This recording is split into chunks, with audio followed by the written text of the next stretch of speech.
people from DePaul University, from the University of Chicago, Columbia University, and many other campuses. You believe in the First Amendment right. You truly believe in justice, and you actually have read history, so you want to fight to change it. I tell you, here in Chicago, we hear you loud and clear. That's why we're proud to have been the first major city that voted democratically on a ceasefire months ago. Today we hear many Democrats being proud of Chicago because we stand for labor rights, for immigrant rights, for human rights, for reproductive rights. But are they really upholding those values and principles when it comes to our Palestinian brothers, sisters, and siblings? And I dare any Democrat to tell me that they do so. Here in Chicago, we believe that brothers, sisters, and siblings from Palestine deserve, and they are, just as human beings as you are, they bleed and breathe the same. And we're going to fight for them just as hard as we fight for anybody else.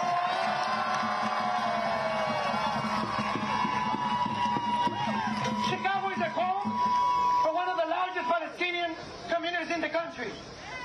And we will not stop fighting until every single one of our Palestinian brothers and sisters and siblings are free. And it's a shame, a true shame, that in the Democratic Party we're hearing that there's a big tent, but to this date we have not been able to get a Palestinian speaker in the DNC to counter the lies, to counter the misconceptions, the mischaracterizations, because they're trying to wipe out an entire country, an entire nation in front of our very eyes. We cannot allow that. We cannot allow that. We, the people, will press out. So today I tell you, the genocide and the war crimes are not welcome here. Genocide, war crimes are not welcome here. And I tell you to my Republican fascists, I have a message for them too. Because I'm not going to be done only with Republicans. With the fascist Republicans here, I tell you too, you're not going to divide us. And I tell you, we are not going to fall for the divide and conquer. We immigrants have a lot to lose if Trump wins. We know what deportations are. We know what happens when Project 25 happens. We are not for that. But we'll tell you that today, we must fight. We must fight back. And this fight must incorporate all working people. All of us against genocide. All of us against apartheid.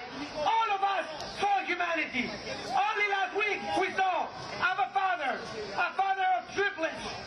It's unconscionable how we saw that a father of twins that went to pick up a birth certificate for his twin sisters only went back to pick up the bodies of his twin sisters, with twin daughters, and his wife. That is a shame. That's a war crime. That will not be allowed. So today I tell you, rise up, fight back until all of us are free. There's no liberation until all of us are free. If Palestine is not free, none of us are free. This is the problem. Hasta la victoria siempre. Fight for our liberation. Fight for our liberation. Down with the occupation. Down with the occupation.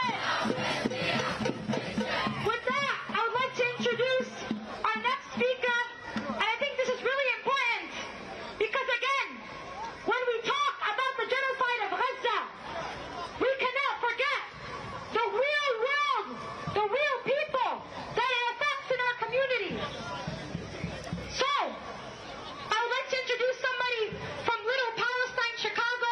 Our next speaker is a young woman who has lost 100 family members in the genocide, including most recently Al Jazeera correspondent Ismail Al-Ghul.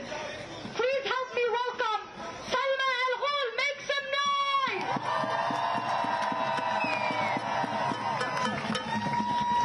Salam and peace to you all. My name is Salma Al-Ghul. It is with a heavy heart that I have to keep speaking up to you about the ongoing genocide in Gaza.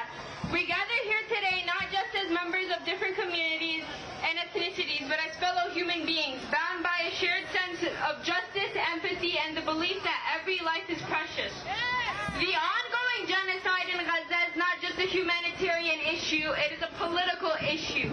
That is why we are here today to protest the DNC and demand our own government and politicians take a stand and end the Israeli genocidal killing machine in Gaza and not be complicit in the killing of my people.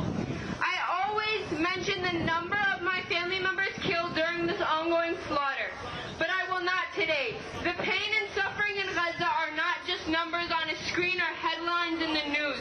They are real and they are happening right now. There are more than 40,000 killed and slaughtered during the 10 months of this war.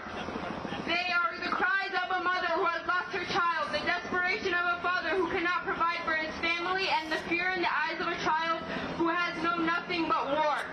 These are the stories of human beings who deserve dignity, respect, and a chance at peace and liberation.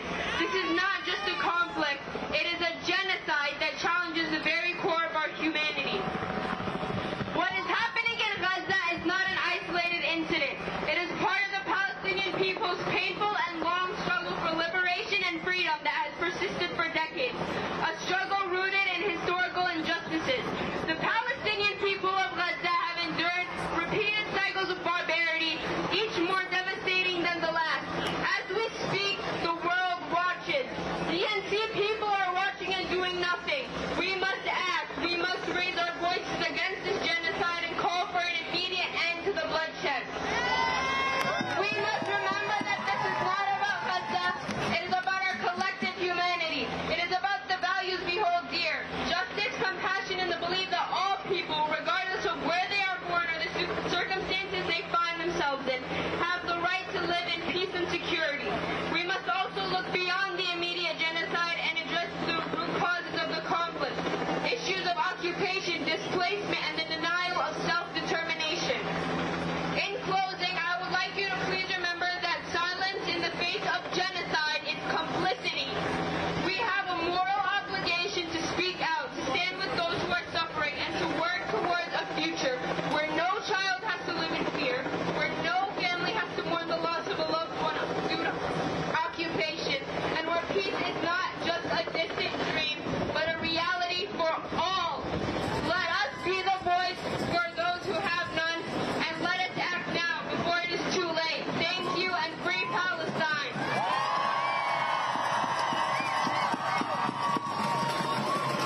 This is our future, everyone. Give it up to Salma.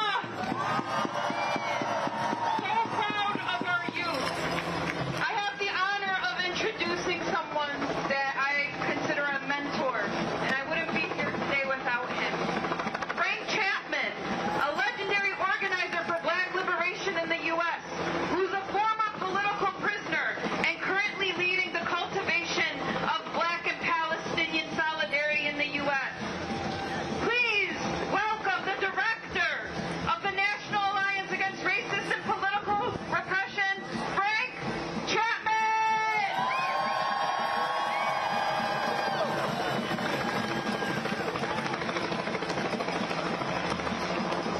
All power to the people. I can't hear you. All power to the people. Yeah. Long live Palestine.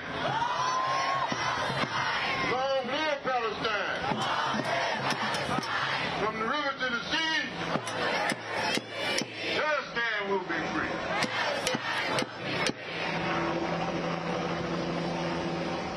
I don't claim to speak all black people. In fact, I don't want to speak for all black people. I want to speak for those black people who are part of this revolutionary movement.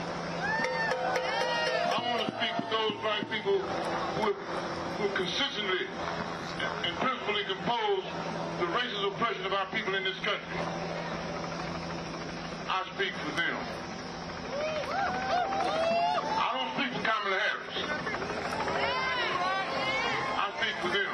I speak to you as a fellow freedom fighter. We are for the Palestinian revolution unconditionally. We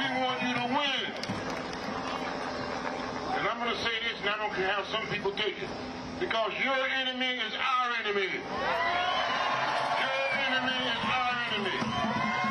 Those who are oppressing you, those who are trying to destroy you, those who are trying to kill your movement are the same people that are oppressing us and trying to destroy us. And they've been doing it for centuries. So make no mistake about it. We understand why we stand in solidarity with the Palestinian Revolution. Because this is a revolution against racism and imperialism, and the United States government is the leader of that. They're the leader of it. They just got through letting an international criminal, nothing Yahoo.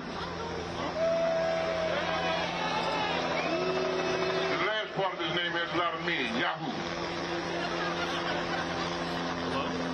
He spoke to a joint session of Congress. Somebody should have arrested him. He's an international criminal. Every 18 minutes, he's responsible for the murder of a child in Palestine. Yet they let him speak before a joint session of Congress. So don't talk to me about Democrat and Republican, because it's a distinction that makes no damn difference when it comes to genocide in Gaza. They both are signing off on those big $300 billion checks to give to Israel to prosecute this war. They just gave $60 billion more for Israel to prosecute this war. That's Democrats and Republicans did that. So don't try to deceive us, because you can't do it. You can't do it, Joe Biden. Don't stand up there and tell us that you're for a ceasefire when you keep redrawing the red line. Where's that red line at now? You keep saying that if they do this here, you're going to do that there. You ain't going to do nothing but what you've been doing. And that is supporting that murderous regime in Israel. So we say all power to the Palestinian people, all power to their revolutionary movement, and we're going to be with you until the end. And the end is going to be the end of settler colonialism.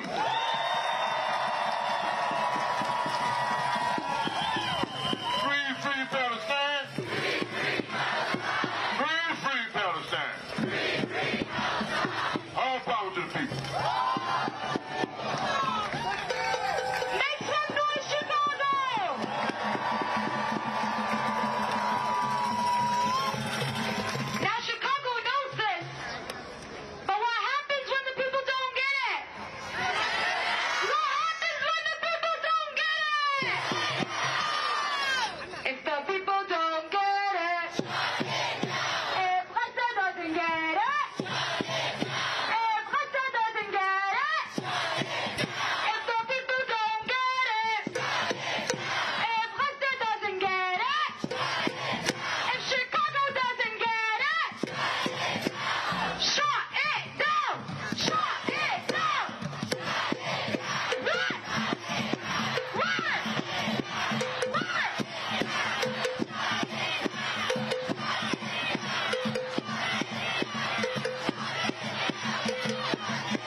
killed. 2 million bombed, denied food, water, shelter, sanitation, medical care, hospitals, schools, universities destroyed, journalists murdered. Over 1,000 children have had leg amputations without anesthesia. That is barbaric. That is brutal. If you vote for genocide, you are consenting to genocide. If you vote for genocide, you are enabling genocide. Don't let them talk you, your friends, your neighbors into genocide. Don't let them talk us out of our humanity. Voting against genocide is a moral imperative. It is a practical imperative because 500,000 lives are on the line from starvation right now, according to the UN. And there is polio and cholera and much more. Every vote against genocide is a shot across the bow of empire, announcing that empire's days are numbered, that the opposition is organized, and we are not going away. And it builds every vote, every act of support, every flyer, every phone call, every stand that we take, every demonstration builds the pressure for ceasefire and a weapons embargo starting now. As Frederick Douglass said, power concedes nothing without a demand. It never has and it never will. Our vote is our demand. Don't let them talk you out of it. Our vote is our power in our democracy, and if we don't use that power to vote for what we want, we are giving up that power and we are surrendering to what we don't want. Don't let that nonsense about the lesser evil take your attention off of what we must do. We have 2 greater evils being rammed down our throat. Our job is to fight for the greater good that must prevail. The political elites in both parties, including the nonsense going on at the DNC, they're trying to tell us that we are small and powerless. With police force as far as the eye can see, with their drones right there, with their helicopters, with their airplanes, with their transport vehicles, they are trying to intimidate us. They are trying to silence us. They must resort to these repressive tactics because they are terrified of meeting us in the court of public opinion. In fact, we already have majority power. 68% of Americans, according to a Reuters poll, want an immediate ceasefire and a diplomatic solution to Gaza. In addition, we must have that weapons embargo now because Israel is not going to do this of their own accord. And remember, this war is not just Israel. Israel is just a proxy, a surrogate for the United States empire. As Ronald Reagan, Secretary of the Treasury, said long ago, Israel is the unsinkable battleship for the United States in the Middle East. We can no longer have a foreign policy based on battleships and fighter jets and aircraft and bullets and bombs and missiles. This has been the way of the U.S. empire for too long. In at least 3 areas around the world right now, these conflicts are on the potential of exploding massively, including the wider war in the Middle East, which could grow potentially to a nuclear World War type conflict. And Bibi Netanyahu, if he is allowed to have his way, he will drag us into that conflict. He is trying to do that that right now. And the U.S. has allowed him to conduct illegal, outrageous assassinations and to attack the embassy of Iran in Syria. These are acts of war. These are the effort of Israel to drag the U.S. into a global war. And we say shame. We say shame on Bibi Netanyahu, and we say shame on the Harris-Biden administration. They have passed the baton of being the commander-in-chief. They have passed that baton to Bibi Netanyahu, who is given free rein to basically establish U.S. foreign policy in the Middle East. Free rein to drag us into a devastating global war. So remember this. As Frederick Douglass said, power concedes nothing without a demand. We must be that demand. We will vote against genocide, not for genocide. 1 in every 3 eligible voters did not vote in 2020 because they do not support the agenda of endless war, of the war machine, and of Wall Street, represented by both major political parties. That's 1 in every 3 eligible voters. That is enough to win a 3-way race. If we are organized, if we do the work, if we reach out, if we do the phone banking, if we do the flyering and the tabling, and if we are out there reaching out and mobilizing our neighbors, we can win this now and in the future. Remember, the war on Gaza is also a war on working people here in this country. The American people are desperate and are hurting. This war is not only wreaking havoc on the world, the war and the war machine that it is the pinnacle of. That war machine is draining half of our congressional dollars, costing the average American household $12,000 last year for this endless war machine. That is, in a nutshell, that is our power. That is our power here to prevail politically, because we need health care, we need housing, we need to get out of debt, we need free public higher education, and we need to end genocide and the endless war now. So stand up, stand strong. Together we are unstoppable. Free Gaza, free ourselves. We are in this together. Thank you so very much. Give it up one more time. We are unstoppable.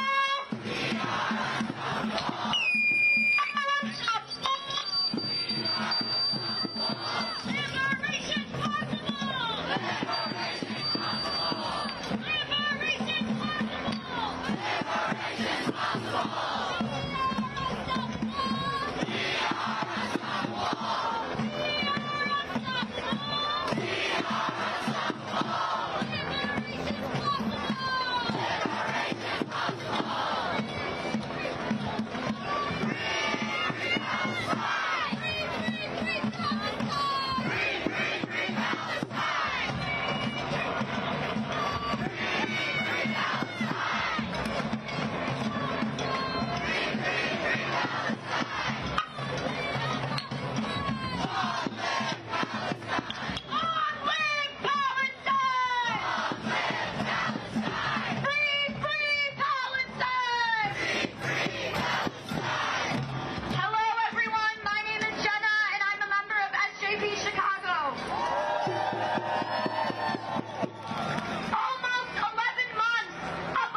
Discussion or debate over American foreign policy.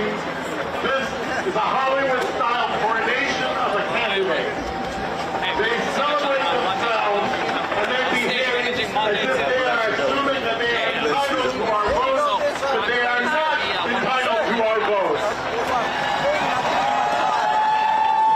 Perhaps the most shameful thing that the DNC is doing is the way that it is doing its best to shut down any concern for the Palestinian people. Okay, great. The word Palestine is not allowed inside the DNC convention. The word ceasefire has barely been uttered. God bless you, You may have heard this in the news, but during the roll call 2 days ago, We're there everywhere.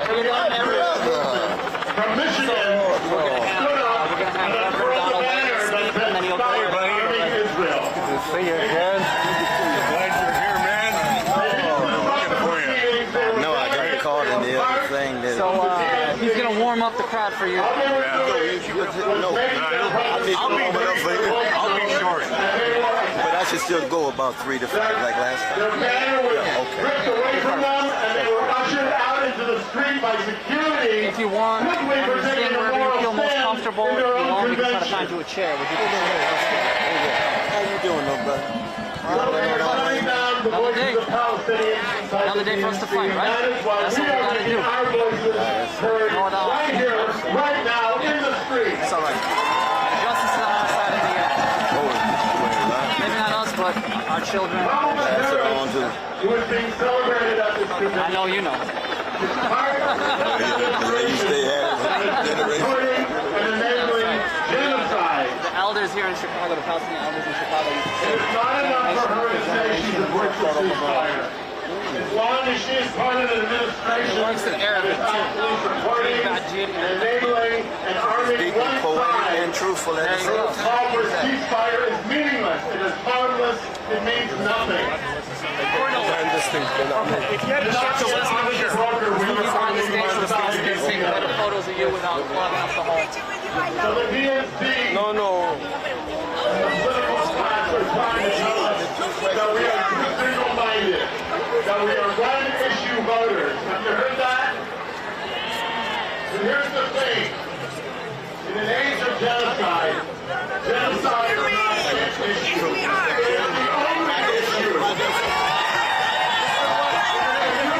Issue that touches everything.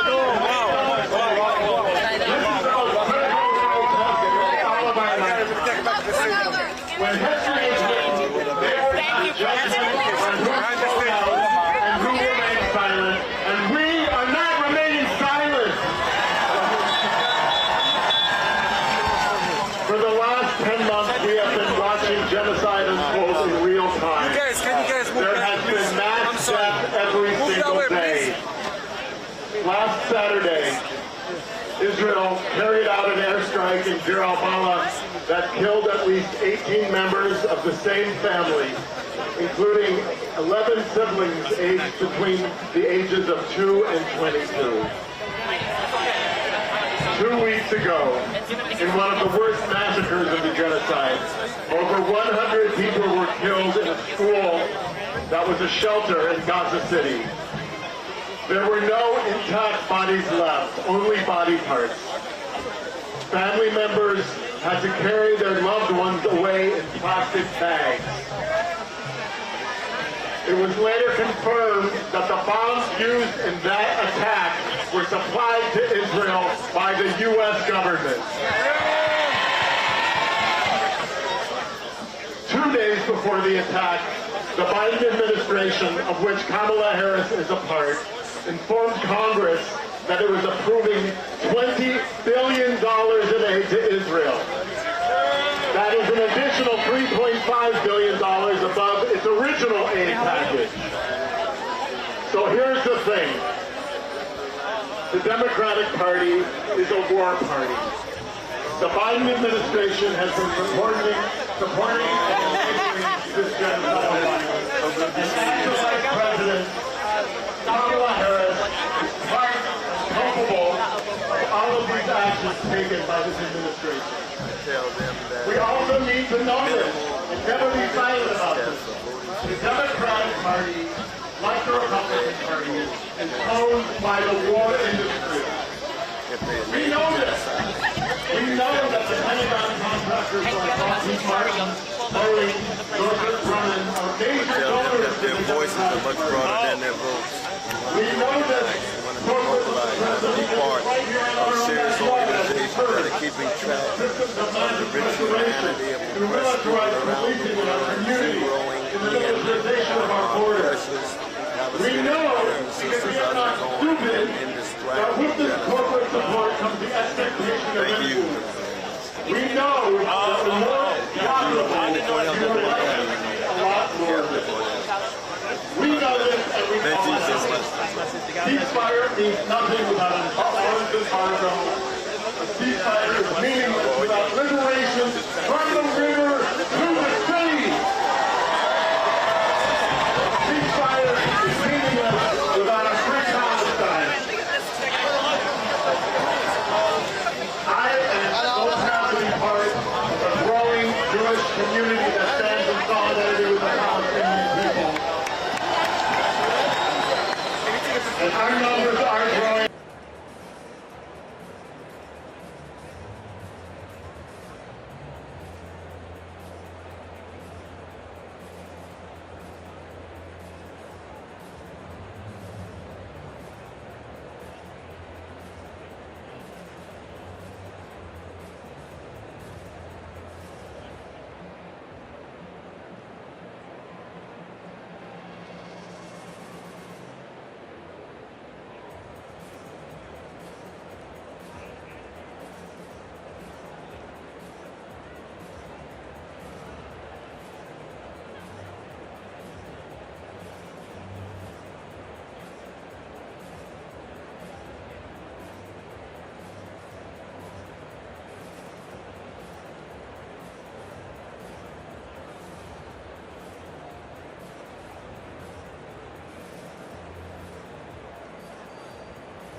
Another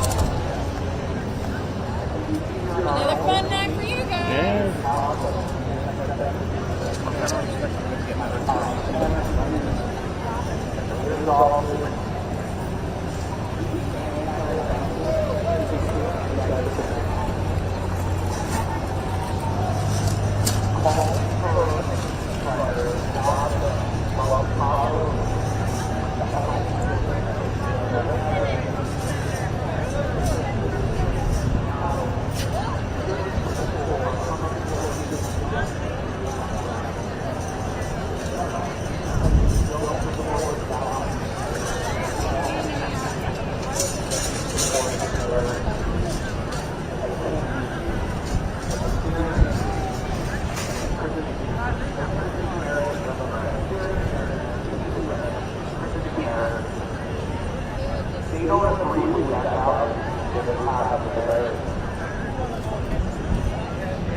Thank you so much, everyone, for coming out.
Thank you. I've been around.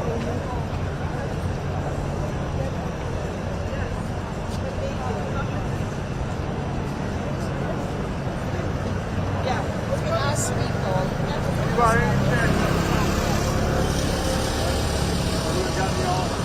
Emptied out. I got emptied out. I got 20 up here. I got it. How are you doing today?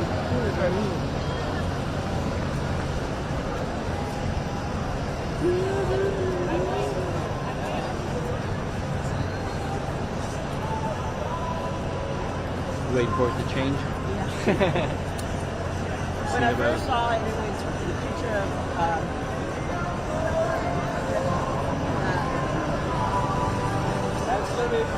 bye-bye, thank you.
No, not yet. It hasn't started yet.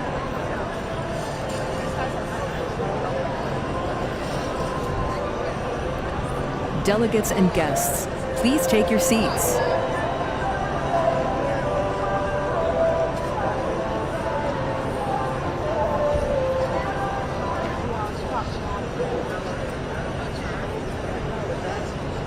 Delegates and guests, please take your seats.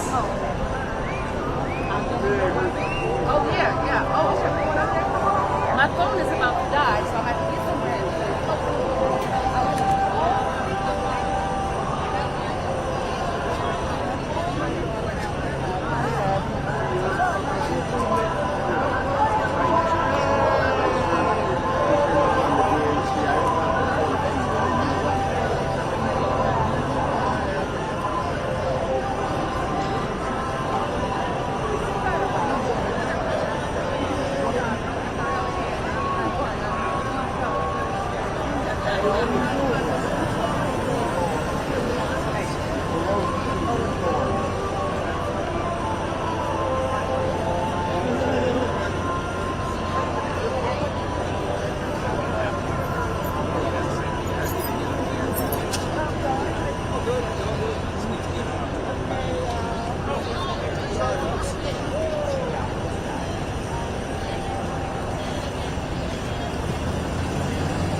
Please welcome Executive Director of the Democratic National everyone. Convention Committee, On behalf Alex of Hornbrook, Convention Chair and Mignon Moore, Co-Chair it of is the my honor to Democratic pass the National gavel to Convention, Co-Chair New Senator Jersey. Cory Booker. All right, the third session of the 49th Quadrennial National Convention of the Democratic Party will now come to order. Let's party with a purpose.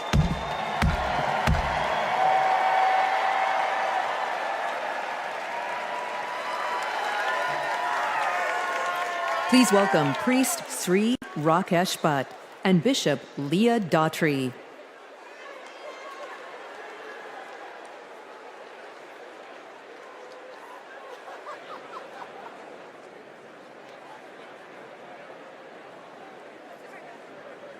Om samani va aku samana hridayani vaha samana vastu vo mano yata avassu sahasati.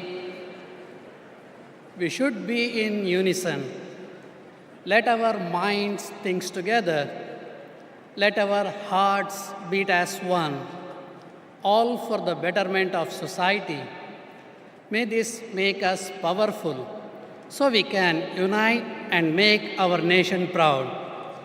Paraspara vivadetu vayam panchashatanchate anyai saha vivadetu vayam panchottaram shatam.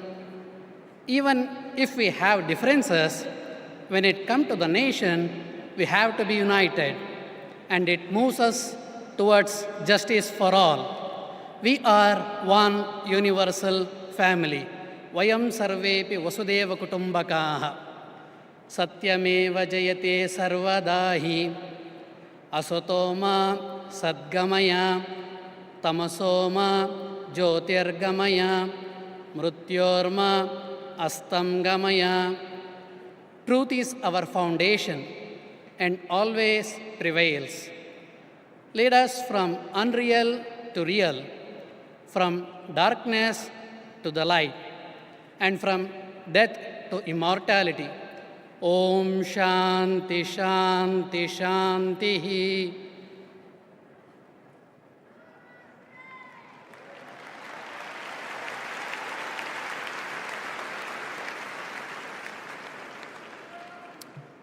In the book of Isaiah 58 and 12, some of you will rebuild the ancient ruins. You will restore the foundations laid long ago. You shall be called the repairer of the breach, the restorer of streets in which to dwell. Let us pray. O God, creator of heaven and earth, lover of peace, freedom, and justice, we thank you for this privilege and this opportunity to gather today for the important work of visioning our nation's future. We gather at a critical time in our nation when we are at the crossroads of hopelessness and hopefulness, when the forces of good and evil so plainly battle for the hearts and minds of our people, when right is called wrong and wrong is called right, when up is called down and down is called up, when fake is called fact and fact is called fake, when it seems truth forever on the scaffold and wrong forever on the throne. And yet, even in the midst of this chaos and confusion, we see now a light on the horizon, and we are grateful. Grateful for hope, grateful for purpose, grateful for direction. You have called us to this moment, to march together toward the light, to join together with one voice in one fight, to move our nation away from division and despair and forward toward its highest ideals. As we gather today, seeking to fulfill the responsibility of faithful citizenship, we ask for divine guidance to help us remember our calling, to serve the least, the last, and the lost, the left out, the locked out, and the left behind, to be their voice, to be their hope, to be their strength, to be their light, to fight for them with courage and compassion, for them and for ourselves, for the work that must be done, for the bridges that must be built, for the walls that must be destroyed, for the children who must be saved, for the doors that must be opened, for the sick who must be healed, and for the last who must be first. We ask for strength for the journey, clarity of thought, sharpness of vision, singleness of purpose, and the courage of our convictions to make the promise of America the practice of America. And may we build the old waste places. May we raise up the foundations of our future so that in generations to come, we shall be called the repairers of the breach and the restorers of streets in which to dwell. Because we ask it in your name, we declare that it is so. And all of God's children say, amen.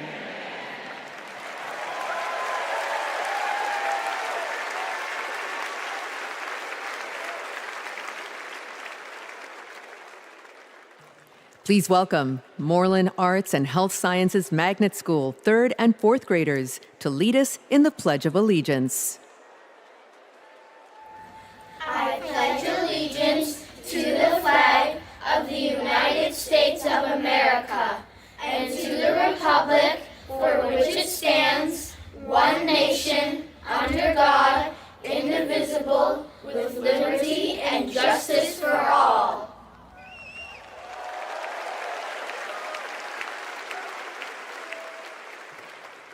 Please welcome 2019 Minnesota Teacher of the Year, Jess Davis, to sing our national anthem.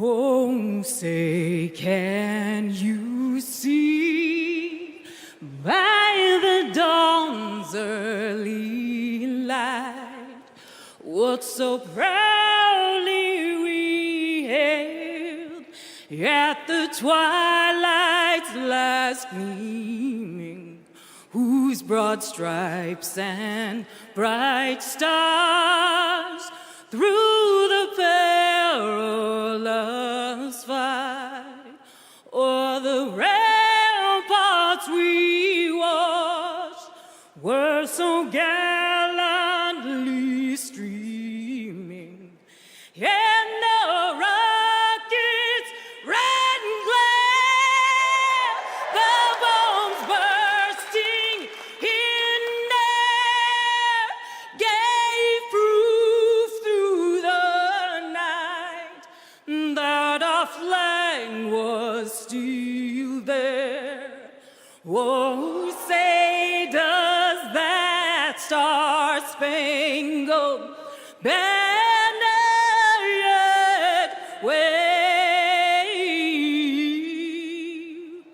o'er the land of the free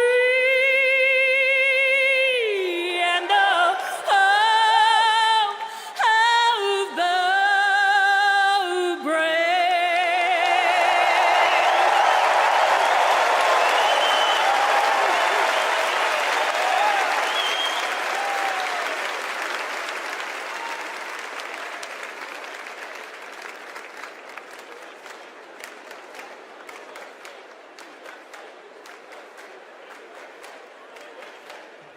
Please welcome Democratic National Committee Chair Jamie Harrison and the officers of the Democratic National Committee.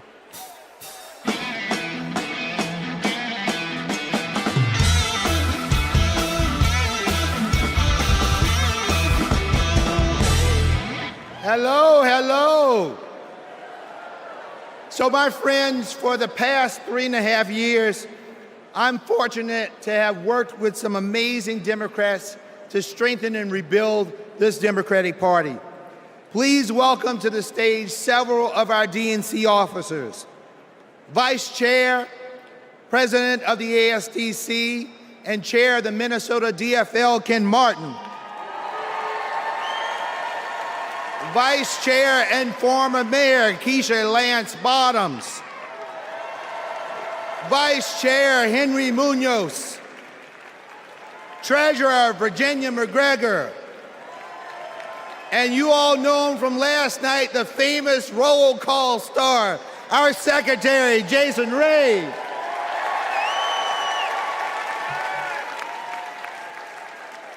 Fellow delegates, we now ask that you approve 3 honorary resolutions conveying our appreciation for those in Chicago who have set the stage for this convention's success.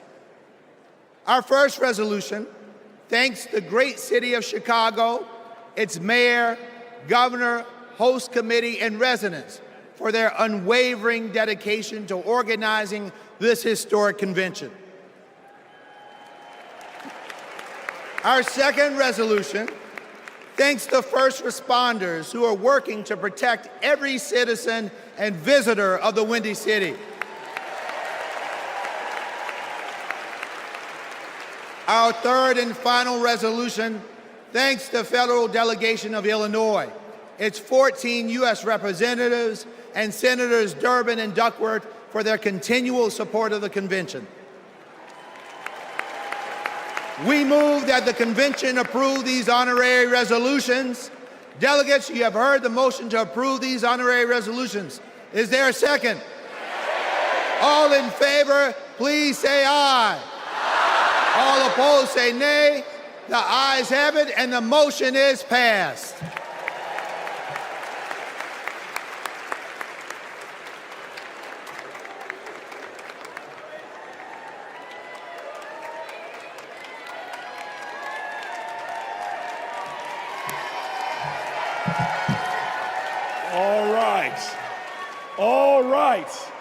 All right, y'all, welcome to night 3.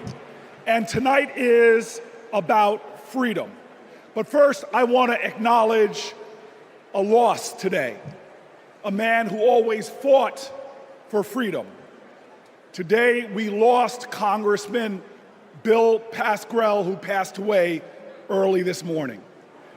Now, he's a Jersey legend. He is a powerful pugilist, a Prince of Paterson.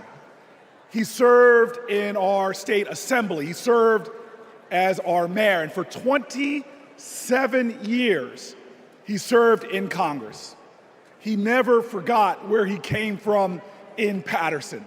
And he never stopped fighting. He could push some pachyderms. He fought for the people. And so today, while we're heartbroken, we all are a people who can hold loss and joy in our hearts, because we are sad for his loss, but we celebrate his life. Let's give him a round of applause. And now, some of the greatest heroes, some of the greatest warriors, some of the greatest champions for fighting for reproductive freedom. I welcome them to the stage.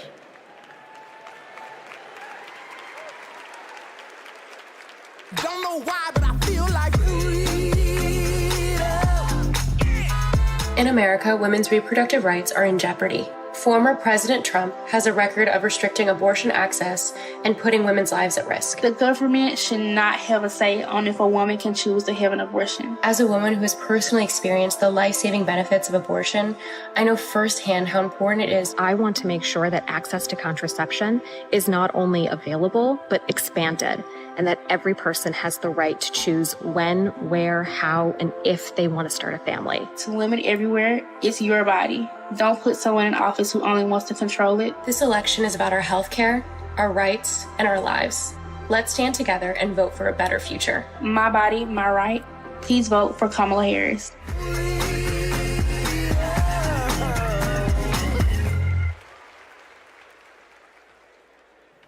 Please welcome President of Reproductive Freedom for All, Minnie Timaraju.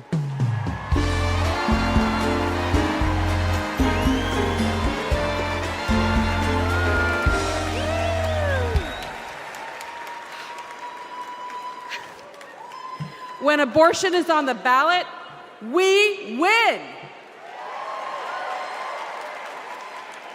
In California, Kansas, Kentucky, Michigan, Montana, Ohio, and Vermont. Voters sent a message.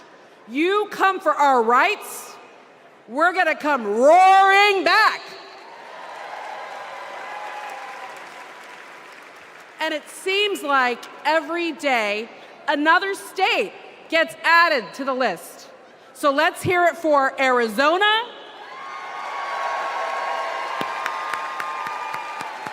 and Montana.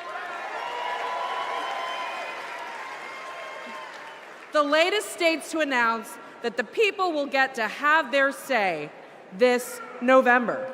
Because voters who support reproductive freedom, we're not the minority, we're the majority.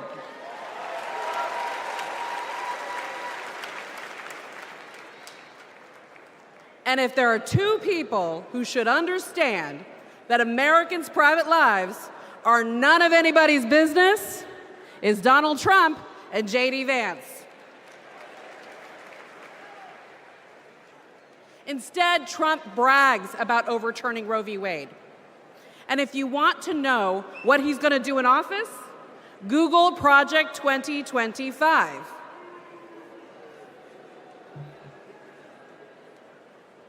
Kamala Harris has her own project for 2025, restoring reproductive freedom.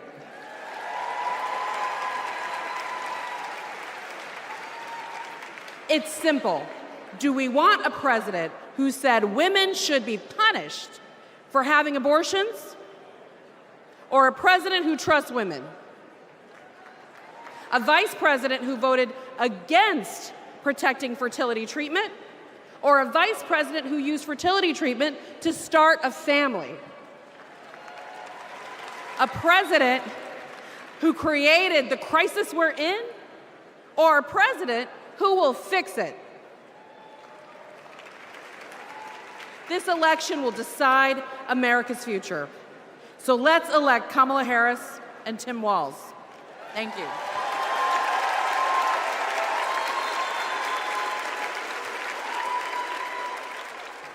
Please welcome President and CEO of Planned Parenthood, Alexis McGill Johnson.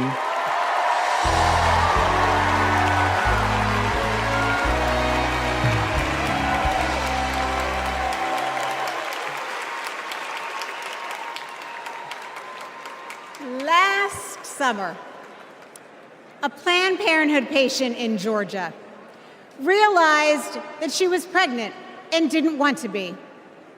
But Georgia bans abortion after 6 weeks. So she drove to South Carolina, but arrived the day that their 6-week ban went into effect. She went back home and then went to Florida. But she arrived just days when she was too late under their ban. She had to fly all the way to California to get an abortion. Now remember, each time she had to get the money up, she had to miss work, she had to find childcare. Now imagine if this was an emergency situation. In Texas, doctors who have feared going to jail have sent patients to wait in hospital parking lots rather than provide the emergency care they need. And in Idaho, they have airlifted patients to other states. We cannot call ourselves a free nation when women are not free.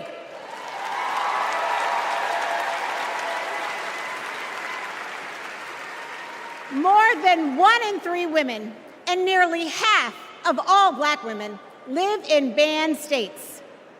Donald Trump wants women to be less free and pregnancy to be more dangerous. But I'm here to tell you, in no way are Donald J. Trump and J.D. Vance more qualified than doctors and women to make these decisions. We decide.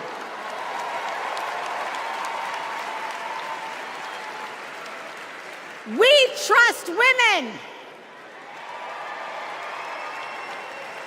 We trust doctors. And we trust Kamala Harris.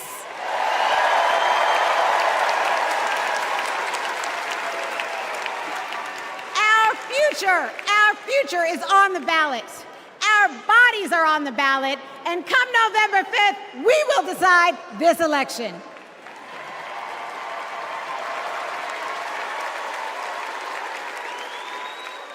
Donald Trump said he wants to punish women.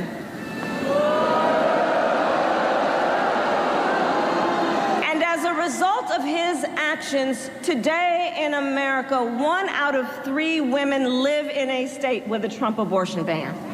1 out of 3. Some of these bans go back to the 1800s, even before women had a right to vote. Think about that. Well, Tim and I have a message for Trump and others who want to turn back the clock on our fundamental freedoms. We're not going back.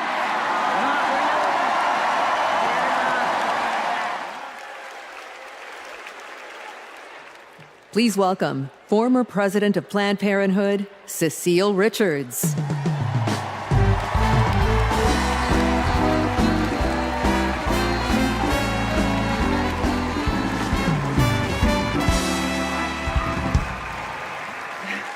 These last few weeks have been a celebration of women, from cheering on Team USA to supporting Kamala Harris for president.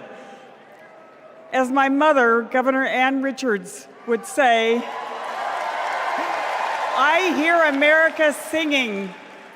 When women are free to make their own decisions about their lives and to follow our dreams, we are unstoppable. But when Roe versus Wade was overturned, a generation of young people lost that freedom. Like Ashley, a 12-year-old rape survivor in Mississippi. Because of her state's abortion ban, she started 7th grade with a newborn. That's the Republican promise of states' rights. Last year, I became a grandmother. And during my daughter's pregnancy, nothing mattered more to me than her health. Politics should never stand in the way of anyone's health care or prevent any family from experiencing the joy my grandson, Teddy, has brought to my life. One day, our children and grandchildren may ask us, when it was all on the line, what did you do? And the only acceptable answer is, everything we could.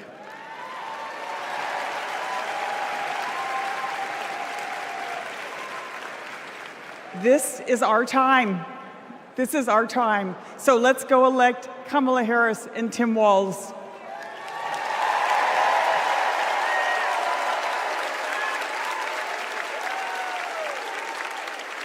Don't know why, but I feel like We were so lucky. We got to be the first couple married in California, in San Francisco, City Hall, no less. So we arrived at City Hall and were so thrilled to find out that Attorney General Harris wanted to come and officiate our wedding.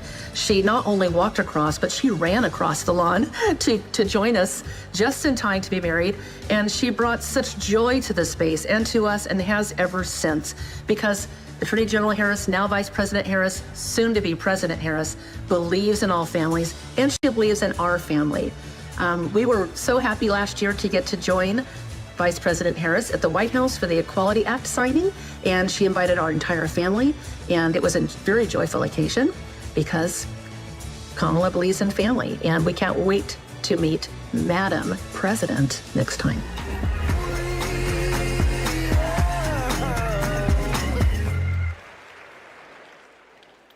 Please welcome President of the Human Rights Campaign, Kelly Robinson.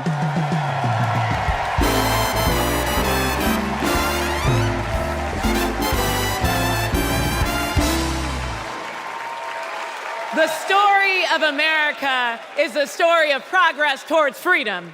In just a few generations, my family went from being enslaved in Mississippi to being the first free black family in Muscatine, Iowa. To now preparing to elect President Kamala Harris. Progress is happening, my friends. The 20+ million LGBTQ+ Americans are living proof of it. We are your friends and your neighbors, your classmates and your family. Like Daniel, a trans kid in Tucson who's going to his very first prom. Like Eric from San Antonio, who sacrificed in combat and then came home to battle Don't Ask, Don't Tell. Like Sandy and Chris, the first same-sex couple to get legally married in California 11 years ago, in a ceremony officiated by Kamala Harris. Donald Trump wants to erase us. He would ban our health care, belittle our marriages, bury our stories, but we're not going anywhere. We are not going back.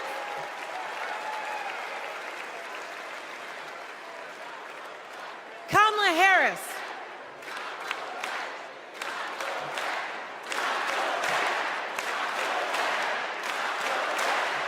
Kamala Harris and Tim Walz, they are champions for LGBTQ+ freedom, y'all. So tonight, we're fighting for lesbian, gay, bisexual, queer, and trans freedom without exception. We're fighting for equality for all without exception. We're fighting for joy. Somebody say joy. Somebody say joy. Without exception. And when we fight, thank you.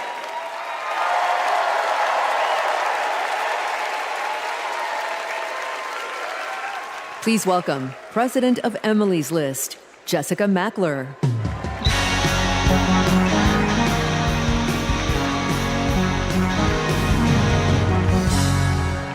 Donald Trump took away our rights, but he can never take away our power. Republican attacks on abortion didn't begin with the end of Roe, and they didn't end there either. Millions of women across this country are living with the devastating consequences of Republican abortion bans. Now comes Project 2025, a blueprint for banning abortion in all 50 states. It would give extremists like Donald Trump and J.D. Vance the power to monitor your pregnancy and even prosecute doctors for mailing abortion medication. Make no mistake, the threat of Project 2025 is very real, but so is our ability to stop it. In 2022, Democrats didn't just run on reproductive freedom, we won on reproductive freedom. And in 2024, we are coming back to the polls to finish the job. In his devastating opinion, Justice Alito wrote that women are not without electoral or political power. And Donald Trump and Republicans are about to find out just how true that is. The opportunity is before us. The power is in our hands, and the time is now.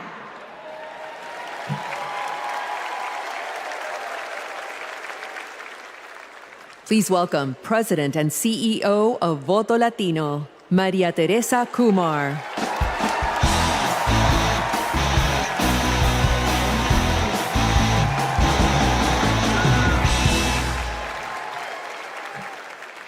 Chicago! Here's a fact.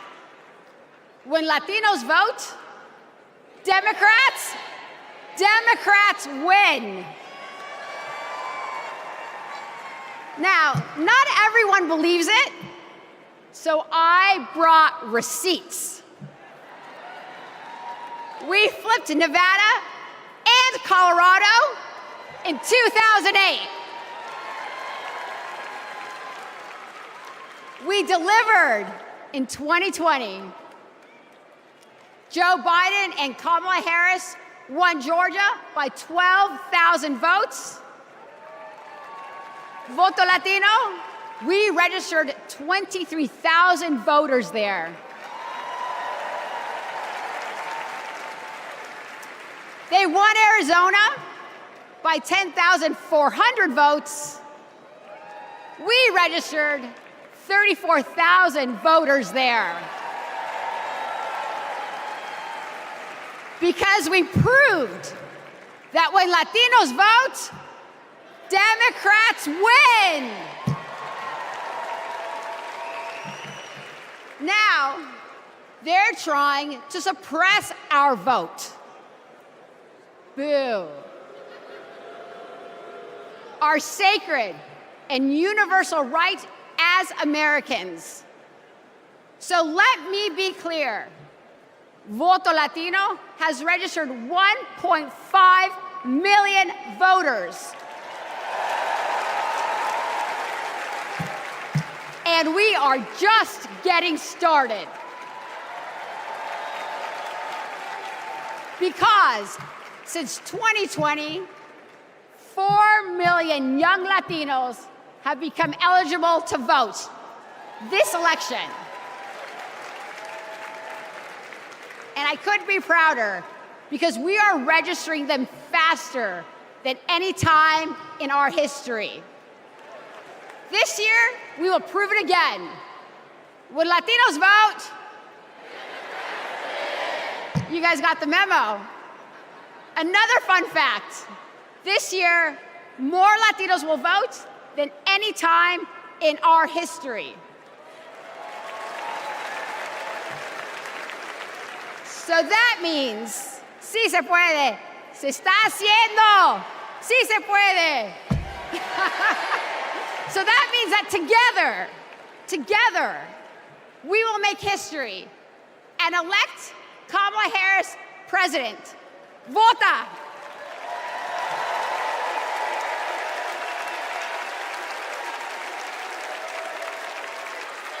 Don't know why, but I feel like freedom. My name is Scott from Tennessee. I'm a former Trump voter. My name is Matthew. I'm from Pennsylvania, and I'm a former Trump voter. My name is Mike.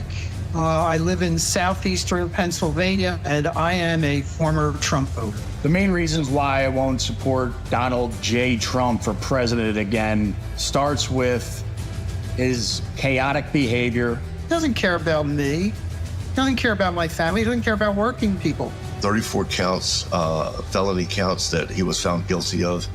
That's not who we want running our country. Trump scares the hell out of people. 2024 will be the first time that I have not voted for a Republican. I will be proudly voting for Kamala Harris.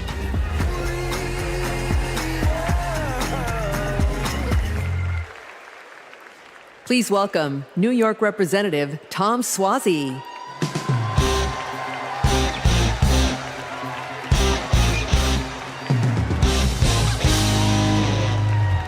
I'm Tom Suozzi, and early this year, I flipped the seat from red to blue. My father came from Italy as a boy. He was the first kid in the neighborhood to go to college. He served as a navigator during World War II, came home, and at 28 was elected the youngest judge in the history of New York State. What a country. The immigrant experience, e pluribus unum, out of many, one. My family's experience, Kamala Harris's experience, the American experience. That's why the polarization on immigration is so painful. Let's be clear, the border is broken. But this year, when Democrats and Republicans worked together to finally write new border laws, we were blocked. We all know who sabotaged us. We reject the divisiveness. We reject the dysfunction. We reject the deception. My Italian grandfather used to toast new couples. He'd say marriage sometimes is hard, but in the end, Non ci sono rose senza spine. You can't have the roses without the thorns. You have to work for it. To be a nation of immigrants is hard sometimes too. You have to work for it. Tonight, we celebrate the roses of life. We come together from every state, from every ethnicity, from every race and religion. We come together tonight to celebrate our candidate, Kamala Harris, who knows America is worth it, who knows this nation, built by immigrants, is a rare and beautiful thing, and who joyfully accepts the challenge to work across party lines, to secure our border, to treat people like human beings, and to move our country forward.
Opportunity to electrify our 7,000 square foot facility and go solar in the next 2 years. If you invest money in infrastructure, you're investing money in the country. Vote for Harris Waltz in November to continue these investments into our country and to grow our country forward. We should all vote Harris Waltz 2024.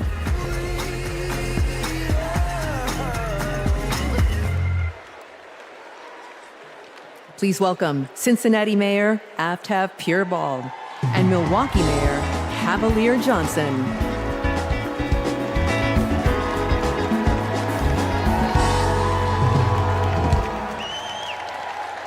Hello, my name is Aftab Pureval, and I am the first Asian American mayor in the great city of Cincinnati.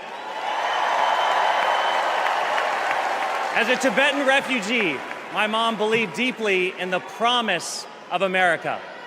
And when I was growing up, she and my dad, who is from India, taught me that when you make a promise, you keep it. For years, politicians came through my city and promised to fix the Brent Spence Bridge, which connects Ohio to Kentucky. Donald Trump was one of them. He did what they all do, press conference here, photo op there, but nothing changed until Kamala Harris and Joe Biden. Joe Biden told Cincinnatians, we're gonna fix that damn bridge.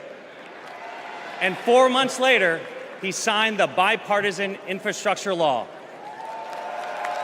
It gave our city the biggest infrastructure investment in history.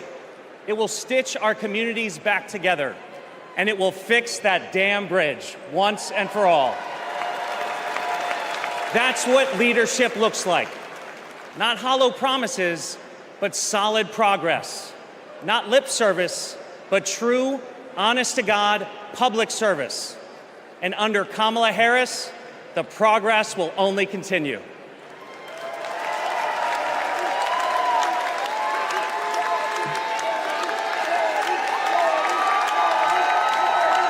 I'm Milwaukee Mayor Cavalier Johnson from the great state of Wisconsin.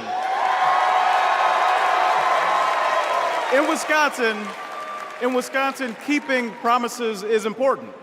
So is making amends for your mistakes. One of those mistakes happened 60 years ago in a neighborhood called Bronzeville, brimming with Black music, Black culture, and entrepreneurship. And then came urban renewal and the construction of Interstates 94 and 43, ripping our communities apart. 6th Street was widened and people of color were displaced. Homes destroyed, businesses shuttered, all for a quicker commute. Under Kamala Harris and Joe Biden, we're bringing Bronzeville back. With more green space, bike paths, and walkable streets to serve people who actually live there. The music is coming back. The culture is coming back. And thanks to the bipartisan infrastructure law, the opportunities are coming back. It's now my privilege to introduce two Milwaukeeans who know firsthand the power of reconnecting our communities, Rashawn Spivey and Deanna Branch.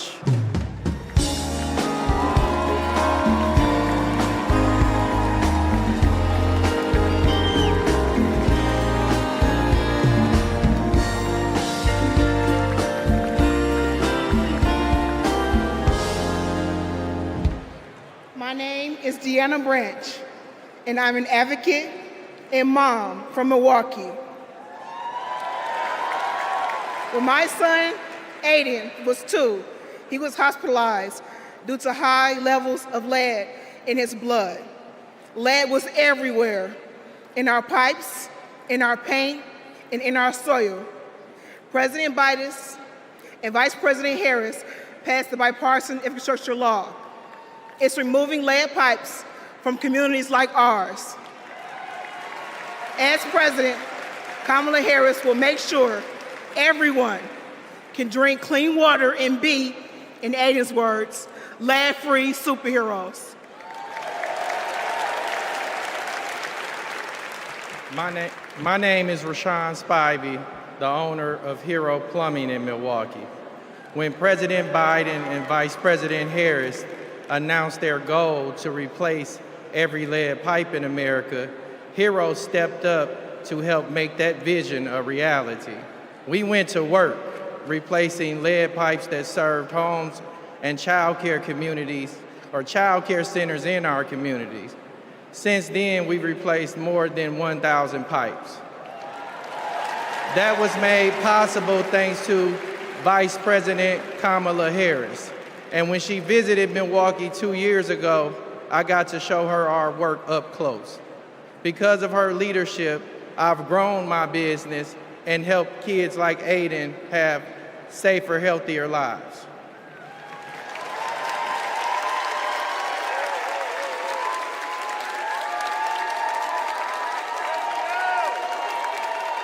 Don't know why, but I feel like Vice President Harris came and visited my restaurant.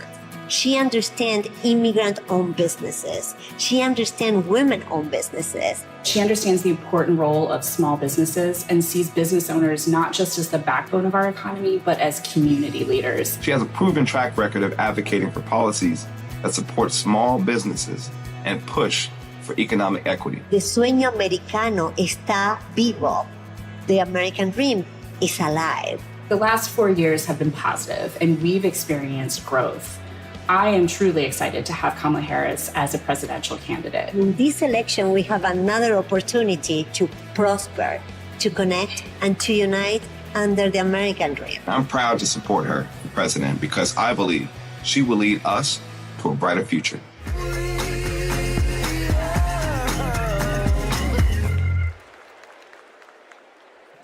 Please welcome Delaware Representative Lisa Blunt Rochester.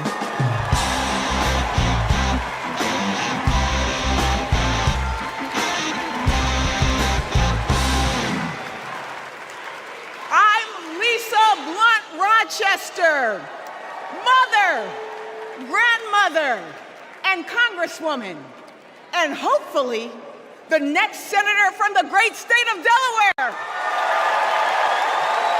The proud home of President Biden. We love you, Joe. In Delaware, we know that when small businesses thrive, communities thrive. We know that when our roads and our bridges are strong, communities are strong. When everyone has a fair shot at a better future, America is limitless. Now, Democrats, we know this, but you know who doesn't know it? Donald Trump. He has, with his friends, said the quiet parts out loud. But not only said them out loud, he wrote a book about it. What's it called? Project 2025. So with so much on the line, we've got to turn our biggest challenges into our greatest and brightest of hope. For me, Bright Hope was the name of the church that my grandmother attended for 70 years in Philadelphia. It's not just a name. It's how I approach my life. It's how I'll lead as Delaware Senator. And it's how Kamala sees the future of America. Now, there are some who think our politics are too broken for Bright Hope. But if you want to see hope, just look. Bright Hope is record numbers of Black and brown entrepreneurs starting businesses. Bright Hope is an opportunity economy where we invest in our communities and build affordable housing. Ladies and gentlemen, Bright Hope is 4 words. Madam President Kamala Harris. Are you ready for Bright Hope? Are you ready to fight for our freedom? Are you ready to flip the House, protect the Senate, and send Kamala to the White House? Then let's go!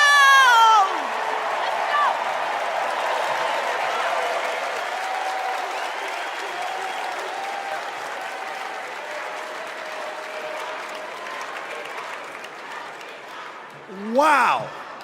Wow. Oh my gosh.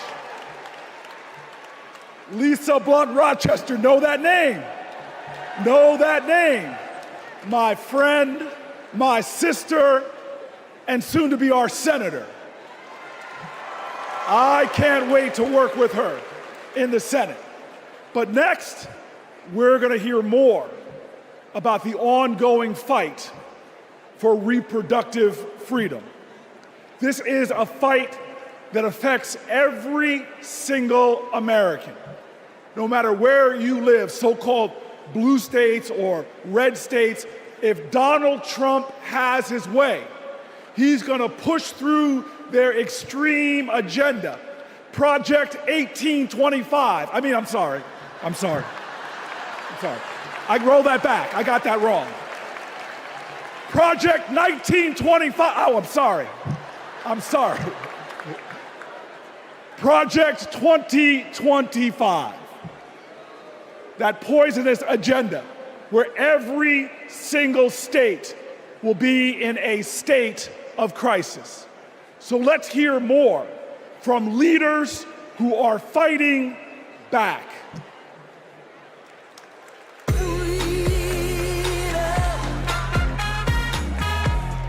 Freedom means unity.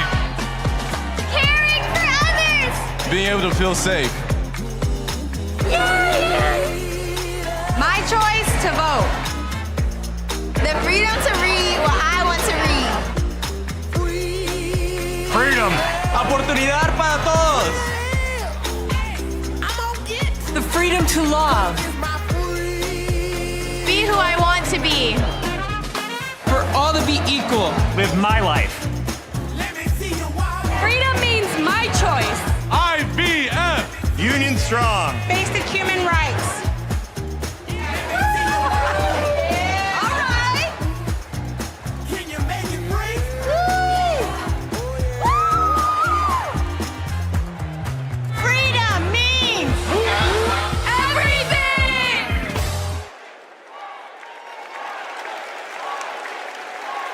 Please welcome New York Representative Grace Meng.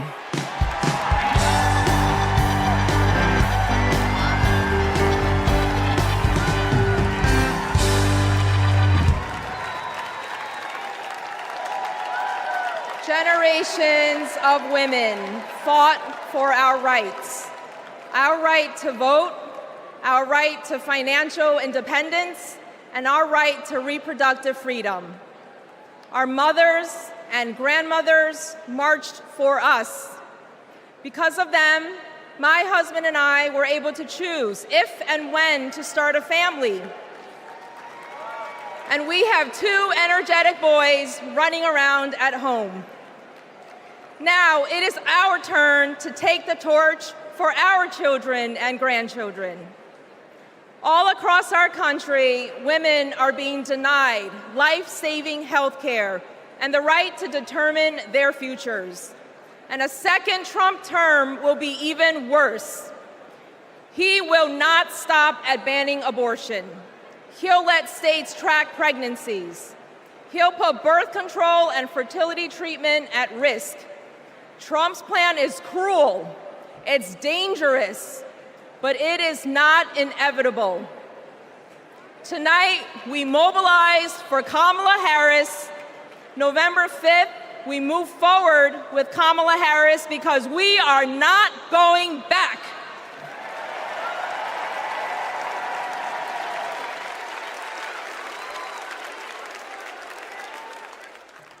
Please welcome Colorado Governor Jared Polis.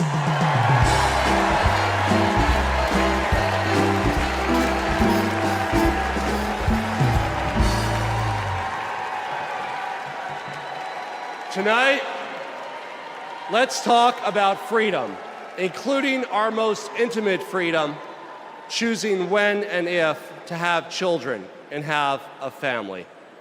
And let's talk about Project 2025, Donald Trump's roadmap to ban abortion in all 50 states. Look, that sounds crazy, but right here on page 562, it says that Donald Trump could use an obscure law from the 1800s to single-handedly ban abortion in all 50 states, even putting doctors in jail. Page 486 puts limits on contraception. Page 450 threatens access to IVF.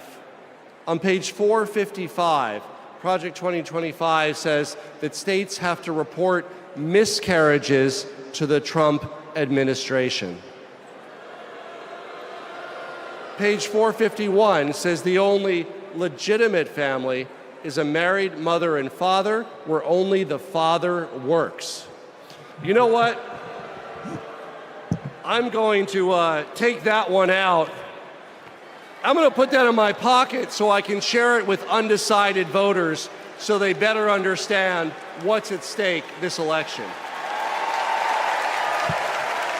Project 2025 would turn the entire federal government and bureaucracy into a massive machine. It would weaponize it to control our reproductive and personal choices.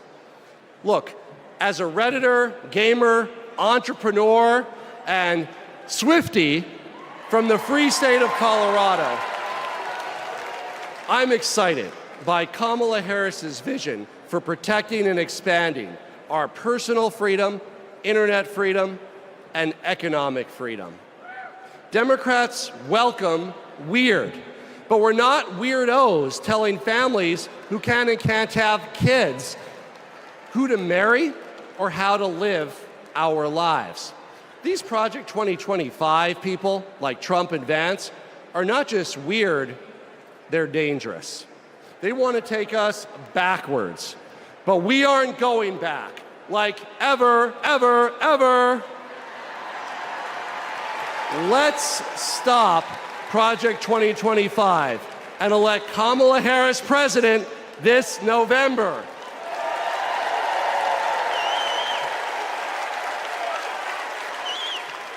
Please welcome Florida Representative Debbie Wasserman Schulz.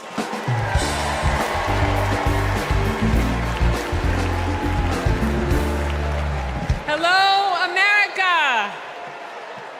As a proud Floridian, I bring you a cautionary tale. For the people of my state, Project 2025 isn't just a threat. It's a reality that we battle every day. From the classroom to the emergency room, Governor DeSantis turned Florida into a testing ground for the right's most egregious, dangerous policies. I can tell you firsthand, it's been devastating for families in my district and across the state. Today in Florida, state policy requires that kids are taught racist lies about so-called benefits of slavery. Books are banned. Teachers are censored. And our LGBTQ+ community endures endless state-sponsored hate. Even a cruel "don't say gay" school law. Today in Florida, as we grapple with record heat and rising seas, extreme MAGA Republicans deleted mentions of climate change from state law.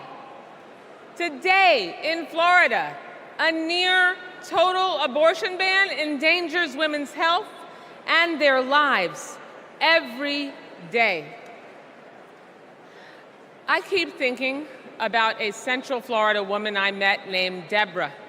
And at 23 weeks pregnant, she got news every future parent dreads. Her baby's kidneys never developed. Doctors told her that not only would her baby not survive, her own health was in danger. Deborah couldn't get the care she needed in Florida, and she couldn't afford to travel hundreds of miles to get it. She had no choice but to carry her son Milo to term, only to watch him die in her arms 2 hours later.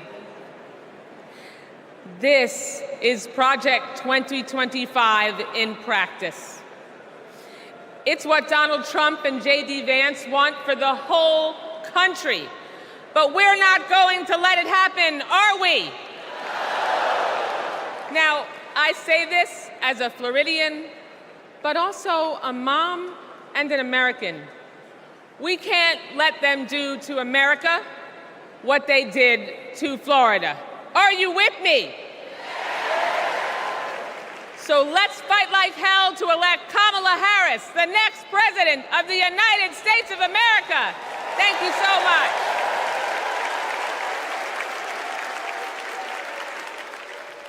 Please welcome Chair of the Democratic Congressional Campaign Committee, Susan Del Bene.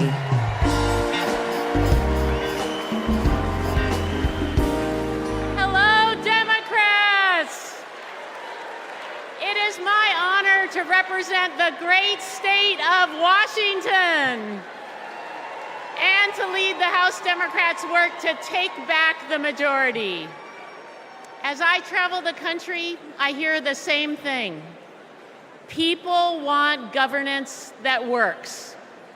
They don't want tax cuts for the ultra-wealthy, not a national abortion ban, or more chaos and dysfunction, or blind loyalty to Trump. In other words, they don't want Republicans in charge. We're here because we need to elect Vice President Harris and Governor Walz. And giving them a Democratic Congress is how we turn promises into progress. A Democratic majority means lowering costs and growing the middle class, expanding the child tax credit and making it permanent, protecting reproductive freedom, and yes, a Democratic House means Speaker Jeffries will certify the 2024 election. We need just 4 more seats to take back the majority. The good news is we have fantastic candidates in winnable districts all across the country.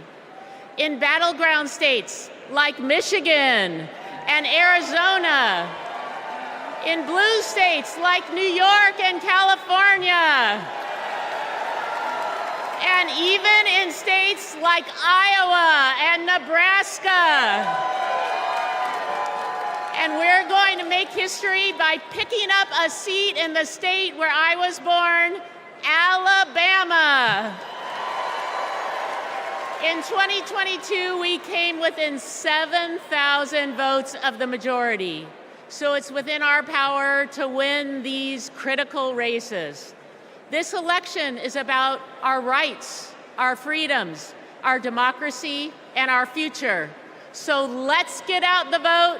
Let's take back the House. Let's make Hakeem Jeffries our next speaker. And let's send Kamala Harris and Tim Walz to the White House. Thank you.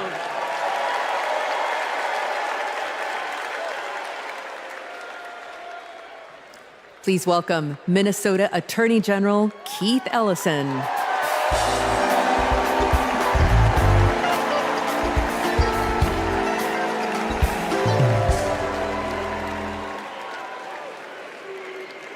Friends, I'll never forget when I first saw the video of the murder of George Floyd. I was heartbroken. I was angry. And that morning, my phone rang. And on that line was Governor Tim Walz. Tim Walz felt the exact same way I did. And a few days later, Tim appointed me to prosecute Floyd's murder. Almost a year after that, minutes after the guilty verdict came down, my phone rang again. And it was Vice President Kamala Harris calling to congratulate my team and the work. Now, Kamala and Tim, they understand the legacy of George Floyd. No one is above the law, and no one is beneath it. No one is outside the circle of our compassion. In the Republican Party, everyone thinks they're above the law. Hell, nearly a dozen of their own lawyers are facing serious charges. Even their lawyers need lawyers. These con artists are trafficking in the defective goods of division, exclusion, and fear. And friends, selling defective goods is a scam. And like Kamala Harris, I am an attorney general. And attorney generals know what a scam is when they see it. like my friend Tish James, for example, from New York. America, we won't be scammed again. We're not going back, we are going forward. And Kamala Harris and Tim Walz are ready to lead us there. I've worked side by side with Tim Walz for 18 years. His office is right across the hall from mine. And I've seen him deliver for the people of the state of Minnesota every day. Everybody knows Minnesota is one of the best states to live in, to raise a family, to do business, and we've got the best voter turnout in America. Facts. Kamala and Tim, they fight for the people, and they also listen. And when they say we need a ceasefire and an end to the loss of innocent lives in Gaza, and to bring hostages home, they're listening, friends. They agree with us. There are people watching tonight, and maybe even here tonight, who aren't sure yet about Kamala Harris and Tim Walz. If you want to know where they stand on some of the most urgent issues facing our country and the world, let me assure you, Kamala and Tim hear you. They listen, they care, and everyone is included in their circle of compassion. They believe that everybody counts and everybody matters. Let's put a stop to the scam of Donald Trump once and for all, and let's put Kamala Harris and Tim Walz in the White House. Let's go win.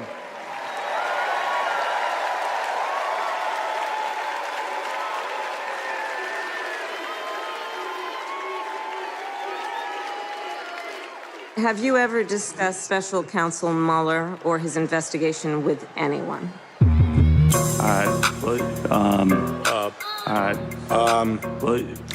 Could you repeat that question? Has the president or anyone at the White House ever asked or suggested that you open an investigation of anyone? Yes or no, please, sir?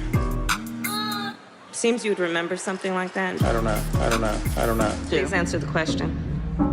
Senator, I think I've answered the question. No, you've not. I'm not able to be rushed this fast. It makes me nervous. Can you think of any laws that give government the power to make decisions about the male body?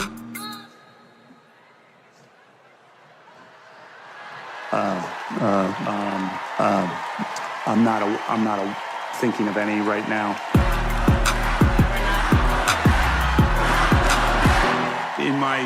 Never mind. Let's move on. Okay.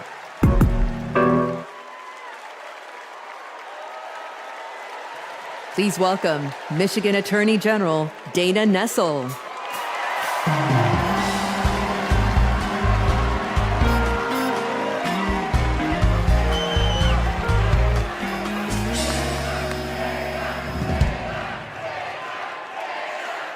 Hello, Chicago. I'm Michigan Attorney General Dana Nessel. Let me tell you, being Attorney General is a tough job, right? But as California's Attorney General, Kamala Harris never shied away from a good fight. She's held accountable environmental polluters, sexual abusers, and transnational gangs. But what really stands out is when she stood up and protected her constituents' freedoms. In 2011, she refused to defend California's ban on same-sex marriage. She refused to argue that some families should have fewer rights than other families. It meant a lot. She was fighting for families like mine. Now, in 2022, I faced a similar situation when, after Roe v. Wade was overturned, Michigan's archaic abortion ban was resurrected.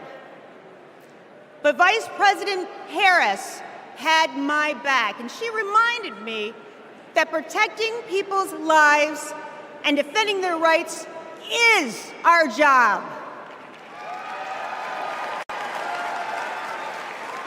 And just as the same-sex marriage ban was overturned in California, so too was the abortion ban in Michigan. By the way, I got a message for the Republicans and the justices of the United States Supreme Court. You can pry this wedding band from my cold, dead, gay hand.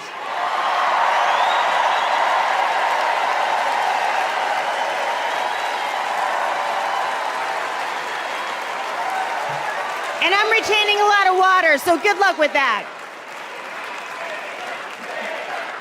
Look, I know that whether she's Attorney General or President of the United States, Kamala Harris will always be in our corner. Now, America, you get to be the judge. Do we go back to the corruption, criminality, and chaos of Donald Trump? Or do we move forward with Kamala Harris? We know when she takes an oath to preserve, protect, and defend the Constitution, she's actually read it. We know that she'll appoint Supreme Court justices who will protect our freedoms. And let me tell you, Kamala knows you go from the courthouse to the White House, not the other way around. Ladies and gentlemen, I rest my case.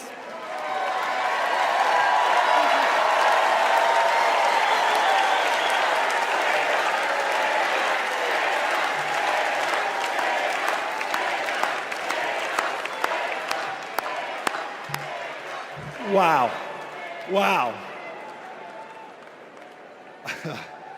I just want to say thank you, Attorney General Nessel.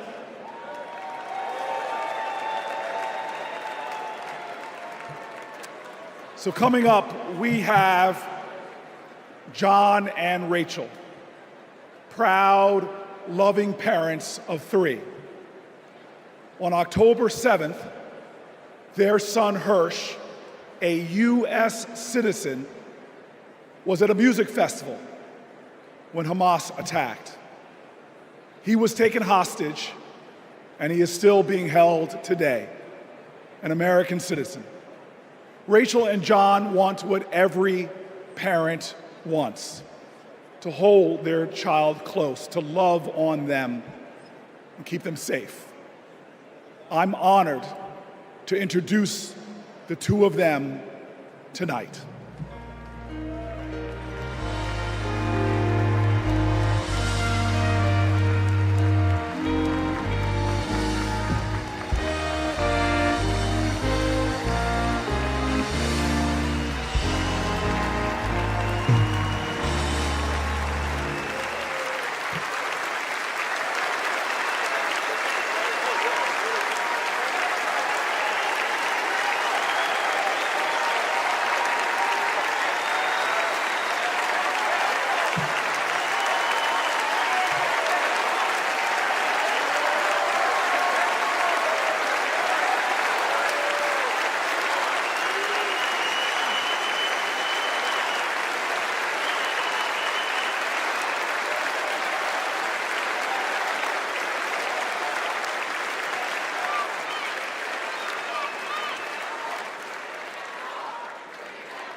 At this moment, 109 treasured human beings are being held hostage by Hamas in Gaza. They are Christians, Jews, Muslims, Hindus, and Buddhists. They are from 23 different countries. The youngest hostage is a 1-year-old red-headed baby boy, and the oldest is an 86-year-old mustachioed grandpa. Among the hostages are 8 American citizens. One of those Americans is our only son. His name is Hirsch. He's 23 years old. And like Vice President Kamala Harris, Hirsch was born in Oakland, California. Hirsch is a happy-go-lucky, laid-back, good-humored, respectful, and curious person. He is a civilian. He loves soccer, is wild about music and music festivals, and he has been obsessed with geography and travel since he was a little boy. His bedroom overflows with atlases, globes, maps, and National Geographic magazines. On October 7th, Hirsch and his best friend, Honor, went to a music festival in the south of Israel. It was advertised as celebrating peace, love, and unity.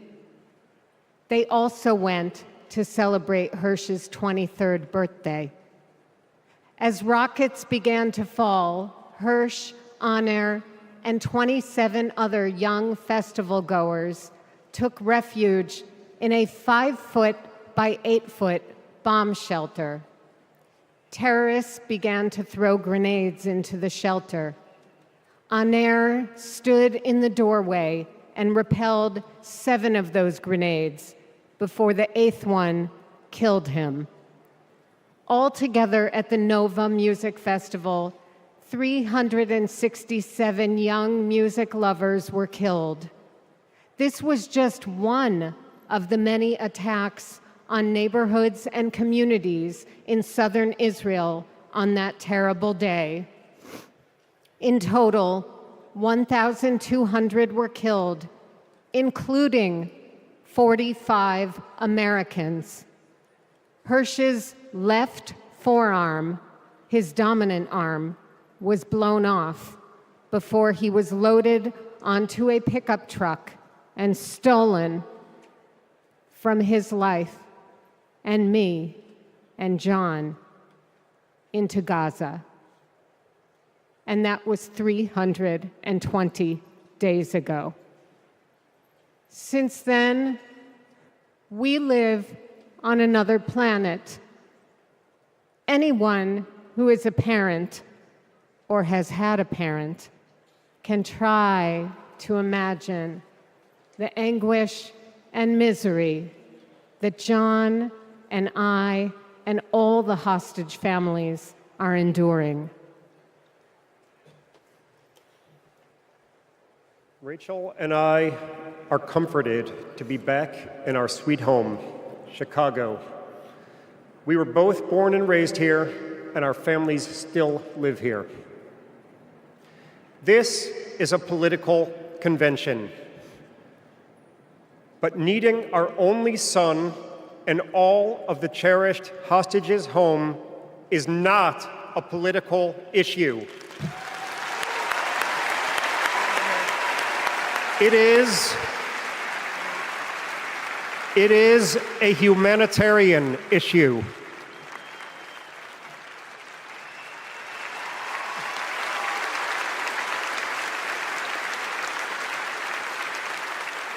The families of the American 8 hostages meet every few weeks in Washington.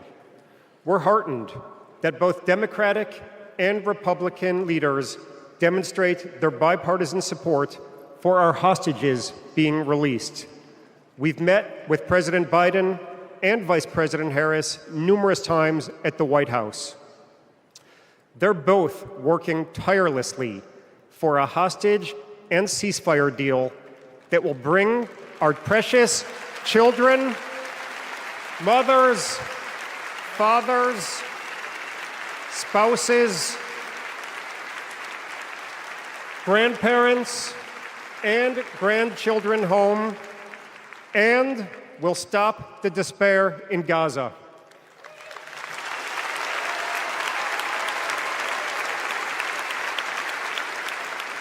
We are all deeply grateful to them. We're also profoundly thankful to you, the millions of people in the United States and all over the world who have been sending love, support, and strength to the hostage families. You've kept us breathing in a world without air.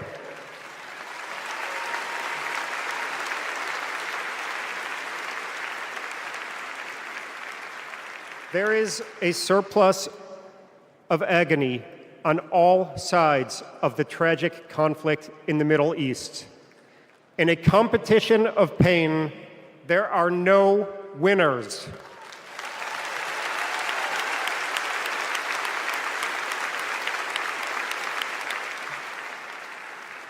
In our Jewish tradition, we say, Kol Adam Olam Umlo'o. Every person is an entire universe. We must save all these universes.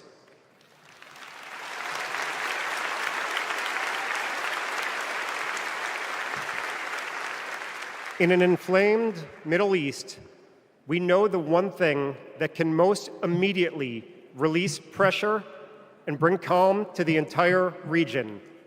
A deal that brings this diverse group of 109 hostages home and ends the suffering of the innocent civilians in Gaza.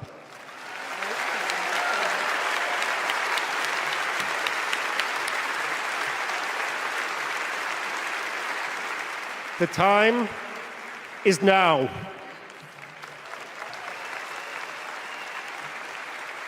Hirsch,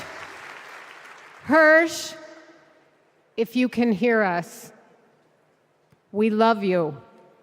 Stay strong. Survive. Bring them home.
Now, some of you may have the wrongful impression that I'm about to sing with this man. That ain't gonna happen. But I'll tell you what, I want to bring you all to a street in Newark, New Jersey called Martin Luther King Boulevard. On that street was this incredible housing project called Brick Towers. We never mistaked wealth with worth. In those towers was a tenant president named Miss Virginia Jones. Her son was murdered in the 1980s in the lobby of one of those buildings, but she was a woman of invincible joy. And I'll tell you this, I used to ask her, how are you so joyful? And she would always tell me, as a church woman, she'd say, the joy I have, the world didn't give it to me. Come on now, come on now. She taught me that you've got to generate the joy, that hope is the active conviction that despair will never have the last word. And so tonight, there are so many challenges in our nation. There are so many problems that we're facing. Heck, if America hasn't broken your heart, you don't love her enough. But yet, we will be joyful warriors.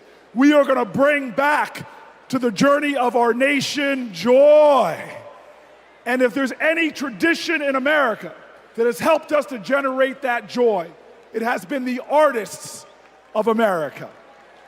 It has been those folks bringing the rock and roll and the funk, bringing the gospel and the hard rock.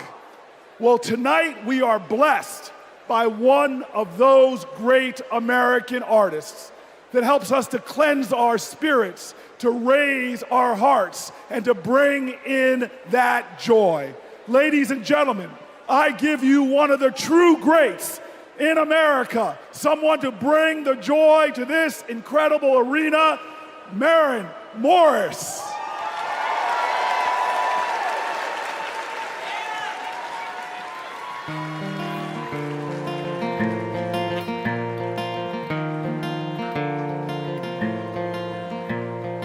If you don't like it, get the hell out.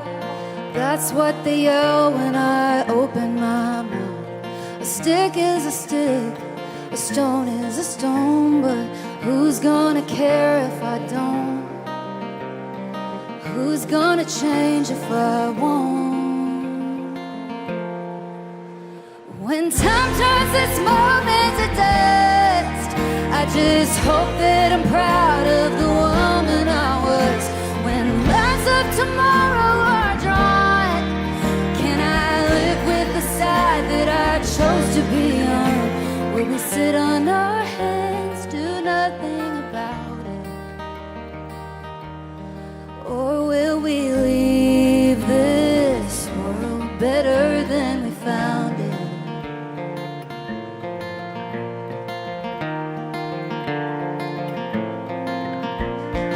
Over and under and above the law, my neighbor's in danger. Who does he call when the wolf's at the door? What would you do? Shouldn't we try something new? We're over a barrel and at the end of one too. When time turns this moment to dust, I just hope that I'm proud of the woman I was. When lines of tomorrow are drawn, can I live with the side that I chose to be on? Will we sit on our hands, do nothing about it? Or will we leave this world better than we found it?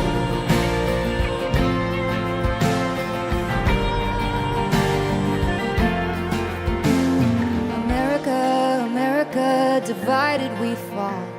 America, America, God save us all from ourselves and the hell that we built for our kids.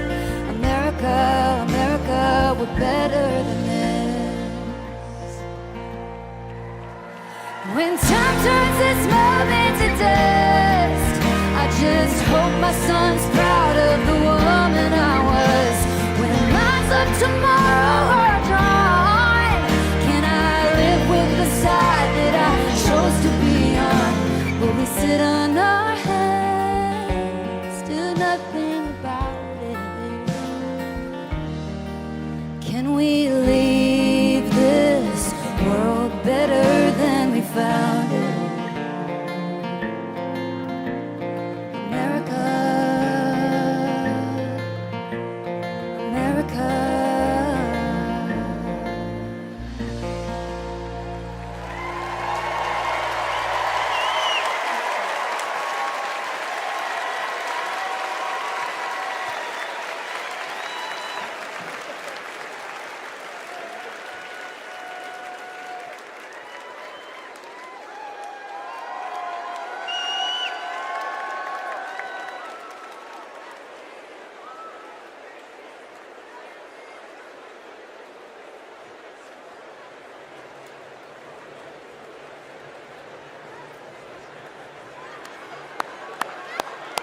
All right. You know what? I'm inspired. Maybe I will sing a song. To Donald Trump, a little B.B. King classic, The Thrill Is Gone.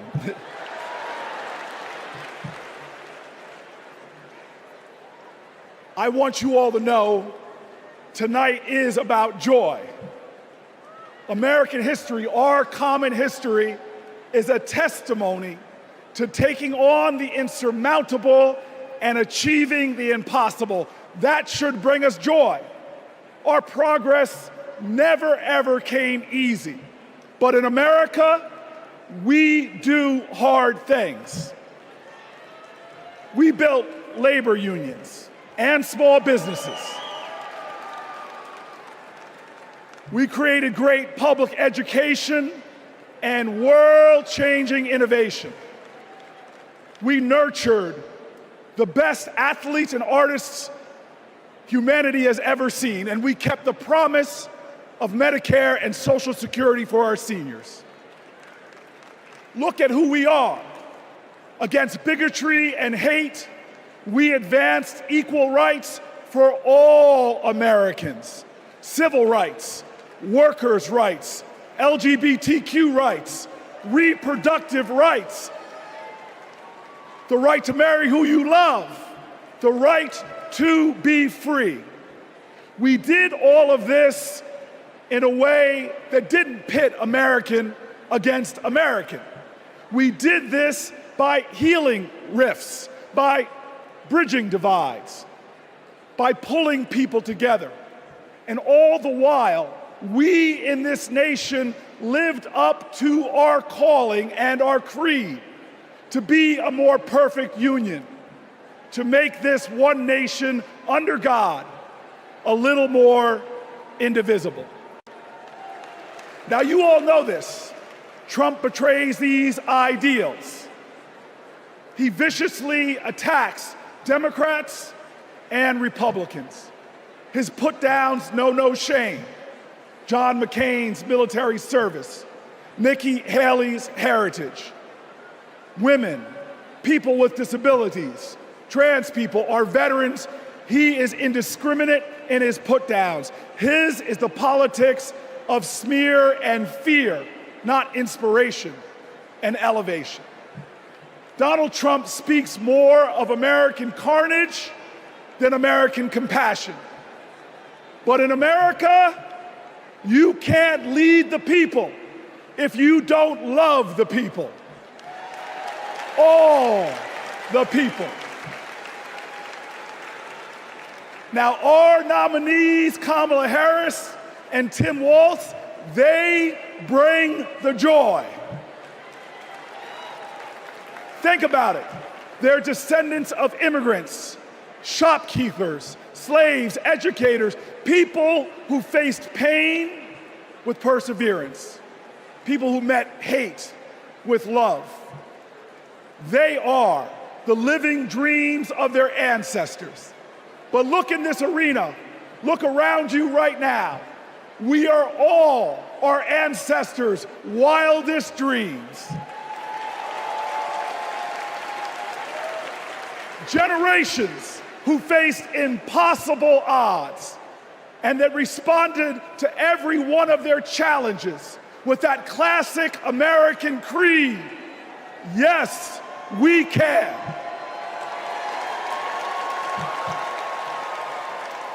So there are doubters out there.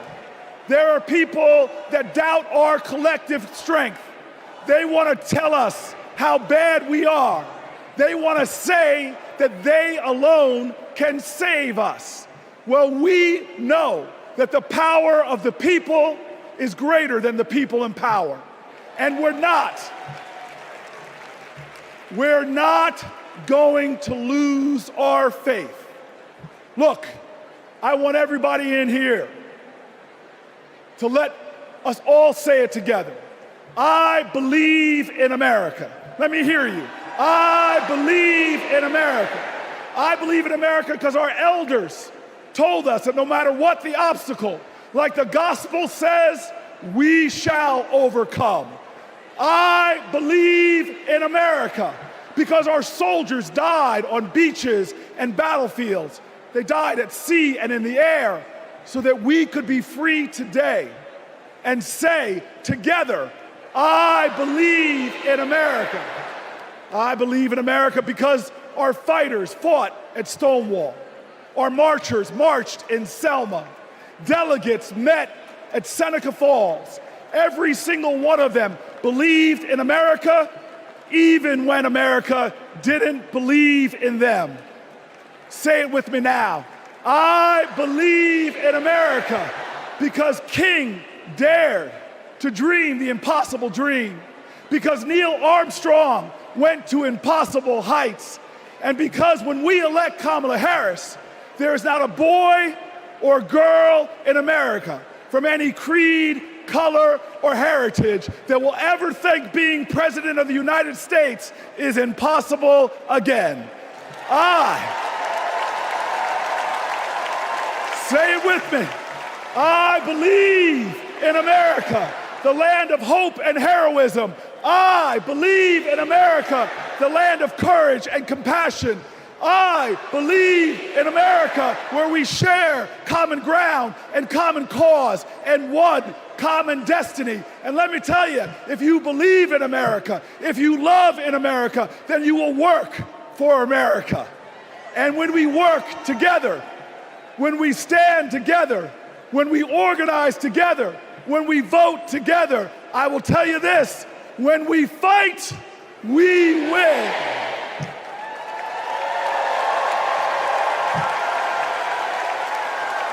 Ladies and gentlemen, Veronica Escobar.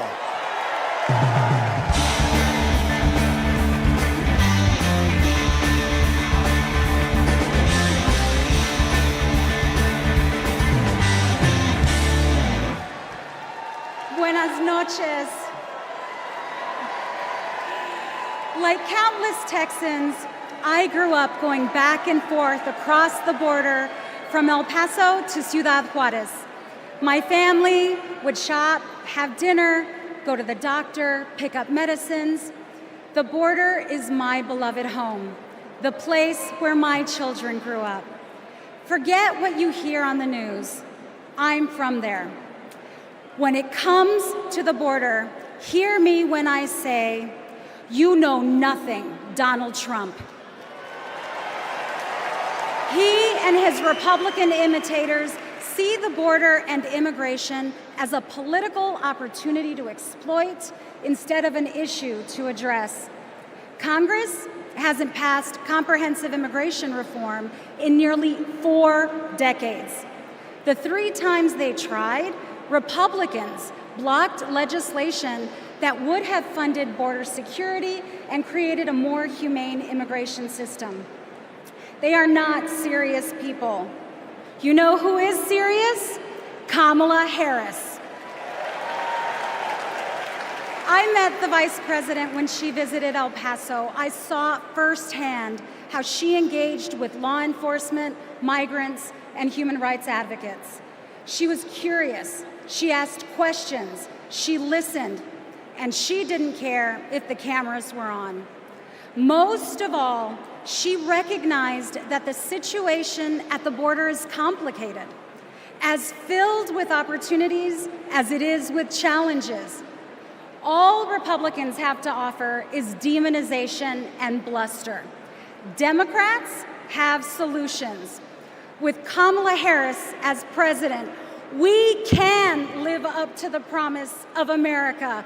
We can strengthen legal pathways to immigration.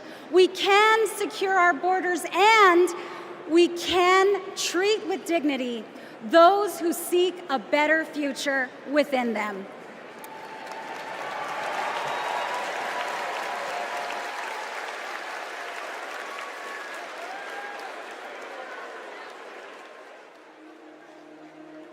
I have a question for you. Who really wants a solution at our border? Our administration worked on the most significant border security bill in decades. Some of the most conservative Republicans in Washington, D.C. supported the bill. Even the Border Patrol endorsed it. And that bill included thousands of new border agents and personnel, new technology that can detect and stop fentanyl, more judges, and faster asylum processing. For the first time in decades, a chance at a real bipartisan solution.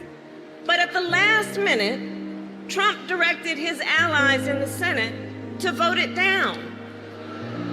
They're blaming it on me. I said, that's okay, please blame it on me, please.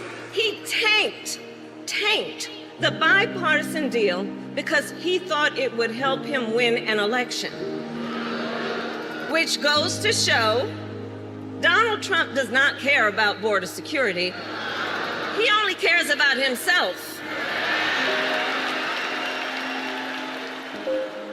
The real difference is, I was the Attorney General of a border state. In that job, I walked underground tunnels between the United States and Mexico on that border with law enforcement officers. I went after transnational gangs, drug cartels, and human traffickers that came into our country illegally. I prosecuted them in case after case, and I won. So here is my pledge to you. As president, I will bring back the border security bill that Donald Trump killed, and I will sign it into law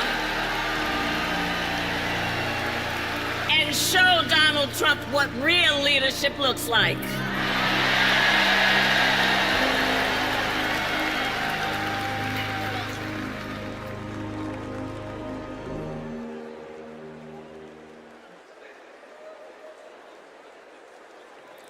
Please welcome Connecticut Senator Chris Murphy.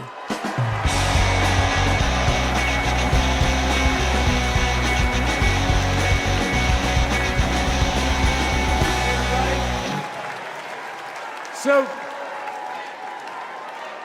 I just want to let you know, that everything that you just saw in that video, that's exactly what happened. I know because I was the Democratic senator who negotiated that bill to secure the border with President Biden and Vice President Harris. And I want to tell you this as well. Donald Trump's allies weren't just in the room. They helped us write the whole bill. It was a bipartisan bill. It was a tough bill. $20 billion in new border security, gave the president the emergency power to shut down the border, made compassionate but serious reforms to our asylum system. One Republican said it would have had almost unanimous support if it weren't for Donald Trump. Trump killed that bill, and he did it because he knew that if we fixed the border, he'd lose his ability to divide us, his ability to fan the flames of fear about people who come from different places. Right? You guys know this, right? Hate and division, that's Trump's oxygen. Right? People like Trump and J.D. Vance, they need it to survive in politics. People are saying that they're weird, that they're creepy, and they are weird, they are creepy. But even worse, they're weak.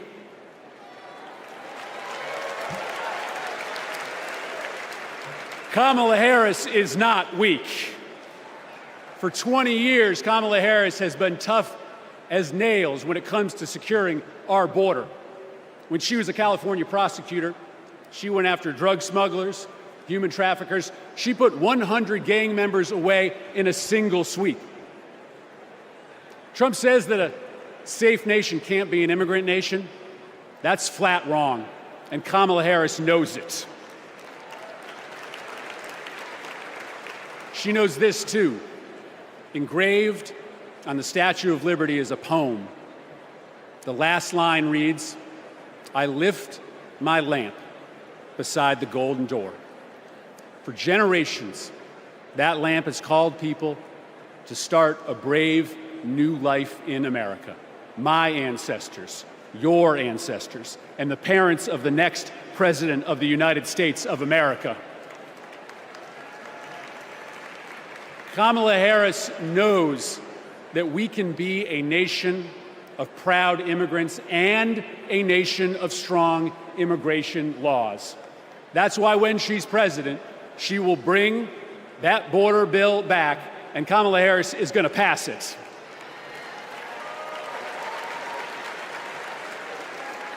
How do I know this? Because in this race, there is only one candidate who has ever been willing to do the worthy, redeeming work of making our country better, of recognizing that we do not have to choose between celebrating our heritage and enforcing our laws, right? The beautiful thing about America is that we can be both. We can be a nation of immigrants who love their country and a nation with a secure border. And there is only one candidate. There is only one candidate who can deliver that vision of America, and it's Kamala Harris. Thank you very much, Democrats.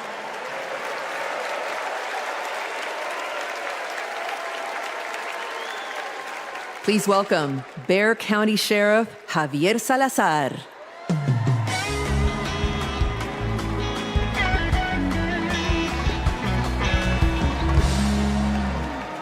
On the other side of the border, the traffickers, they pack migrants into 18-wheelers like cattle, 50, 100 at a time.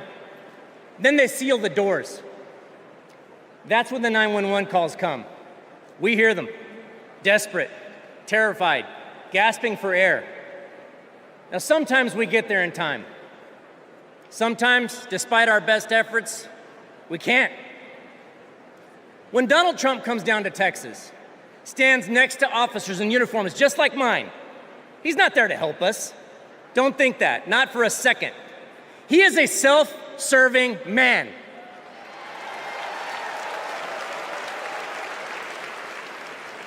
I mean, look, just like when he killed the border bill, he just made our jobs harder. Now, Kamala, on the other hand, has been fighting border crime for years. She's gone down to Mexico and worked to stop the traffickers. And when the traffickers didn't stop, she put them in jail. Now, down in my neck of the woods, we call that fooling around and finding out. I may be paraphrasing a bit. We protect them. Now, the border sheriffs that I know, right, and we're like Kamala. We protect and serve. We enforce the law. We show compassion, and we fight like hell to protect our border. Because as we've always known in Texas, cuando luchamos, ganamos. When we fight, we win.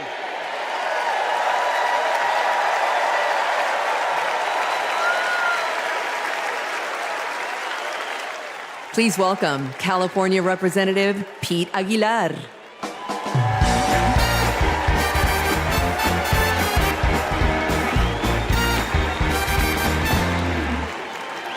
I'm Pete Aguilar, chair of the Democratic Caucus. For 4 generations, my family has called California home. I grew up in San Bernardino, a working-class community defined by family, faith, and hard work. These values, shared by Latino families across this country, are what made my family's American dream possible. And only Kamala Harris and Tim Walz will protect the American dream so that every family can earn a living, own a home, and reach their full potential. This is a vision for America that Donald Trump will never understand. All he knows is chaos and division. He talks about tearing American families apart, pitting neighbor against neighbor, community against community. Compare that to what Kamala Harris has done as vice president. Almost 500,000 people who live here and are married to a U.S. citizen can now apply for lawful permanent residents. DACA recipients who graduated college have easier access to work visas.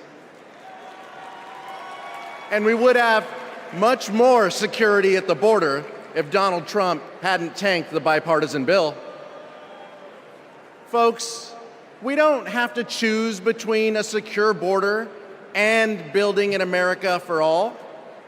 Under President Harris, we can and will do both. As a prosecutor, she took on transnational gangs and cartels. As president, she will fight for pathways to citizenship. And I can tell you, as the highest-ranking Latino in Congress, our community understands the stakes in this election because we believe in the promise of this country. We believe our nation is stronger when we keep families together. We believe our union is more perfect when dreamers become doctors, teachers, construction workers, and military service members. Latinos believe in that American dream and a brighter future. One where we secure our border, fix our broken immigration system, and unlock economic opportunity for all. And together, we will win. Thank you.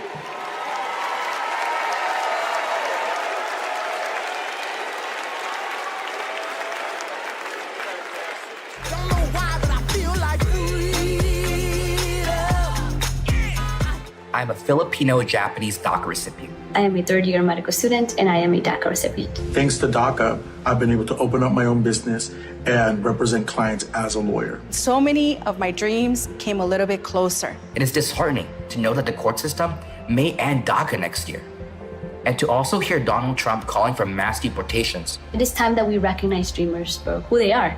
We are contributors to this great nation. I support Vice President Harris, who has continued to fight for DACA recipients. She was the one who stood with us, who sat with us, who heard our stories. We need a future President Harris to ensure that dreamers like me can continue to work and provide for ourselves, our communities, and our families.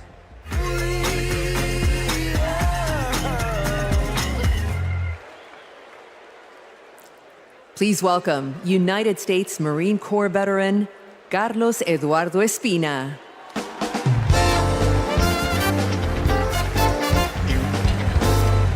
Buenas noches, mi gente. My name is Carlos Eduardo Espina. And if 2 decades ago, when my parents immigrated to College Station, Texas, you told them that one day their son would reach 14 million followers on social media, graduate law school, and speak at the Democratic National Convention, they might not believe you. But this is the United States of America, the land of opportunities where anything is possible. I know this because daily I interact with people who, like my parents, came to America to fulfill the dreams and ambitions that in their home countries were impossible. People who work hard, contribute to society, pay taxes because, yes, immigrants pay taxes, and love this country deeply. The same people Donald Trump wants you to believe are poisoning the blood of our country. This is dangerous, and it is outright anti-American. Because as Ronald Reagan, a Republican, once said, we lead the world because unique among nations, we draw our people, our strength from every country and every corner of the world. Reagan knew that welcoming immigrants is not a Democratic or a Republican value, it is an American value. To be pro-immigrant is to be pro-America. And that's why Kamala Harris understands this too. And that's why, once elected, she will reject hate and find solutions that make our nation stronger. So let's get her elected. Let's get her elected. And ensure that our country remains a beacon of freedom and opportunity for all. Thank you, God bless you, and God bless the great state of Texas!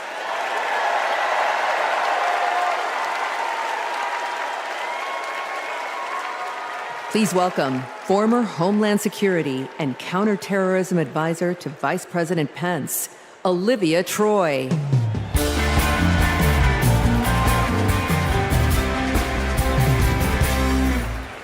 4 years ago, I resigned from the Trump administration. As a Republican who dreamed of working in the White House, it was a hard decision. But as an American, it was the right one. I saw how Donald Trump undermined our intelligence community, our military leaders, and ultimately our democratic process. Now, he's doing it again, lying and laying the groundwork to undermine this election. It's his MO, to sow doubt and division. That's what Trump wants, because it's the only way he wins. And that's what our foreign adversaries want, because it's the only way they win. As a national security expert, y como latina, y hija de una inmigrante mexicana que realizó el sueño americano, being inside Trump's White House was terrifying. But what keeps me up at night is what'll happen if he gets back there. The guardrails are gone. The few adults in the room the first time resigned or were fired. I grew up in the kind of working family that Trump pretends to care about. Conservative, Catholic, Texan. July 4th was our most sacred holiday. Those values made me a Republican. And they're the same values that make me proud to support Kamala Harris. Not because we agree on every issue, but because we agree on the most important issue: protecting our freedom.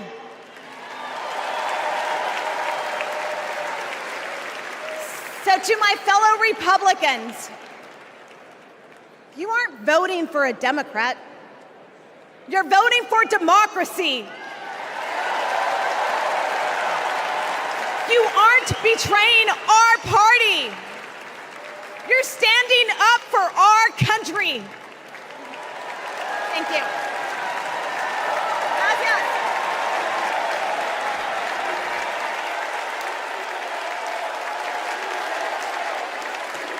Please welcome former Georgia Lieutenant Governor Jeff Duncan.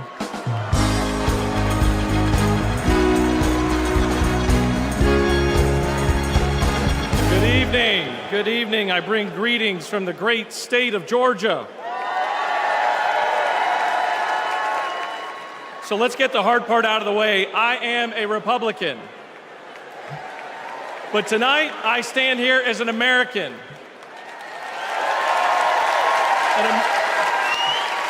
An American that cares more about the future of this country than the future of Donald Trump. My journey started to this podium years ago when I realized Donald Trump was willing to lie, cheat, and steal to try to overturn the 2020 election.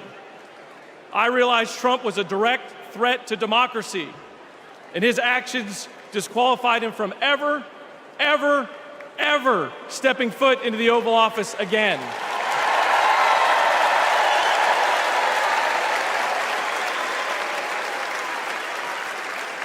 I could spend my time revving up this crowd, but I'm certain I don't have to talk anybody out of voting for Donald Trump here. So I'm going to focus my attention on the millions of Republicans and independents that are at home that are sick and tired of making excuses for Donald Trump.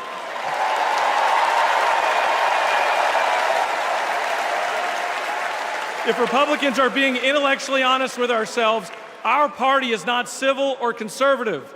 It's chaotic and crazy, and the only thing left to do is dump Trump.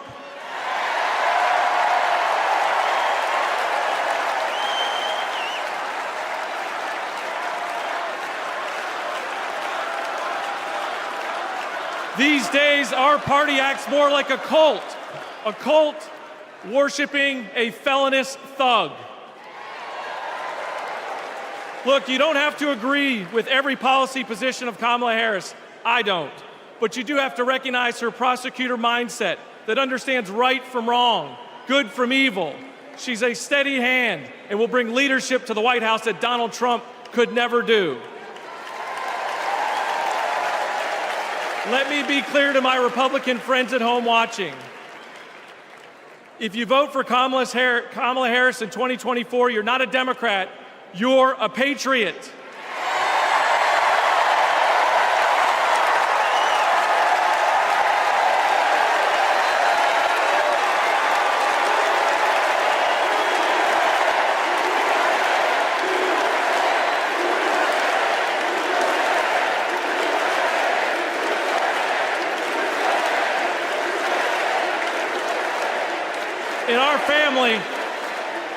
In our family, my wife Brooke and I are raising 3 boys, and we have a family motto. And it says, doing the right thing will never be the wrong thing. During 2020, during just the lowest of lows, when we had armed officers outside our house protecting us from other Republicans, Donald Trump had targeted us.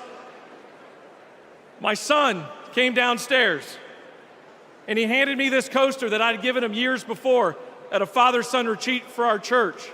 And he said, hey, Dad, doing the right thing will never be the wrong thing. Stay strong.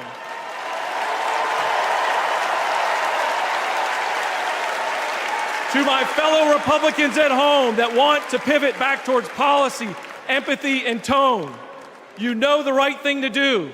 Now let's have the courage to do it in November. Thank you, and God bless you.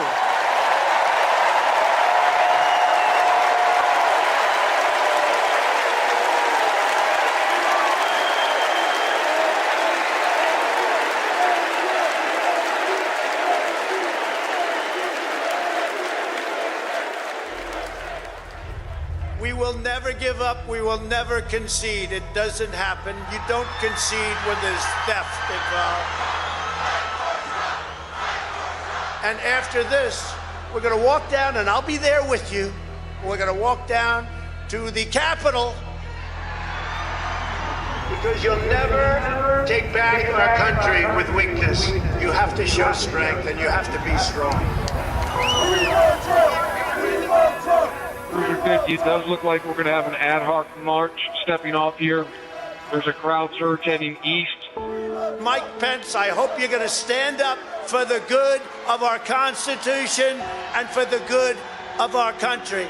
And if you're not, I'm going to be very disappointed in you. I will tell you right now.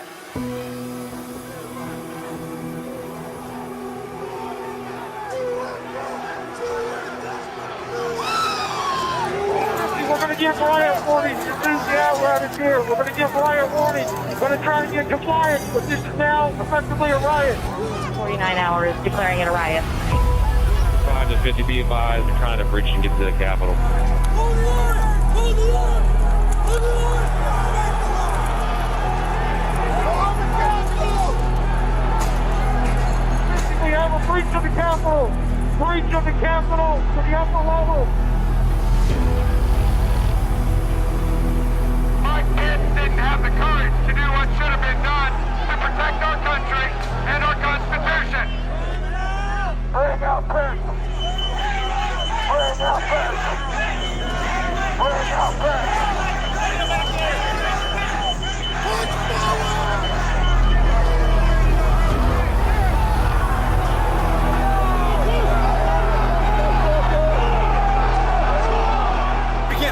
Too many people. Look at this vantage point, man.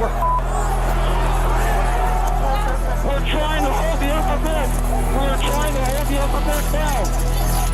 We need an area for the house members. They're all walking over now through the tunnels. We need to move down. Copy. If we lose any more time, we may lose the ability to leave. So if we're going to leave, we need to do it now. We lost the line. We lost the line. All MPD, pull back. All MPD, pull back to the upper deck. H208 with 4 members. The door's barricaded. There's people flooded the hallways outside. We have no way out. Officers still remaining on the house floor, so we can secure the members on the other side. Copy. Officers down! Get them up! Get them up!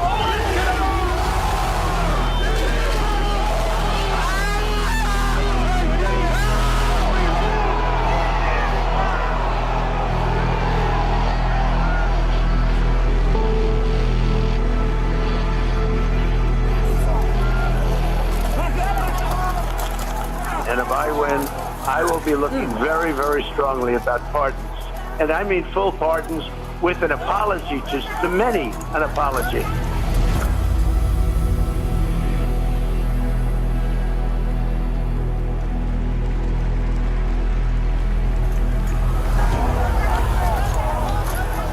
They were peaceful people. These were great people. The crowd was unbelievable. And I mentioned the word love, the love in the air. I've never seen anything like it.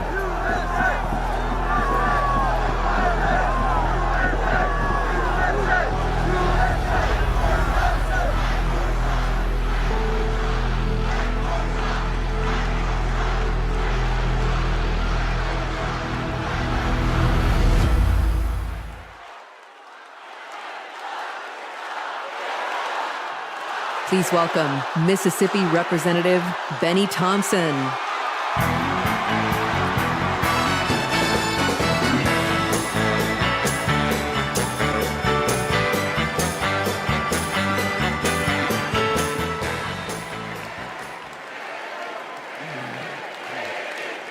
On January 6th, like most of my colleagues, I had one goal: to uphold the votes of the American people, the cornerstone of our American democracy. But as what you just witnessed, let me remind you that the members of that violent mob had another goal.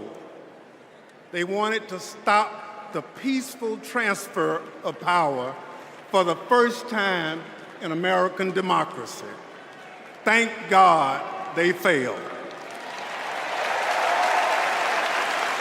Because in this country, we settle our differences at the ballot box, not through violence. It took a long time to get here, and we are not going back. Because I remember that dark history. It's my own history. In this life, my father never cast a vote because of Jim Crow. So I dedicated my career to protecting the votes against violence and discrimination. You can imagine what I felt on January 6th when I saw with my own eyes those insurrectionists trying to take that away. They did it to rob millions of Americans of their votes. They did it because Donald Trump couldn't handle losing. He lied about the election fraud. He called his conspiracy-led mob to Washington. He would rather subvert democracy than submit to it. Now, he's plotting again. His campaign proclaims that elections won't end until the moment of inauguration. We will win or it was rigged. We win or else. This is Donald Trump's America. Elections are about choice. Choose democracy, not political violence. Choose the America we've always taught our children to love. Choose Kamala Harris.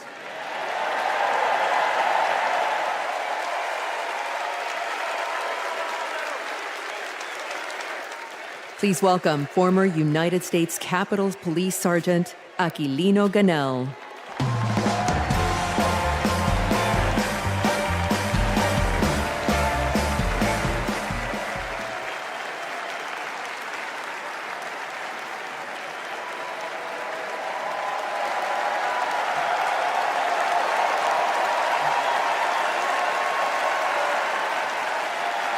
Thank you.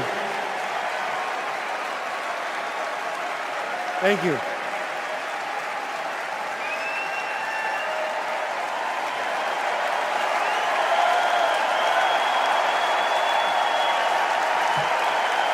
Thank you.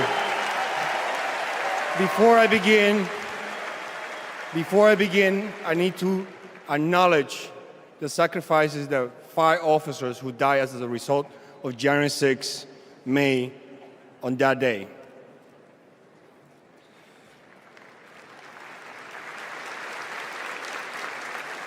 My name is Aquilino Ganell. I immigrated to the U.S. from the Dominican Republic when I was 12. I became an American citizen. I was a sergeant in the U.S. Army and a Capitol Police officer. I had seen violence while serving in Iraq, but nothing prepared me for January 6. We officers risked everything to protect innocent people. We were beaten and blinded. I was assaulted with a pole attached to the American flag. President Trump summoned our attackers and sided with them. He betrayed us. When I joined the Army and Capitol Police, I took an oath to defend the Constitution. I did so with duty in my soul, and I still feel it. To Donald Trump, I ask, why don't you?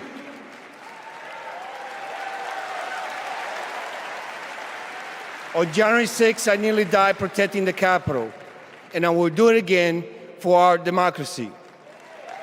The way to preserve it is to elect Kamala Harris, our first female commander-in-chief.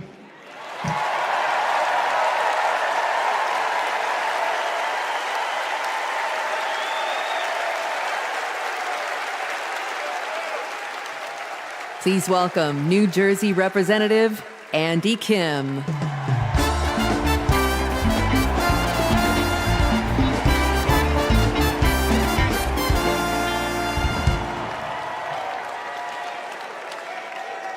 When I was a kid, my parents brought me to the Capitol.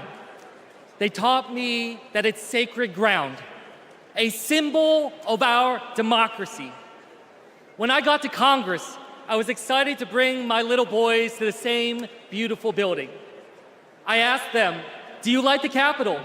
And my oldest son, Austin, said, "I love the Capitol, and lowercase too." They are so sweet. But shortly after, we saw something unimaginable. A mob tearing down flags, assaulting police officers. That night, I walked into the rotunda. The floor was covered in broken glass and garbage, strewn with the chaos unleashed by Donald Trump. And I thought to myself, how did it get this bad? So I did the only thing I could think of. I grabbed the trash bag and started cleaning up.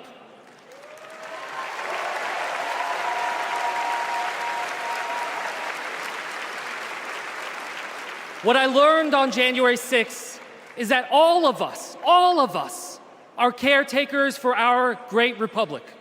We can heal this country, but only if we try. Many of you are doing your part through your voices and your votes.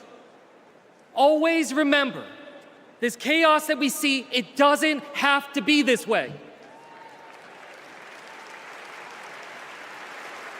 As a father, I refuse to believe that our kids are doomed to grow up in a broken America.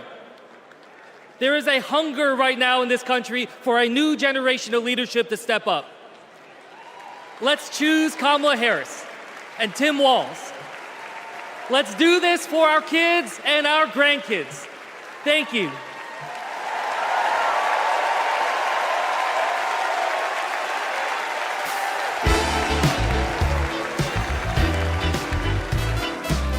Please welcome Olivia Juliana. Hello from a proud Texas Democrat. This November, I'll cast my first vote in a presidential election ever. The fact is, our right to vote is under attack. I've seen it. Long wait lines. People blocked from registering to vote. Texans denied our voice. Donald Trump's Republicans are making it harder for us to vote. But we won't let them get away with it. And Kamala Harris won't let them get away with it either. She's fought for our freedoms. She's fought for our voice. But we will only be heard if we vote. As the saying goes, if you're not at the table, you're on the menu. So Gen Z, let's take our seat in our democracy and cast our ballots this November for Kamala Harris and Tim Walz. And now, ladies and gentlemen, American icon Stevie Wonder.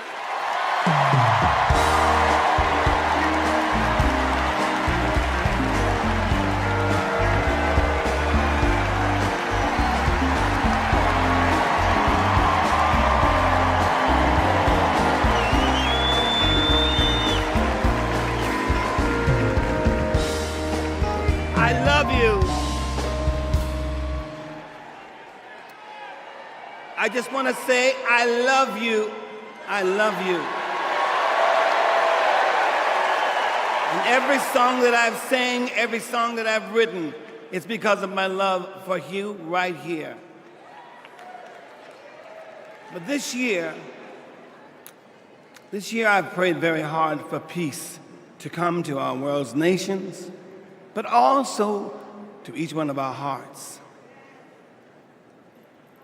Even though our hearts have been beaten and broken, beyond prayer, I know the importance of action, and now is the time to understand where we are and what it will take to win.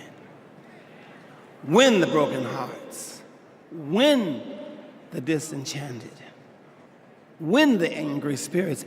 Now is the time.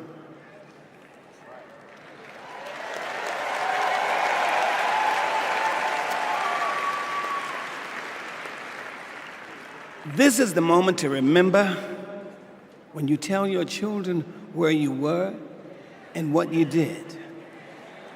As we stand between history's pain and tomorrow's promises, we must choose courage over complacency.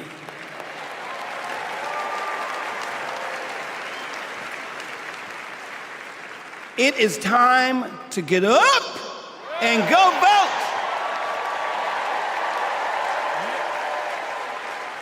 Listen, the choice is clear, clearer than anyone else is saying. Did you hear me? Clearer than anyone else is saying. You feel me? Yeah. We need to choose joy over anger, kindness over recrimination, and peace over war. Every time.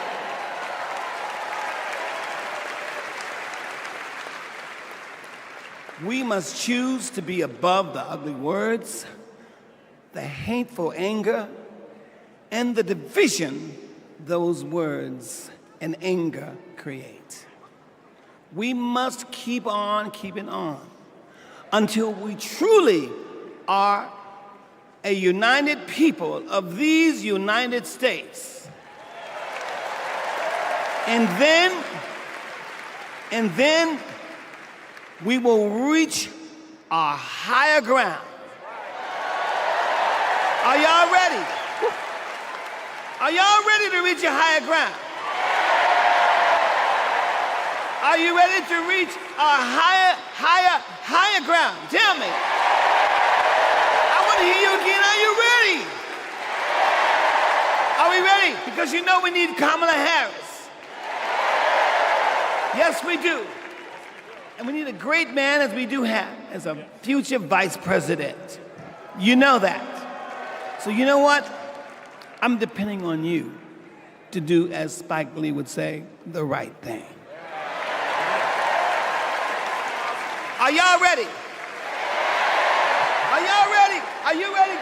Mosky, are you ready? I'm ready, Steve. Dancers, are you ready? All right, we need everybody. Clap your hands like this. Everybody clap your hands. Clap, clap, clap, clap. Now somebody scream.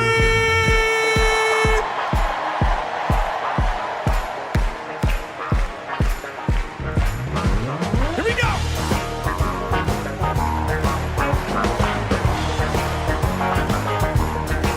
Are y'all ready? Oh, you're gonna have to get louder than that. I want y'all to sing with me. Come on. People. You sing. Keep on learning. Soldiers. Y'all say keep on one. Yeah. Whoa. Keep on turning. 'Cause it won't be too long. Are y'all with me?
I couldn't see the rest of y'all, but from back, Nebraska was getting down. Stevie's song is powerful, but so was his words. He said courage over complacency. He gave us a call in his remarks. But now I gotta tell you, the party is gonna keep going. We're just getting started, y'all. And this is a segment that I am very, very excited about because it might be Wednesday night and we might be in Chicago, but it's starting to feel like something I've wanted to say my whole life. Live from New York, it's Saturday night. Please welcome Kenan Thompson.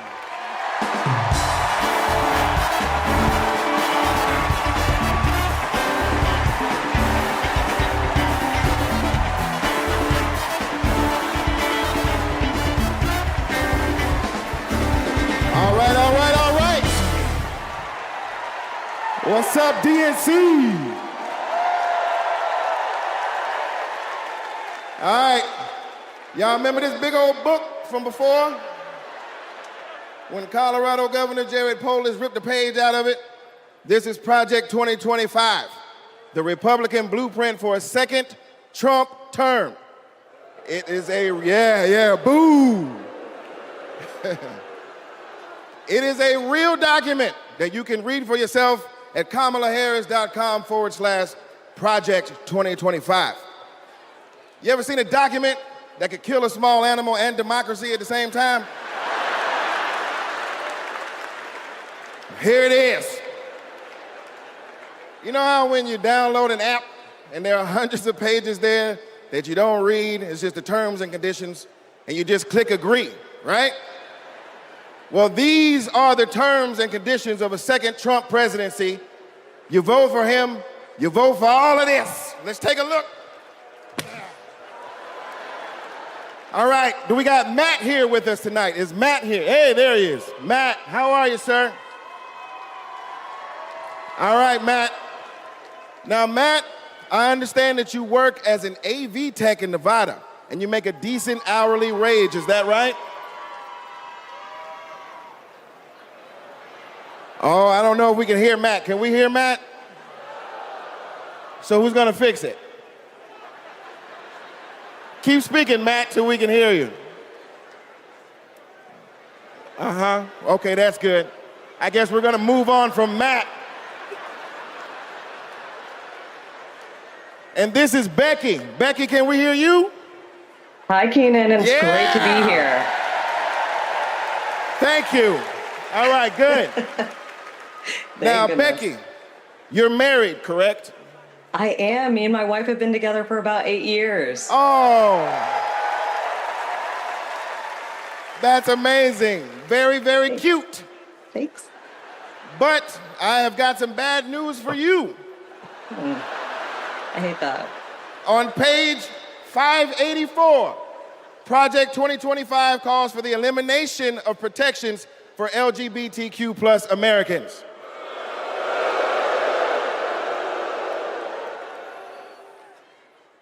So right back to the Stone Age. I'm afraid so. Right back to the Stone Age. That's terrible. Yeah, it is. Thank you, Becky, for being here and making that wonderful point. All right, next up, we have Nirvana. Nirvana, are you with us? And your people are with us as well? All right, good. Now, Nirvana, I understand that you are on insulin to manage your diabetes, yes? Yes, and thanks to President Biden and Vice President Harris, I only pay $35 a month for my insulin. That is great. That is great. But on page 465, Project 2025 calls for millions of people like yourself to pay more for prescription drugs like insulin. Why? Why? Well, I guess maybe to help Big Pharma make more money that they can donate to Republican politicians, I assume. Yeah, that makes sense. Yes, unfortunately, it does make sense. All right, let's talk to Anita. Anita, are you there? Yes. Hello, Anita. Hello. And Anita, what do you do for a living? I'm an OBGYN who delivers babies and does surgery. An OBGYN. She is an OBGYN that delivers babies. Uh-oh. Uh-oh, yeah. It's bad news, isn't it? It sure is. On page 459, Project 2025 resurrects a law from the 1800s called the Comstock Act to ban abortion nationwide and throw healthcare providers in jail. Oh my God, that is awful. Yes, it is awful. All right, let's do one more. Is Sharia with us? Sharia, are you there? Hey, Keenan, I'm here. Yes, Sharia, I love it. All right, let's talk to you. I understand that you work for the federal government? Yes, sir. I'm in the United States Department of Education. I'm a proud civil servant and a proud union president. She works for the Department of Education and she's a proud civil servant. Well, unfortunately for you, on page 78, Project 2025 calls for President Trump to purge the civil service of everyone who isn't a MAGA loyalist. Are you a MAGA loyalist? Now, Keenan, absolutely not. I'm just asking. I mean, you might as well be, because also page 319 calls for the complete elimination of the Department of Education.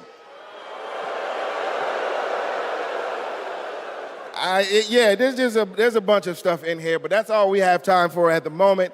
Just remember, everything that we just talked about is very real. It is in this book. You can read it online at kamalaharris.com/Project 2025. And most importantly, you can stop it from ever happening by electing Kamala Harris as the next president of the United States.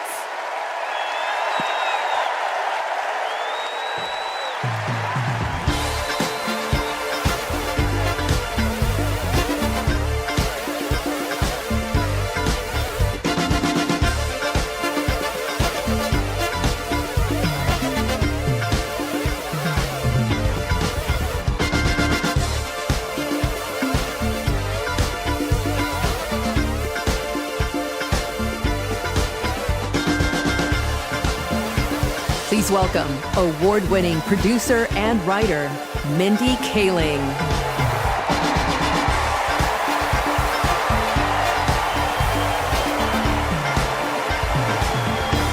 Good evening, everyone. Hello. Hello and welcome. Welcome to the third night of the Democratic National Convention. My name is Mindy Kaling. Thank you. For those of you who don't know me, I am an incredibly famous Gen Z actress who you might recognize from The Office. Thank you, The Mindy Project. Or as the woman who courageously outed Kamala Harris as Indian in an Instagram cooking video. Yes, you're welcome. I am so proud to be here supporting my friend.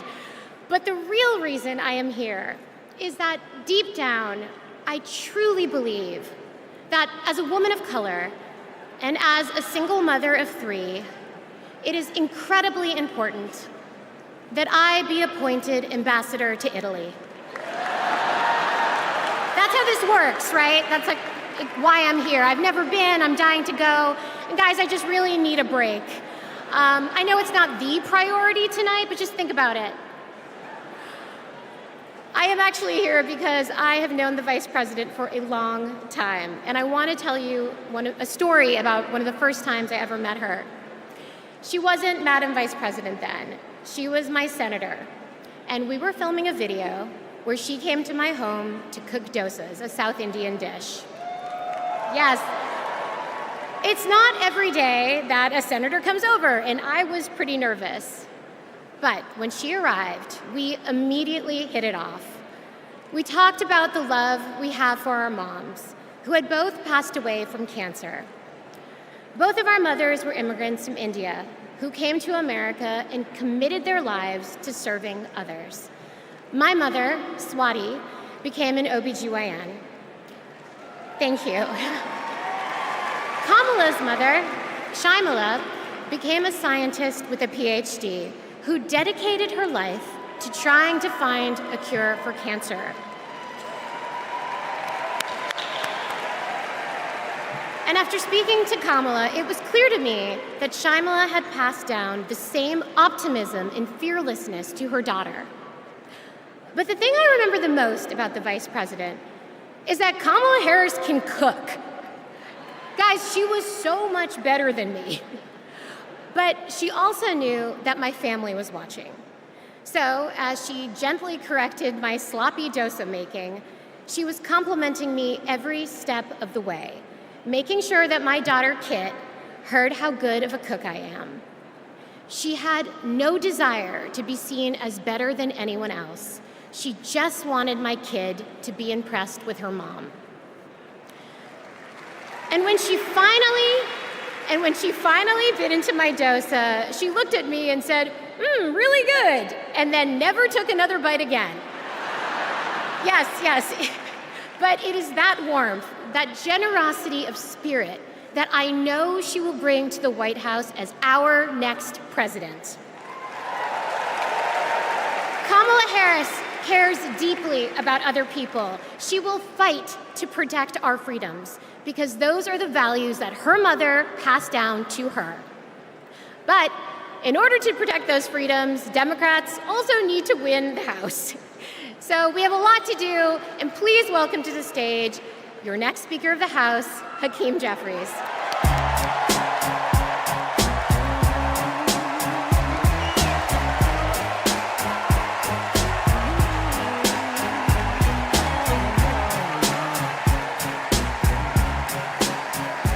Good evening, Democrats.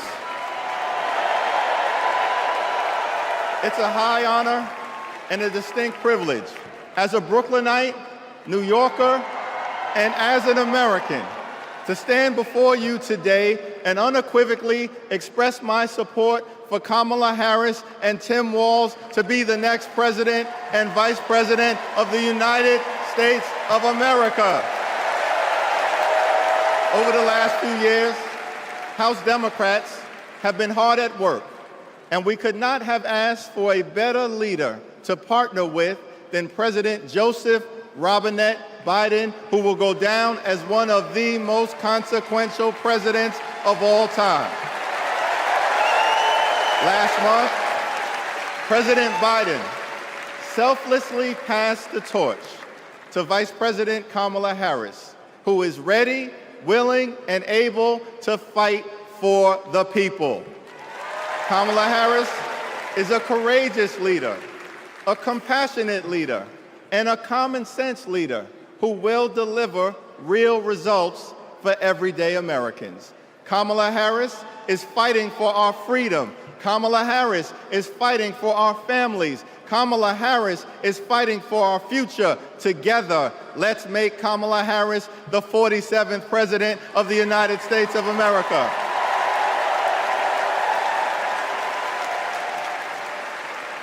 In our great country, when you work hard and play by the rules, you deserve to earn a living wage. You deserve to have an affordable place to call home.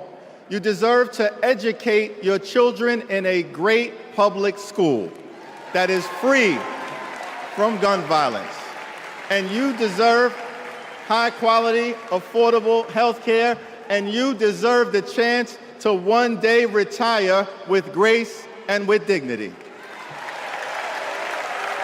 But for far too many people in our great country, they are struggling to live paycheck to paycheck. And as a result, the American dream is out of reach. Here's the thing. Extreme MAGA Republicans don't care about everyday Americans. They only care about themselves. Our approach, led by Kamala Harris and Coach Walz, is very different. We care about you, the American people. And we will fight hard to make sure that the American dream is alive and well in every single community.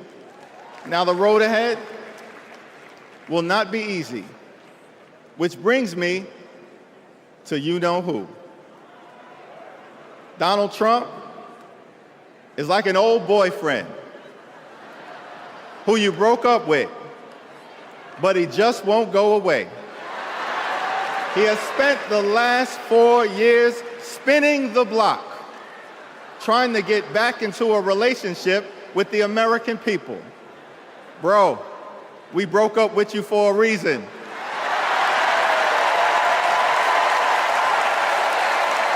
Trump was the mastermind of the GOP tax scam, where 83% of the benefits went to the wealthiest 1% in America. Trump failed our country during the COVID-19 pandemic.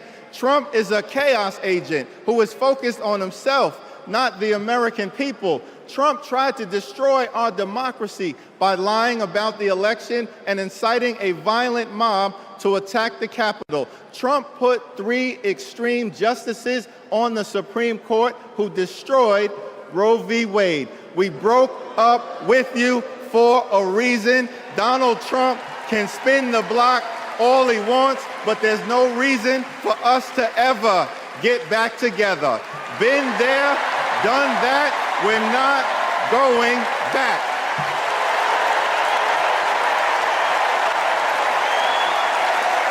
Kamala Harris and House Democrats will always put people over politics.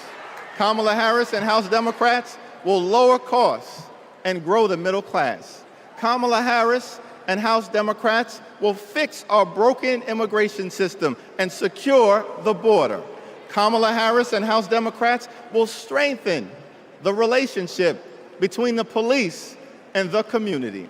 Kamala Harris and House Democrats will continue to combat the climate crisis with the fierce urgency of now.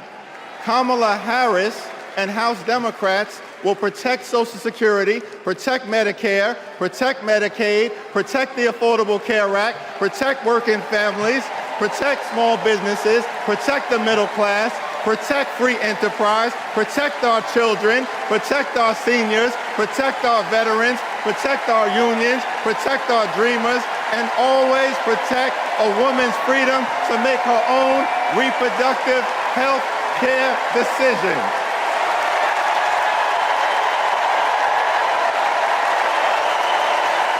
The extreme MAGA Republicans want to divide us. But the Constitution promises equal protection under the law. We are one nation, under God, indivisible, with liberty and justice for all. Together,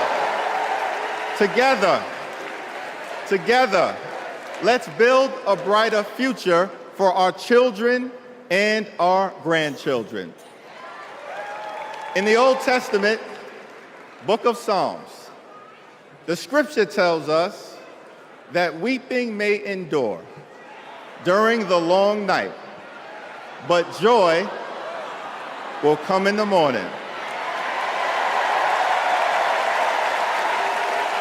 Here's how we do it. Strategize on Sunday. Meet the moment on Monday. Take it to them on Tuesday. Work it out on Wednesday. Thank the Lord on Thursday. Fight the power on Friday. Set it off on Saturday. Get a few hours of sleep, wake up the next day, and do it all over again until joy comes in the morning.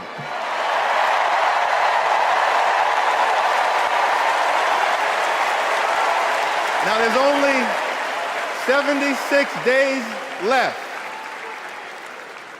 There are only 76 days left. We must continue to speak up. We must continue to show up. We must continue to stand up, not as Democrats, or Republicans, but as Americans. And when we do, nothing can stop Kamala Harris from becoming the 47th President of the United States of America. Nothing can stop House Democrats from taking back the majority. Nothing can stop the American people from continuing our march toward a more perfect union. Nothing can stop us. We're all the way up. God bless you. God bless Kamala Harris. May God bless the United States of America.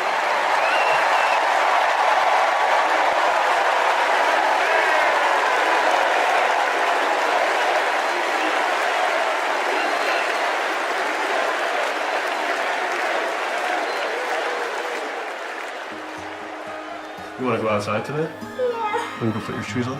Yes. Let's go outside. Ruby is 2 years old. I'm starting to think, will she be an iron worker like her dad? I hate to break it to you, but I'm not a billionaire. Donald Trump talked a big game about bringing jobs back to America, but it was all talk, like Foxconn. This is the 8th wonder of the world. Foxconn, by most estimates, has not even come close to meeting expectations. This whole project was a scam. He is not looking out for the residents. He's looking out for himself. You know what Trump delivered? $2 trillion in tax cuts focused on his billionaire buddies and big corporations. You're rich as hell. It makes me angry. Billionaires don't pay their share of the load. And he wants to do that again. Trump talked a massive game about infrastructure. What a joke. We call it Infrastructure Week. Infrastructure is the easiest of all. We're going to get this infrastructure going. Trump was too incompetent to get it done. Who's he looking out for? Not us, not my family. You know who got it done? Joe Biden and Kamala Harris. Biggest infrastructure package in history. Infrastructure is just a fancy word for jobs. Not just union workers, but for everyone. Small businesses are booming. Communities are starting to thrive again. I wish it was faster, but prices are easing. Kamala Harris helped deliver the largest job growth in American history. Wages are higher. Manufacturing is booming. We're building roads, bridges, airports again. That's a fact. And we have healthcare. When our middle class is strong, America is strong. Kamala's goal is to rebuild the middle class for families like mine.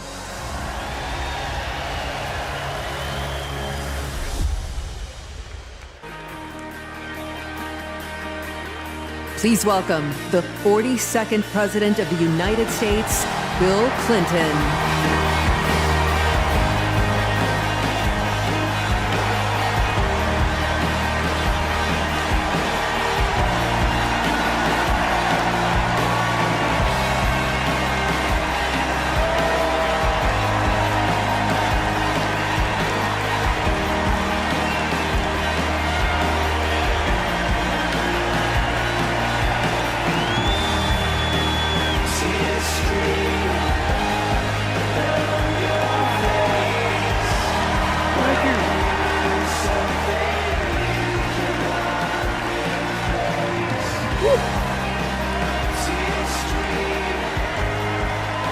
Thank you.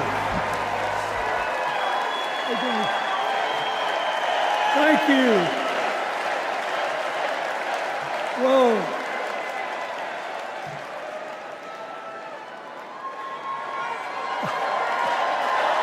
Let me ask you something.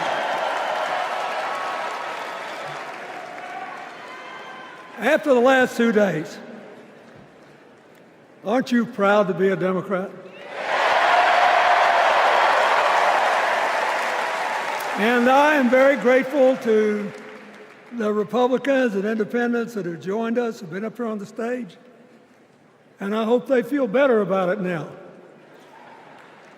Because I've seen all these things that even I have to be reminded of from time to time when I get my spirits down. I love seeing the Obamas here. I love seeing President Biden. And I thought Hillary gave a great speech, too. And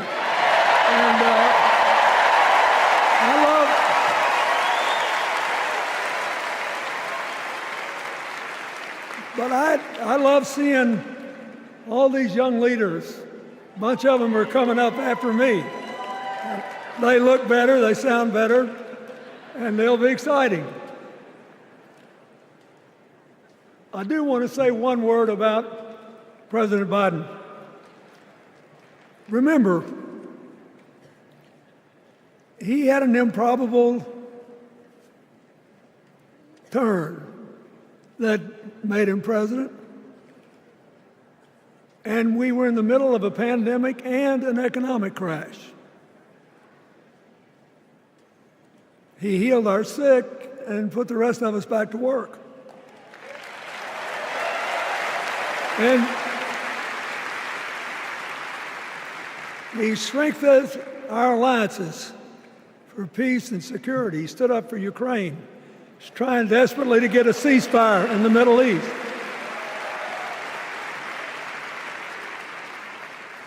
And then he did something that's really hard for a politician to do. He voluntarily gave up political power. And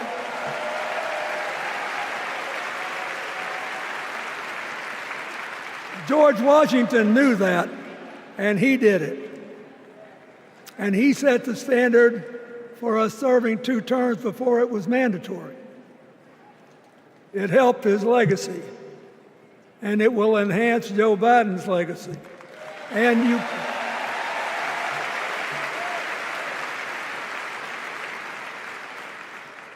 it's a stark contrast to what goes on in the other party. So I want to thank him for his courage, compassion, his class, his service, his sacrifice.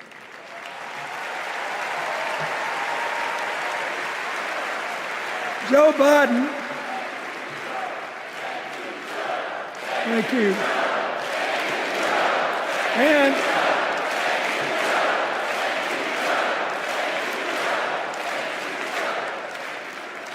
he kept the faith, and he's infected a lot of the rest of us. Now let's cut to the chase. I am too old to gild the lily. 2 days ago, I turned 78, the oldest man in my family for 4 generations. And the only personal vanity I want to assert is I'm still younger than Donald Trump.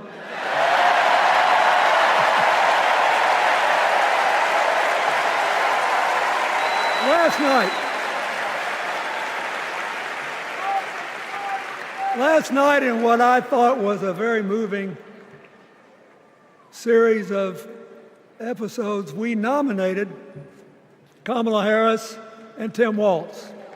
And just think about that. 2 leaders with all-American but still improbable life stories. It could only happen here. Their careers, after all, started in community courtrooms and classrooms. 2 leaders who spent a lifetime getting the good job done. Now, one of the things that I've noticed over my increasingly long life, is that a presidential election is unique in several ways. First of all, it's the greatest job interview for the greatest job in the world. Secondly, the Constitution says we, the people, get to do the hiring. And the third thing is that every 4 years, we get to change the requirements for the job. So here's what I'm thinking, because I try to apply this in every election. Will this president take us backward or forward? Will this president give our kids a brighter future? Depends. Will this president bring us together or tear us apart? Will the president increase the peace, security, and stability and freedom that we enjoy and extend it to others as we can. We, the people, we have to make a decision about these kind of questions. And every 4 years, it's a little different because the people come at the candidates, and they say, as they're saying now, here are our problems, solve them. Here are our opportunities, seize them. Here are our fears, ease them. Here are our dreams, help them come true.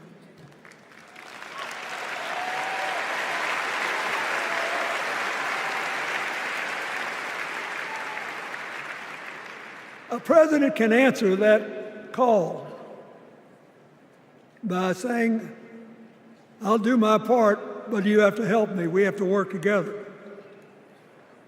Or you can dodge what needs to be done by dividing, distracting, and diverting us. So in 2024, we got a pretty clear choice, it seems to me. Kamala Harris for the people,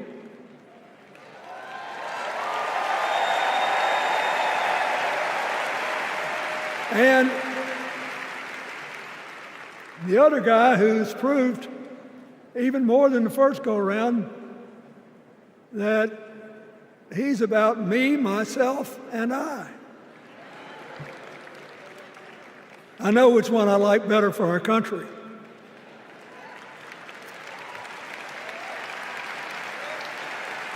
Kamala Harris will work to solve our problems, seize our opportunities, ease our fears, and make sure every single American, however they vote, has a chance to chase their dreams. You know, when she was young, she worked at McDonald's. And she greeted every person with that 1,000-watt smile and said, "How can I help you?" Now she's at the pinnacle of power, and she's still asking, "How can I help you?"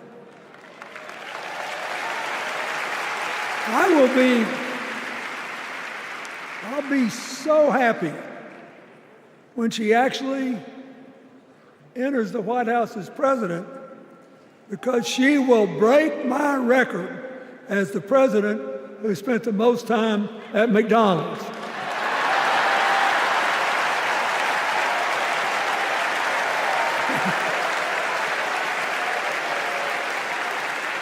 Now, but we got an election to win. And remember, we've got a guy that's pretty good at what he does. Donald Trump has been a paragon of consistency. He's still dividing, he's still blaming, he's still belittling other people. He creates chaos, and then he sort of curates it as if it were precious art. Let me say, not a single day goes by,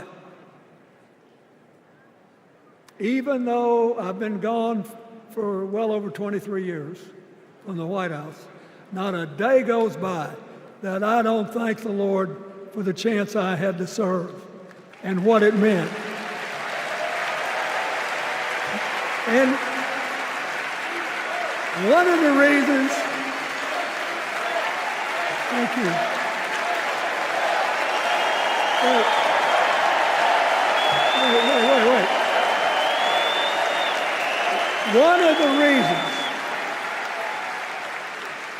One of the reasons I love the job so much is that in the toughest times, even on the darkest days, if you tried hard enough, there was always something good you could do for somebody else. Now, some days that's not easy to do. You've got to deal with all these emergencies, or there's something going on here, there, or yonder. But Kamala Harris is the only candidate in this race who has the vision, the experience, the temperament, the will, and yes, the sheer joy to get something done.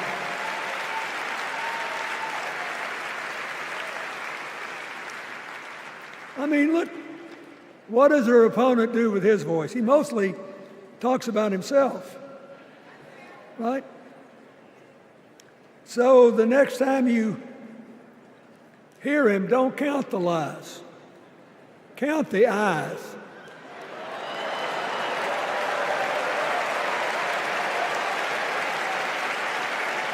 Count the eyes. His vendettas, his vengeance, his complaints, his conspiracies. He's like one of those tenors opening up before he walks out on stage, like I did, trying to get his lungs open by singing, me, me, me, me, me, me.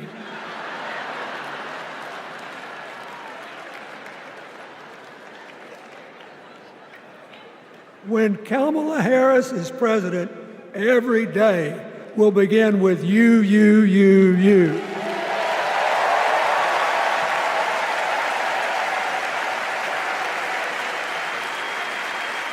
So, we got to ask ourselves the questions if we're going to hire a president. Do you want to build a strong economy from the bottom up and the middle out? Or do you want to spend the next 4 years talking about crowd size?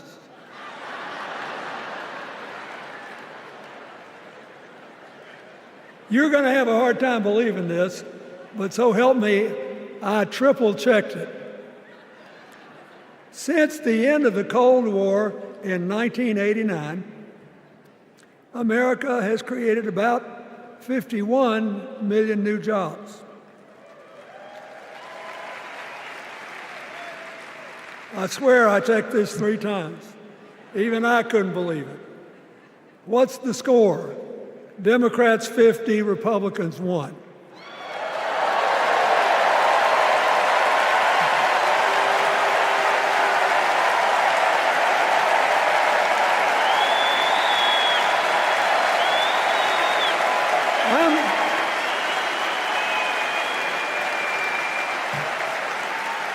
I'm glad that we've got a championship-winning coach on our team.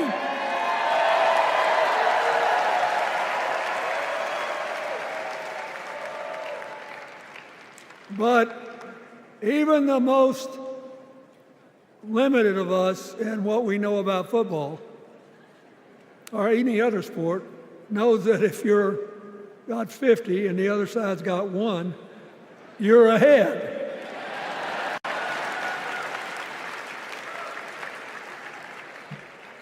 What about affordable housing? It's a terrible problem in America now. We need more. And affordable health care.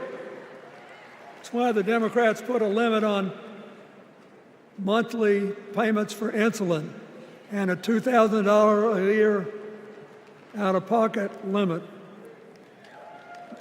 And are trying to cover more drugs by bargaining for prices. We need more financing for small businesses. We need still to strengthen our alliances. I almost croaked in the first debate of this election season when President Trump said nobody respected America anymore like they did when he was president. Wait. And with a straight face.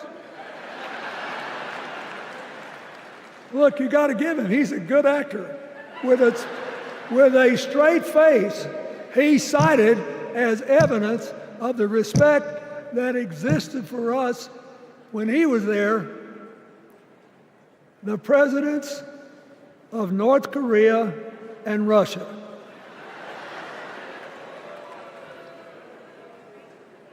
I'd rather have the people who respect us now. And one of the things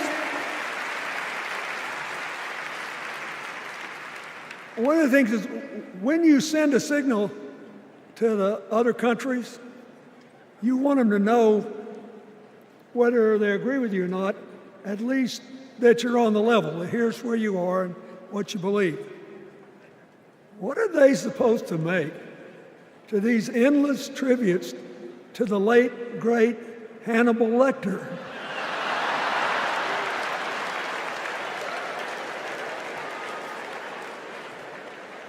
I mean, President Obama once gave me the great honor of saying I was the explainer-in-chief.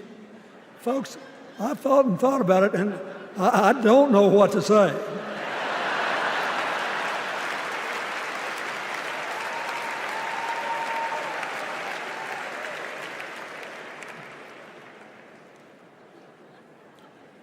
Like Hakeem Jeffries, I too want an America that's more joyful, more inclusive, more future-focused.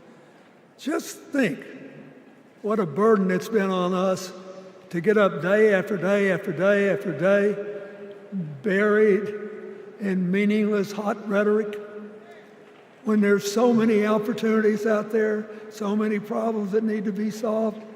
I want that. And that's the America Kamala Harris will lead. And she's already made her first presidential decision, and she knocked it out of the park when she asked Governor Tim Walz to be her nominee for vice president.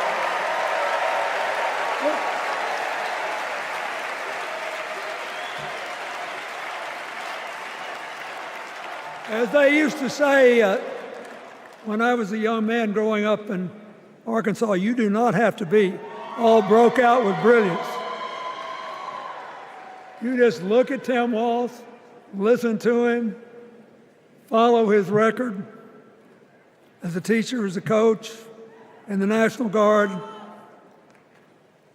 as a congressman, where he was the only Democrat, save one, elected in that district in more than 100 years. And he stayed a long time. And then he became a great governor. And by all accounts, he was a crack shot who had the courage among his rural constituents to say, we do not need these assault weapons available to people who can kill our kids in school.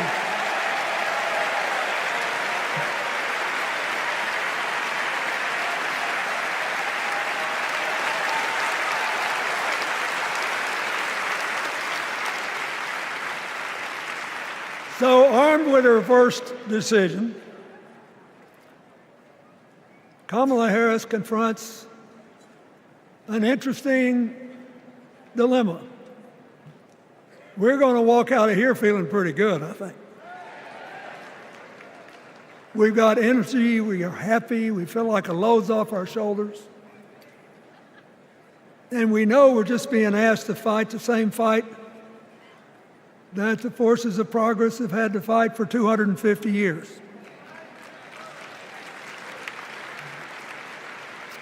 In the face of stiff and often violent opposition, we have to find a way to go forward together, where we the people make our union more perfect. So, that's a good thing. How could we possibly lose? Kamala Harris has fought for kids her whole life that were left out and left behind. She's taken on gangs trafficking across the border. She's fought to protect the rights of homeowners.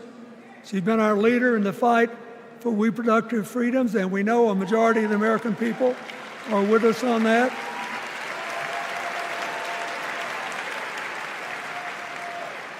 And she's gained an invaluable amount of experience as vice president, advancing our values and interests around the world.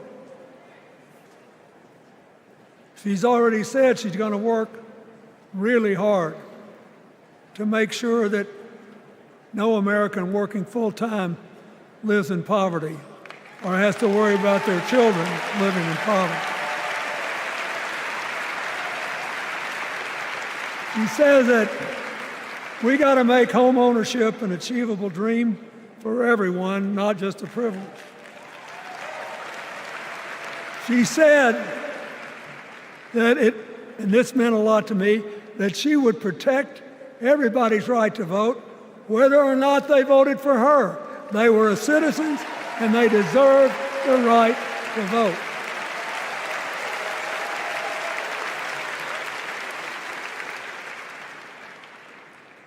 The other day, her opponent implied that as his people voted one more time, they'd be able to rig it from now on and they wouldn't have to vote again. You think they're kidding, but I know a lot of these folks, and most of them are really good people, but some of them think that they are bound to dominate America politically, economically, and socially, and they have to use politics to do it, and they should rig the system. I don't believe that. And so here's what I want to tell you. We've seen more than one election slip away from us when we thought it couldn't happen, when people got distracted by phony issues or overconfident. This is a brutal, tough business. I want you to be happy. One of the reasons that President-to-be Harris is doing so well is that we're all so happy.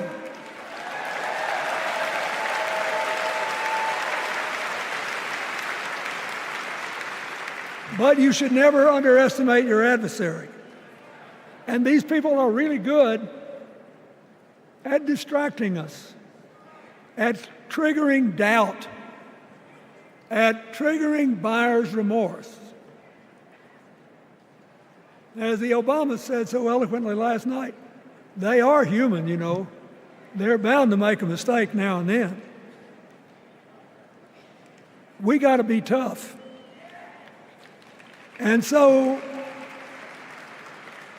as somebody who spends a lot of time in small towns and rural areas in New York and Arkansas and other places,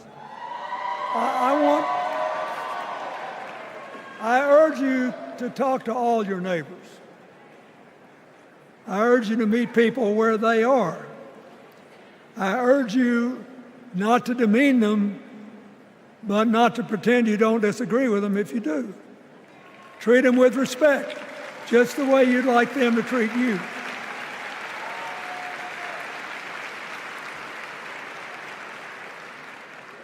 Ask for their help and then follow our leader, Kamala, and ask them, how can I help you? We Democrats right now have a lot of hay in the barn. We've got massive achievements, massive advances, but there's still a lot of slips between today and Election Day that we have to navigate. And so I want to say this from the bottom of my heart. I have no idea how many more of these I'll be able to come to. I started in '76, and I've been to every one since. But no, 72. Lord, I'm getting old. But here's what I want you to know.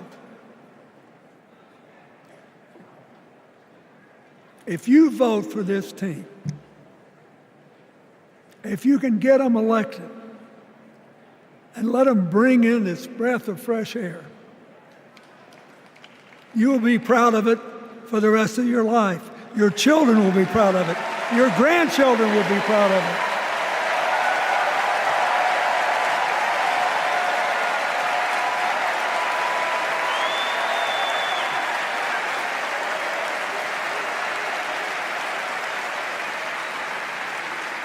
Take it from a man who once had the honor to be called in this convention the man from hope. We need Kamala Harris, the president of joy, to lead us. So,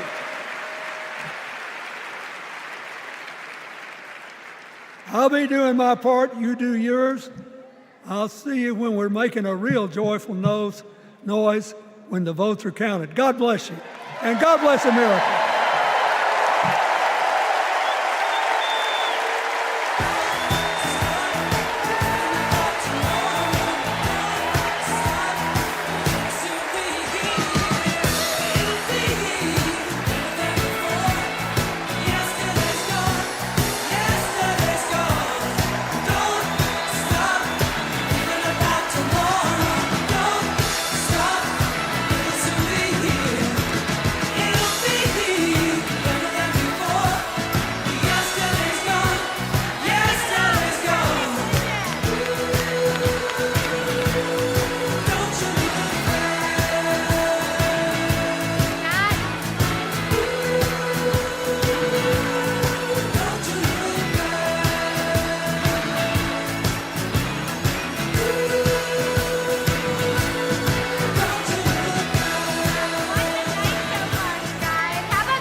From my home state, Massachusetts. I love you, Massachusetts. Everyone is always hating on us, but they just don't get it. Go Sox! Go Jason Tatum! Ben Affleck, hang in there! Dunkin' Donuts is the best coffee in the world. Okay. Our next speaker needs no introduction. She was the first woman to ever serve as Speaker of the House. Yes, you know what's coming. This woman was doing Brat before Brat was Brat. The mother of dragons. Please welcome Nancy Pelosi.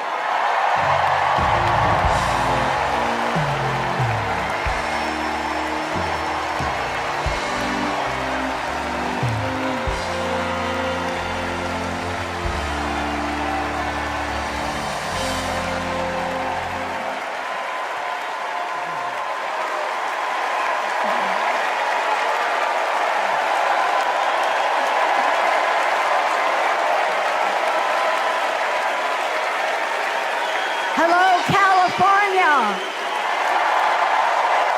Hello, Maryland. Hello, Democrats.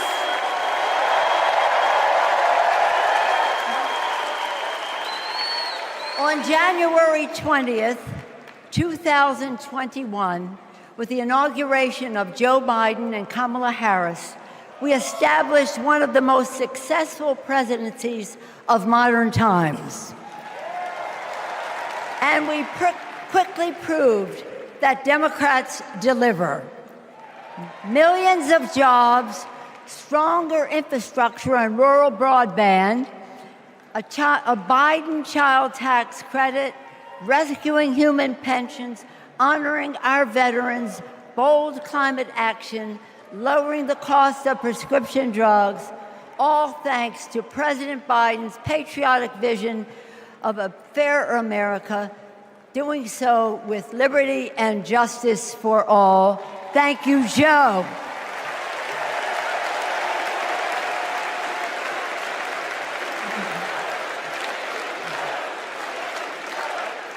And I know that Vice President Harris is ready to take us to new heights.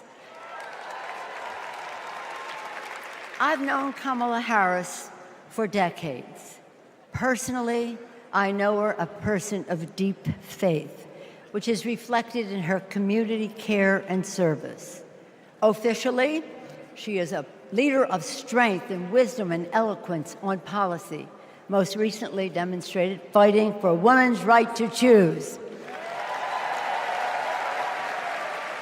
Politically, she is astute and strategic in winning difficult elections, quickly securing the nomination with dignity and grace, and choosing Tim Walz as our vice president.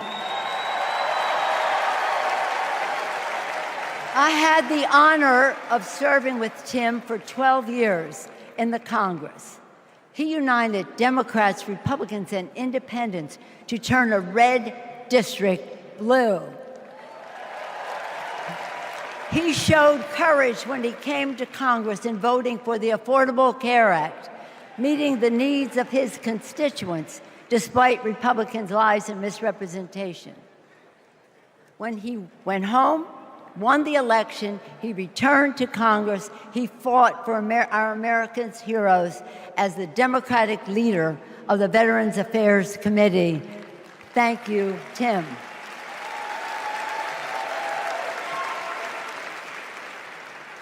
January 6th was a perilous moment for our democracy. Never before had a president of the United States so brazenly assaulted the bedrock of our democracy, so gleefully embraced political violence, so willfully betrayed his oath of office. Let us not forget who assaulted democracy on January 6th. He did. But let us not forget who saved democracy that day. We did. And thank God we had a Democratic House of Representatives then. We returned to the Capitol that very same night. We insisted on certifying the election results on the floors of the House and the Senate. And we demonstrated to America and to the world that American democracy prevailed.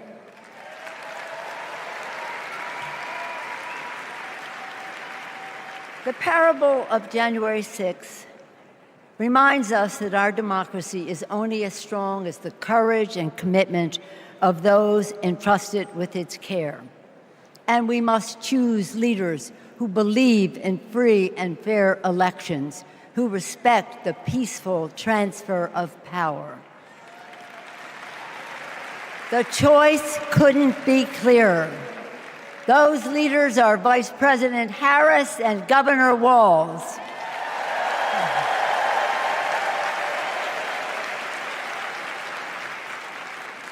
When the sun rose on January 7th, as our national anthem declares, we gave proof through the night that our flag was still there.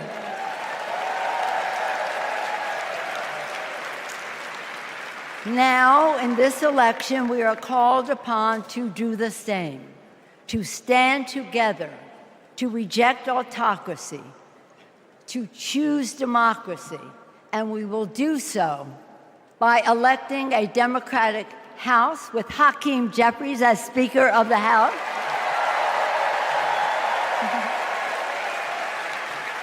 electing a Democratic Senate, electing Tim Walz as Vice President of the United States, and electing Kamala Harris as the President of the United States. Onward to victory!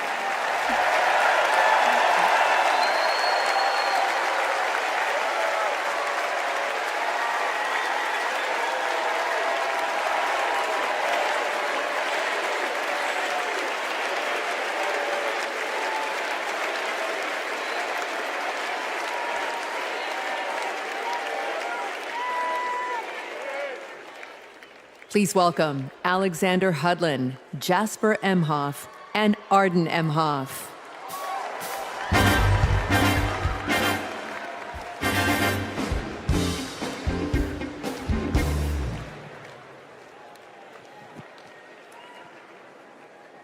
Kamala Harris is our auntie. She'll be a president who cares for all of us. She'll lift us up. In 2016, we celebrated Auntie's Senate win. We saw Trump winning. I was only 9, but I knew enough to be concerned. Auntie said, "Do you know what superheroes do? They fight back. And we will too." She will make time for what matters. You know, no one is busier than my auntie, but she always makes time for family. From moments as simple as cooking and sharing a meal to exchanging stories and jokes. Auntie taught me about being present in what's important, and I know that's how she'll lead. She'll treat everyone with respect. Even as a kid, Auntie made me feel that I was seen, that my words are important, that I am important and loved. I know she'll value others' perspectives, no matter their age or their background. Auntie, we love you. We're so proud of you. And most importantly, you're a baller. And as you'd say, let's win this thing. Let's win this thing.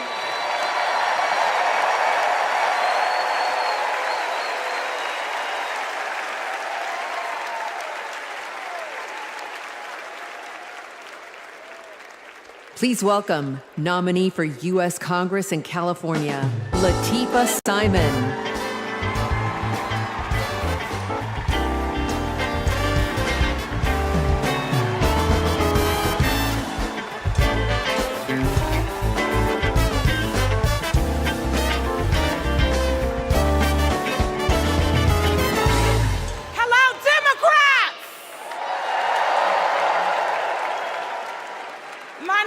Latifah Simon, and I am running for Congress. And I'm here tonight to tell you all about the Kamala Harris that I know. I'm gonna tell you. When Kamala Harris was the district attorney in San Francisco, California, I was a teen mother running an organization working to end sex trafficking among beautiful young women and girls, to build the self-determination and power among those girls. And Kamala learned about the work that I was doing, and she asked me to join her team. And I joined her team. She saw my potential, my commitment, and the good work that we could do together. And I saw her. I saw Kamala Harris holding the hands of sexual assault survivors. I saw scores of mothers who lost their babies to gun violence, lining up day after day at the courthouse, waiting only to speak to Kamala because they knew that she would hear them, that she would truly see them. Because there's something about Kamala Harris. For those who know her, you know. When she hears your story, she carries it with her. When she sees you, she truly sees you. She truly sees you. She is the best among us. After working with Kamala Harris day in and day out for 5 years to create programs that supported young people to get out of the criminal justice system once and for all with good jobs, with opportunity. She wanted to get to the root cause of a broken criminal justice system. I saw her chip away. She came early and she left late every single day because, you know, like those mothers, like those sexual assault survivors, when she goes into that Oval Office, when she goes into that Oval Office, I guarantee you she will take all of us with her. All of us. The single mothers, the disabled veterans, the low-income folks who are dying to survive, the immigrants who are trying to work towards the promise of America. She will take us all. The farm workers, she will take us all with her. All of us.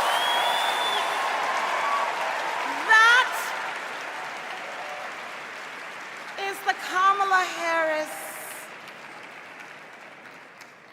that I know so deeply.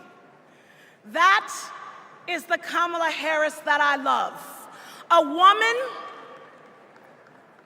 of the people. A woman, a fierce woman for the people. Good night, Democrats.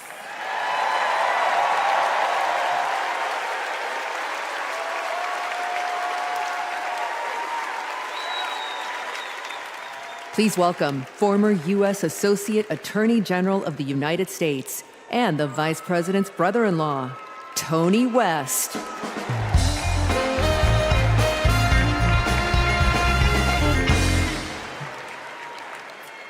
35 years ago, in my first week at law school, I met a new classmate, Maya Harris. We became best friends, but the way Kamala tells the story, we'd already fallen in love by graduation day. And when Maya and I married, I not only gained a life partner I love, a daughter I adore, and a mother-in-law I revered, someone I affectionately called Mother Harris, I also gained a sister I cherish, Kamala. Now, Maya, Kamala, and I each pursued different legal careers, but we were motivated by the same values: a belief in equal opportunity, a yearning for fairness, a passion for justice. Values Mother Harris taught those two little girls, values that powered Kamala's public service from the very beginning. You know, one of Kamala's very first cases in the district attorney's office, it involved a woman, an innocent woman, wrongfully arrested in a police raid. It was a Friday afternoon, and the courthouse was shutting down for the weekend. And look, most prosecutors, they would have gone home and dealt with the matter the following Monday. But not Kamala. You see, my sister-in-law knew that if the judge didn't see this woman that afternoon, she'd spend the entire weekend in jail. And Kamala, she wondered, does this woman work weekends? Would she lose her job? Does she have young kids at home? Who'd feed those kids? So Kamala pleaded for the judge to return to the bench and to hear the matter. And the judge agreed. And within minutes, that woman was released back to her family that night. Now, it may seem small, but that's what it means to stand up for justice. That's what it means to stand for the people. And as Kamala says, when you know what you stand for, you know what to fight for. And look, believe me when I tell you, as a sister, a daughter, an auntie, and a mother, I've seen Kamala fight for her family. As district attorney, attorney general, U.S. Senator and Vice President of the United States, I have watched her fight in the halls of power for those who have no voice there. And as president, I know she'll fight for you. She'll fight for all of us. Because, friends, when Kamala fights, we win. Thank you. God bless you.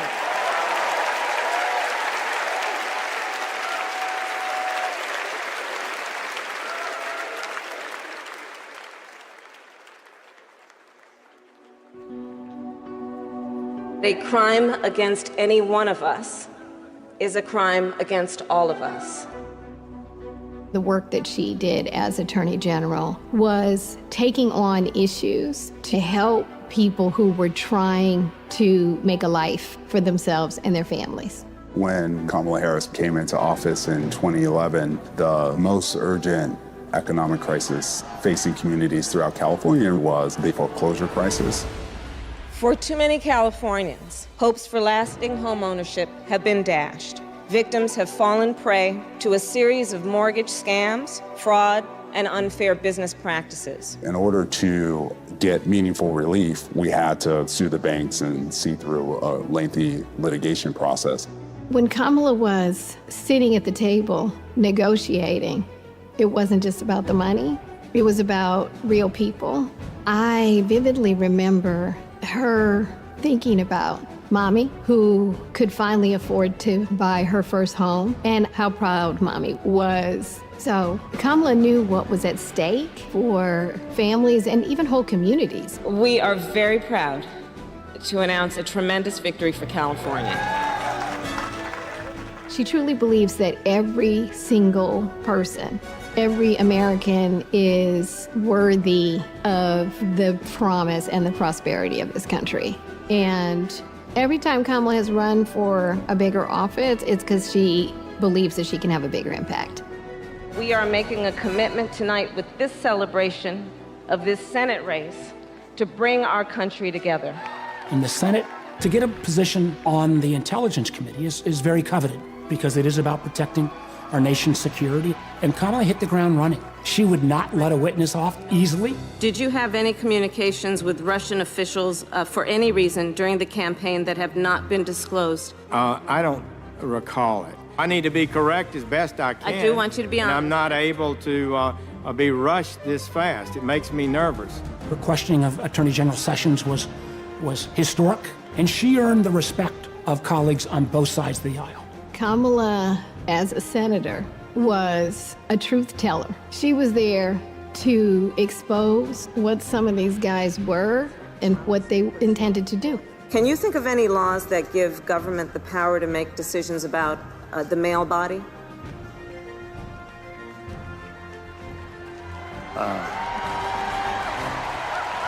I'm not thinking of any right now, Senator. They didn't know what hit them. And in those moments, so many people saw her for the first time and saw how tough she was. Would you accept them recommending a charging decision to you if they had not reviewed the evidence? Well, that's a question for Bob Mueller. He's the U.S. attorney. I think you've made it clear, sir, that you've not looked at the evidence, and we can move on. When she's on a mission, she is determined and relentless. When our fundamental values are being attacked, do we retreat or do we fight? I say we fight.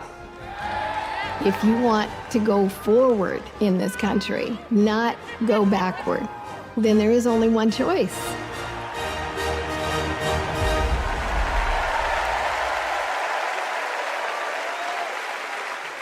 Please welcome Nevada Senator Catherine Cortez Masto.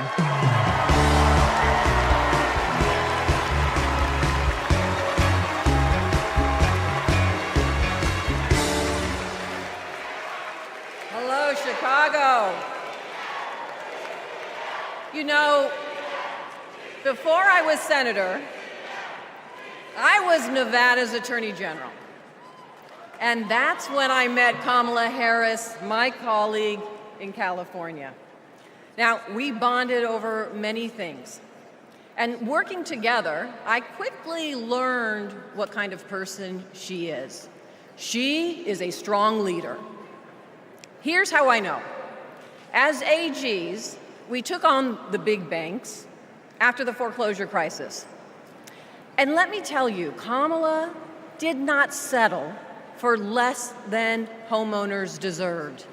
Her leadership helped win billions for working families nationwide. Delivering for families, that's Kamala Harris. Kamala and I also worked to protect our southern border. During that time, Kamala invited a group of AGs across the border to meet with Mexican officials. Now, we worked together to put transnational criminals and drug smugglers behind bars. Holding criminals accountable, that's Kamala Harris. Listen, and when we took on human traffickers, Kamala had us meet with survivors so that we could understand who we were fighting for. Standing up for justice, that's Kamala Harris. So trust me when I say I know she will fight for our families and our freedoms. Now, we must fight for her. Every vote matters. I know, in 2016, Nevadans elected me, the granddaughter of a baker from Mexico, to serve as the first Latina in the United States Senate. I'll tell you what. And in 2022, my reelection came down to 7,928 votes. Because of voters in Nevada, the Democrats won the Senate majority. And I'm here to tell you, we can do it again. We can send Kamala Harris and Tim Walz to the White House. Are we ready to do it? Are we ready to fight?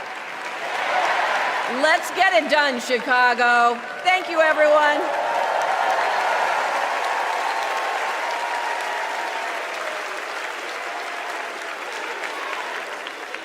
Please welcome Pennsylvania Governor Josh Shapiro.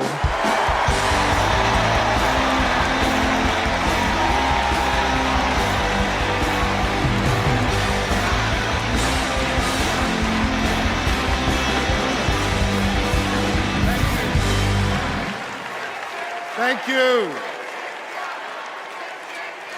2.5 centuries ago in Philadelphia, a band of patriots declared their independence from a king and set ourselves on a path of self-determination.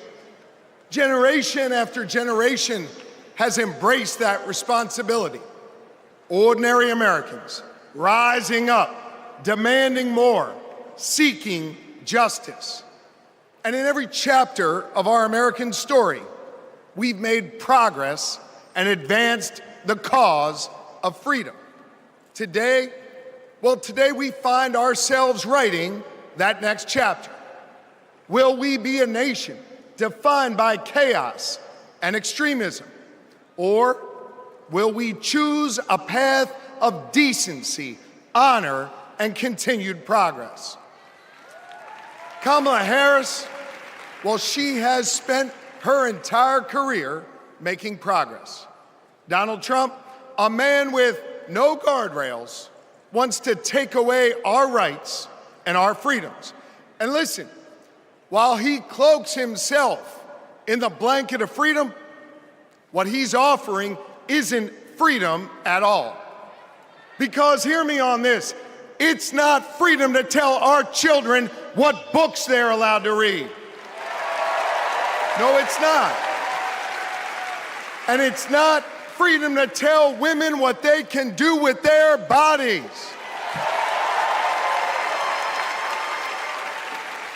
And hear me on this, it sure as hell isn't freedom to say you can go vote, but he gets to pick the winner. That's not freedom. But you know what? You know what, Democrats? We are the party of real freedom. That's right. The kind of real freedom that comes when that child has a great public school with an awesome teacher because we believe in her future. Real freedom that comes when we invest in the police and in the community so that child can walk to and from school and get home safely to her mama. Real freedom that comes when she can join a union, marry who she loves, start a family on her own terms, breathe clean air, drink pure water, worship how she wants, and live a life of purpose where she is respected for who she is.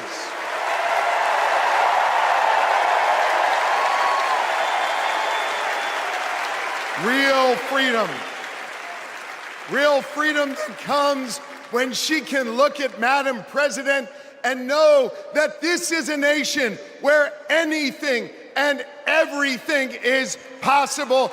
That is real freedom, and that is what we are fighting for.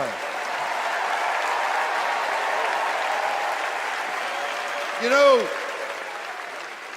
Kamala and Tim's names may be on the ballot, but it's your rights. It's our rights. It's our future and freedoms that are on the line. And you have the power to shape the future of this country. Just like our ancestors who fought for freedom on the battlefield and sat in at lunch counters so our kids could stand up. Now it's on us. It's on us, my friends, to organize in our communities and on our For You pages around three basic American principles. We value our freedom, we cherish our democracy, and we love this country. And listen,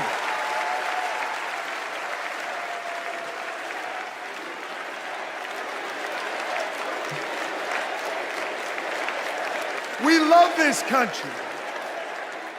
And listen, despite our challenges, hear me on this, I want you to know I have never been more hopeful because I see in all of you the enduring promise of America. E pluribus unum, out of many one. It's not merely a motto from the past, it's our direction for the future. You see, you all give me hope, and you all have the power. So let's use that power. Let's do the hard work necessary to win this election and write the next chapter in our American story. So are you ready to protect our rights?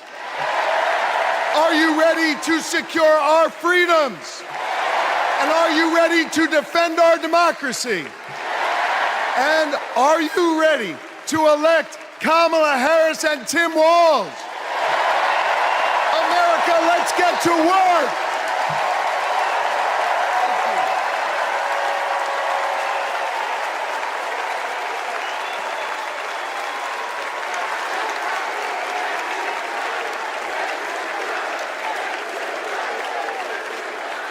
Please welcome author, activist, and youngest presidential inaugural poet in American history, Amanda Gorman.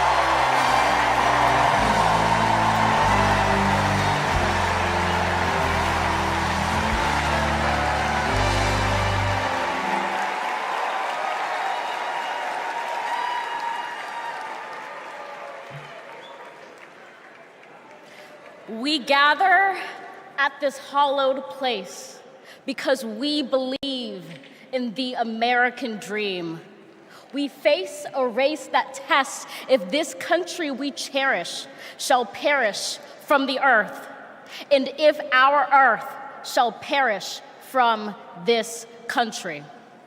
It falls to us to ensure that we do not fall, for a people that cannot stand together cannot stand at all. We are one family, regardless of religion, class, or color. For what defines a patriot is not just our love of liberty, but our love for one another.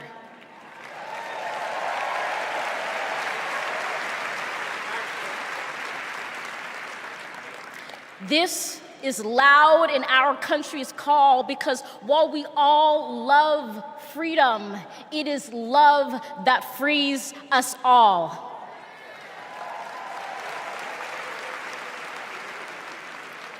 Empathy emancipates, making us greater than hate or vanity.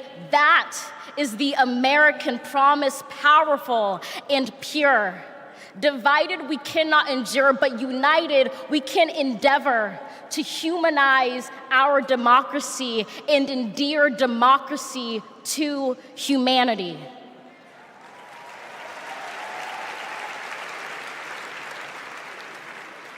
And make no mistake, cohering is the hardest task history ever wrote. But tomorrow is not written by our odds of hardship, but by the audacity of our hope, by the vitality of our vote.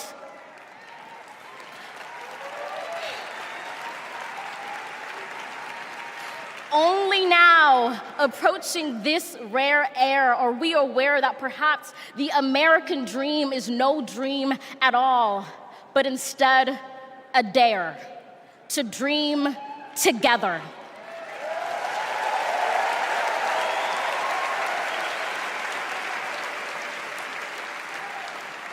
Like a million roots tethered, branching up humbly, making one tree. This is our country from many, won from battles won, our freedoms sung, our kingdom come has just begun.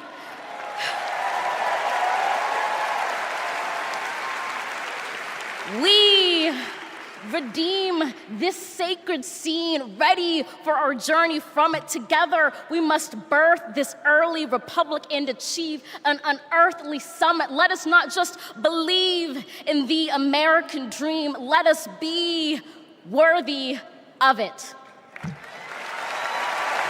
Thank you.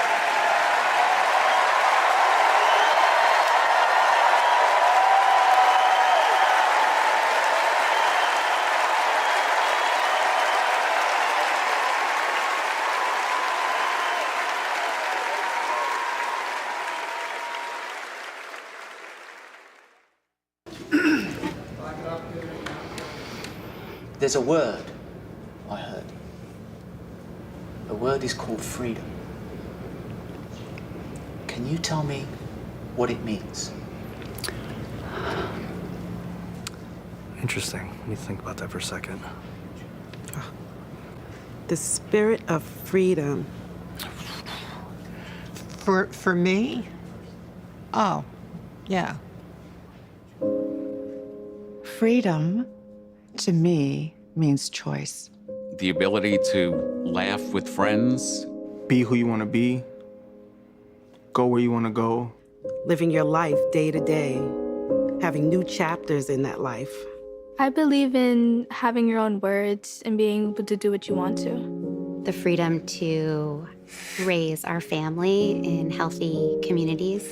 The idea that I can turn to my partner, my husband, and say I love you with every being of my soul. Being able to start a family when I want to, being able to, support the missions that I want to go to the church that I want to. Not everyone has the same opportunities, but the United States is, of anywhere I've ever been, just the one place where you can accomplish more. The big, fantastic thing about America is that it is the land of opportunity. I know it sounds trite, but it's the truth.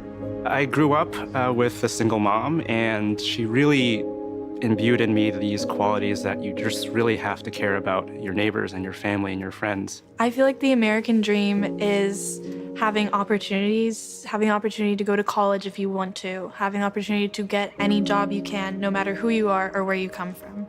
The American dream is about having the ability to make choices about your medical care and do whatever you want to do with your life without anybody telling you if it's good or not. We are in an incredible moment in history. We've seen women stripped of their most fundamental right to autonomy over their bodies. The freedom to make choices about your body, your life, your career should be entirely in your control.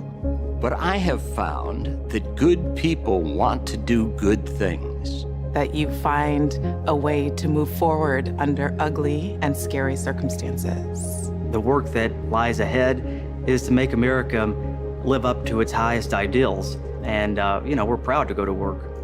The work to build a better future really depends on all of us coming together.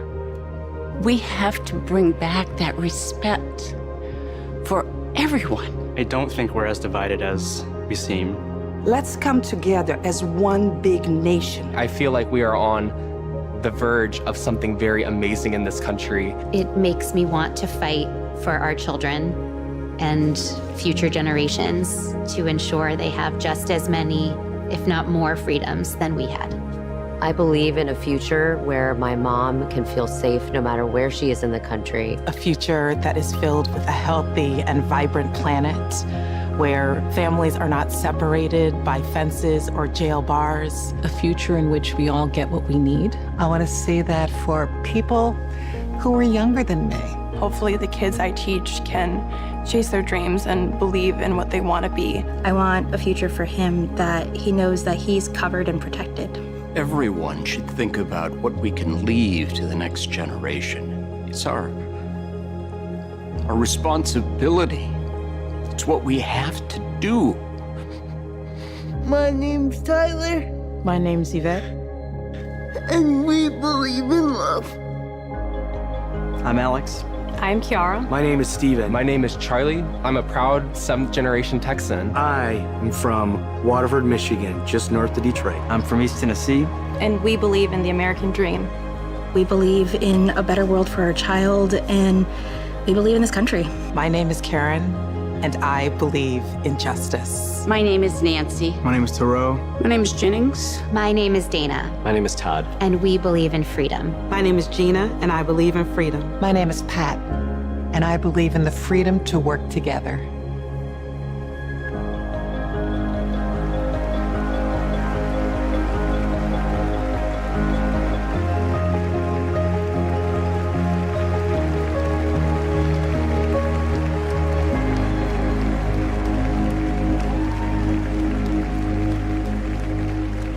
Please welcome Oprah Winfrey.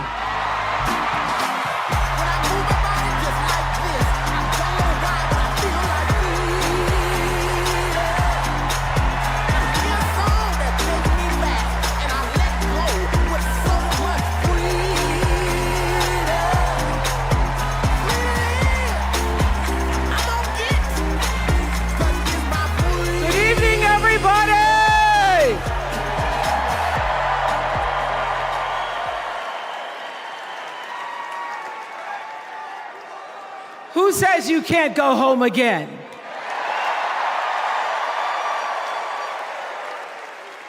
After watching the Obamas last night, that was some epic fire, wasn't it? Some epic fire.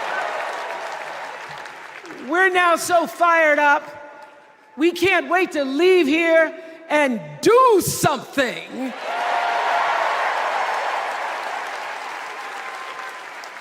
And what we're going to do is elect Kamala Harris as the next president of the United States.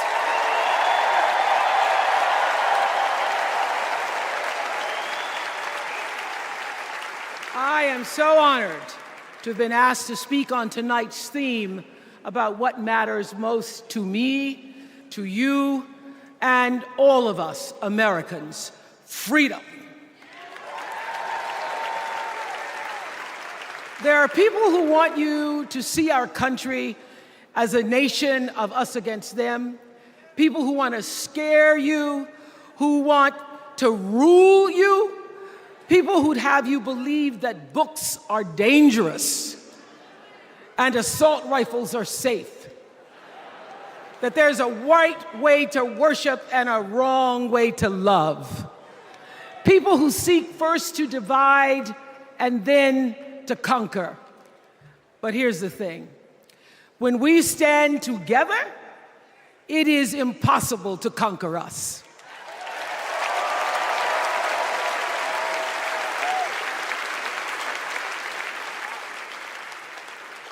In the words of an extraordinary American, the late Congressman John Lewis,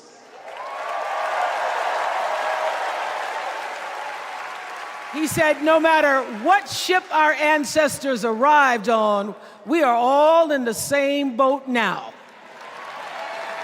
Congressman Lewis knew very well how far this country has come because he was one of the brilliant Americans who helped to get us where we are. But he also knew that the work is not done. The work will never be done because freedom isn't free. America is an ongoing project. It requires commitment. It requires being open to the hard work and the heart work of democracy. And every now and then, it requires standing up to life's bullies.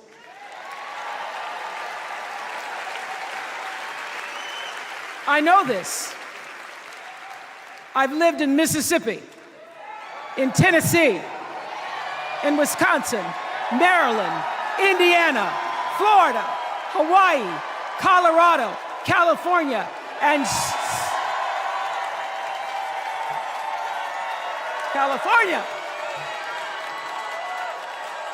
sweet home Chicago, Illinois.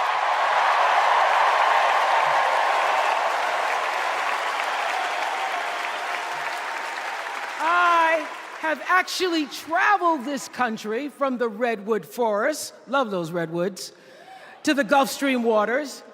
I've seen racism and sexism and income inequality and division. I've not only seen it, at times I've been on the receiving end of it. But more often than not, what I've witnessed and experienced are human beings, both conservative and liberal, who may not agree with each other, but who'd still help you in a heartbeat if you were in trouble. These are the people who make me proud to say that I am an American.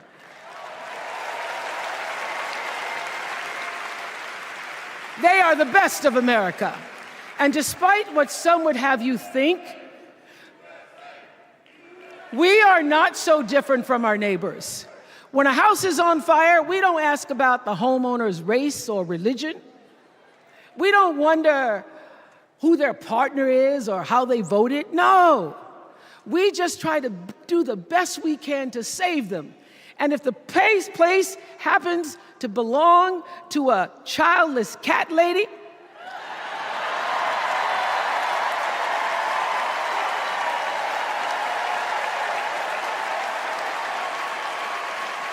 well, we try to get that cat out too.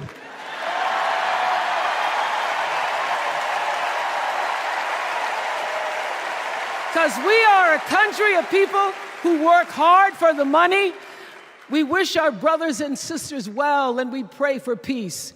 We know all the old tricks and tropes that are designed to distract us from what actually matters, but we are beyond ridiculous tweets and lies and foolery. These are complicated times, people, and they require adult conversation. And I welcome those conversations because civilized debate is vital to democracy, and it is the best of America. Now, over the last couple of nights, we have all seen brave people walk onto the stage and share their most private pain. Amanda and Josh, Caitlin, Hadley, they told us their stories of rape and incest and near-death experiences from having the state deny them the abortion that their doctor explained was medically necessary. And they've told us these things for one reason, and that is to keep what happened to them from happening to anybody else. Because if you do not have autonomy over this, if you cannot control when and how you choose to bring your children into this world and how they are raised and supported, there is no American dream.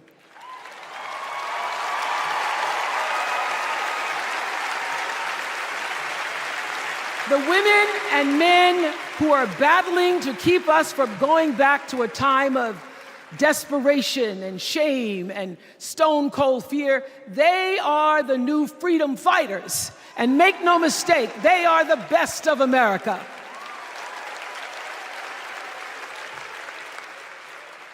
I want to talk now about somebody who's not with us tonight. Tessie Prevost Williams was born in New Orleans, not long after the Supreme Court ruled that segregated public schools were unconstitutional. That was in 1954, same year I was born. But I didn't have to head to first grade at the all-white McDonough 19 school with a U.S. Marshal by my side like Tessie did.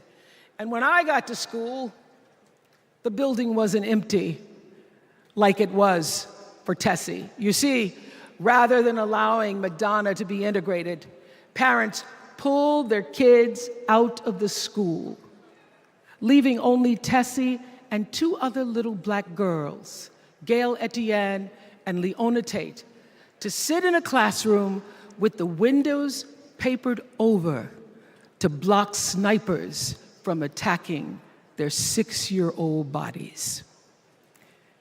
Tessie passed away 6 weeks ago. And I tell this story to honor her tonight because she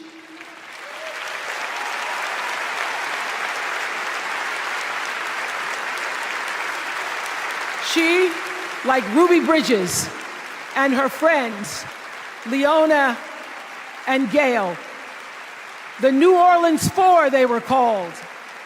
They broke barriers and they paid dearly for it.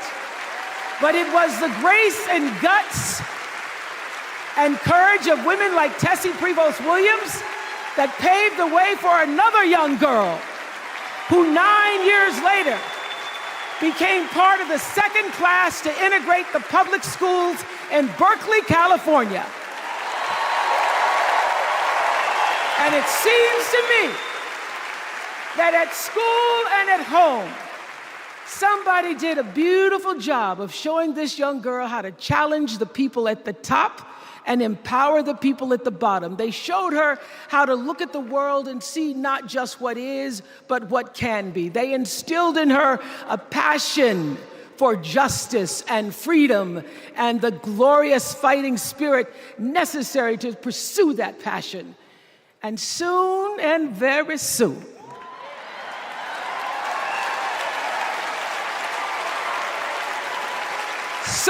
very soon, we're going to be teaching our daughters and sons about how this child of an Indian mother and a Jamaican father, two idealistic, energetic immigrants,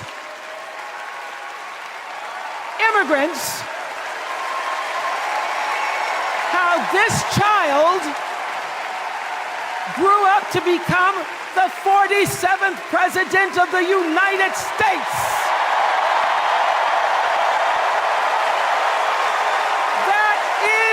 Best of America.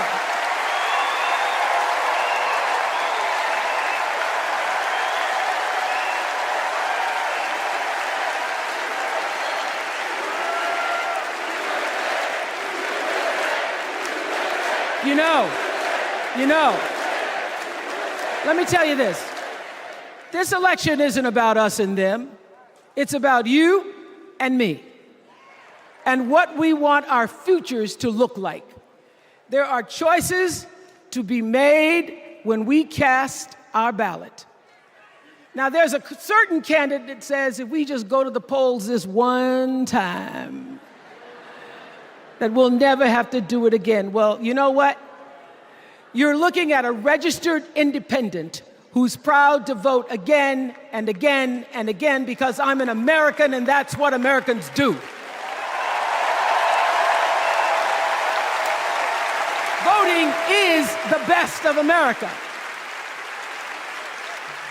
And I have always, since I was eligible to vote, I've always voted my values. And that is what is needed in this election now more than ever. So I'm calling on all you independents and all you undecideds. You know this is true. You know I'm telling you the truth, that values and character matter most of all. In leadership and in life. And more than anything, you know this is true, that decency and respect are on the ballot in 2024.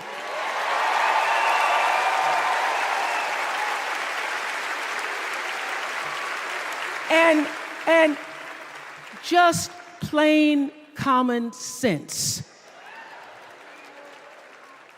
Common sense tells you that Kamala Harris and Tim Walz can give us decency and respect. They're the ones that give it to us. So, we are Americans. We are Americans. Let us choose loyalty to the Constitution over loyalty to any individual. Because that's the best of America. And let us choose optimism over cynicism, because that's the best of America. And let us choose inclusion over retribution. Let us choose common sense over nonsense.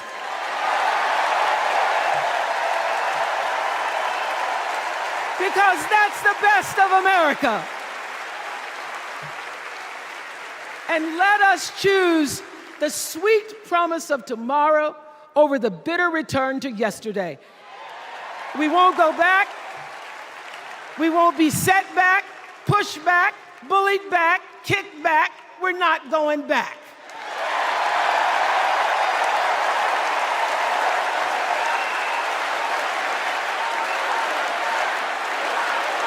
Not going back.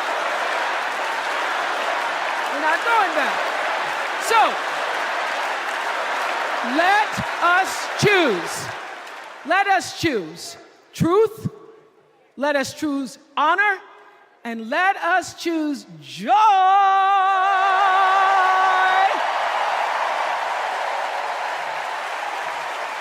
Because that's the best of America. But more than anything else, let us choose freedom. Why? Because that's the best of America. We're all Americans, and together, let's all choose Kamala Harris.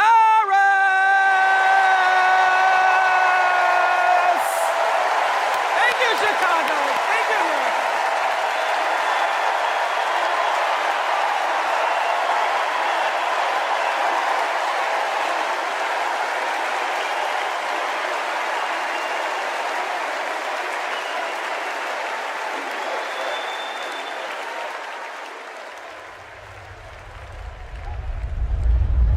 Here's what I want people to know about Tim Walz. Well, everybody at Mankato West High School loved Tim Walz. Yeah, I mean, Tim was jovial. When he would start teaching, it was like full contact teaching. You could not help but be interested in what he was talking about. He seemed to care about everybody in his class. He knew everyone's name. He wanted to know what interested you, how to engage you, what you were excited about, what you're feeling bad about. Mr. Walz was my geography and social studies teacher. Mr. Walz was my football coach. My middle school basketball coach. When we were doing doing the high school play The Nerd, he was the person building the sets. I don't think that there has ever been a moment where I've seen Tim exhausted from giving or engaging. He always seems like that person that's got the never-ending gas tank who can keep going. When I decided to come out as gay, we started the Gay Straight Alliance. Tim Walz was the faculty advisor. We saw him not only as a teacher, but a mentor and a leader. Mr. Walz was a really big part in helping build this community, and he's a big reason why I became a teacher myself. It was inspiring being in his classroom.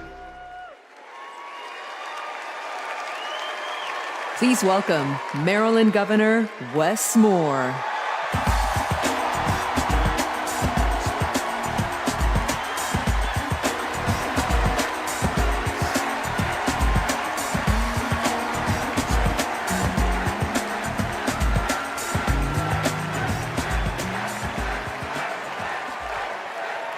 Thank you. Thank you. On March 26th, at 1:30 in the morning, a container ship, the length of 3 football fields, slammed into the Francis Scott Key Bridge in Baltimore, and the bridge collapsed. A port that drives 13% of our state's economy was now closed. Thousands of workers were hours away from waking up and realizing they no longer had a job. 6 Marylanders who had been on the bridge in the middle of the night fixing potholes lost their lives. And one of the first phone calls that I got that morning started with these 3 words. Gov, it's Kamala. She said, I know you spoke to the president, and I want you to know we are here with you every step of the way.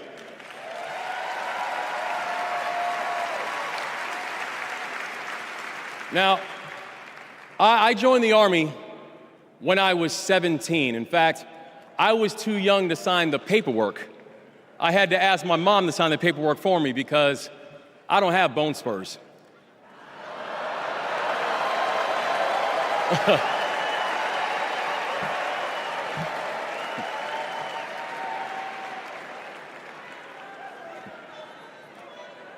I led soldiers in combat in Afghanistan.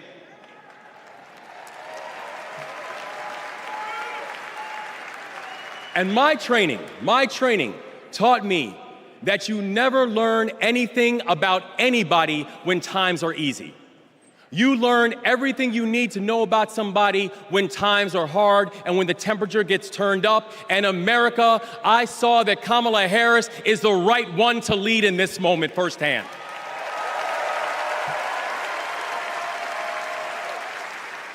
And united with the Almighty God's grace, we brought closure to the families of the 6 victims. And while many said it could take 11 months to reopen the port of Baltimore, we got it done in 11 weeks.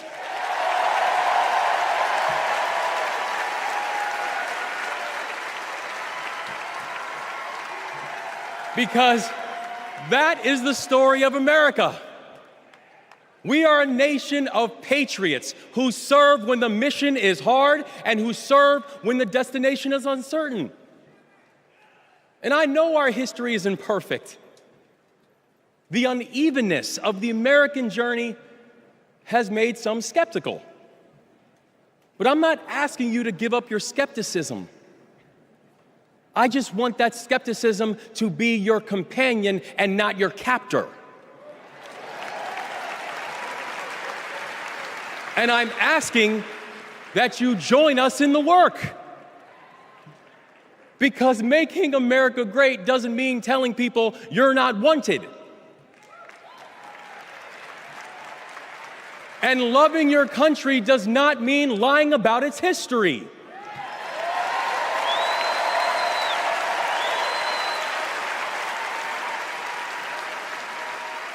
Making America great means saying the ambitions of this country would be incomplete without your help.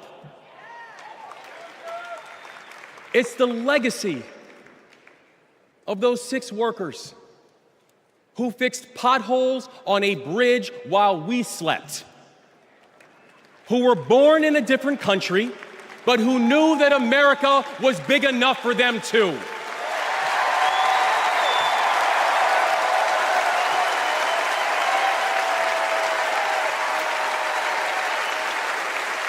It's the journey. It's the journey of a man raised by a remarkable immigrant single mom, a man who felt handcuffs on his wrist at 11 years old, who now stands before you as the 63rd governor of Maryland and the first black governor in the history of our state.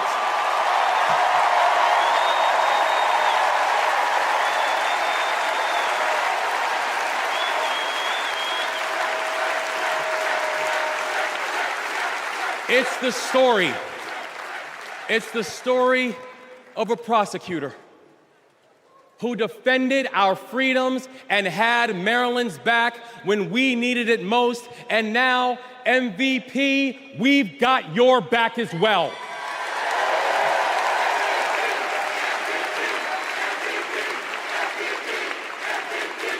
That's right.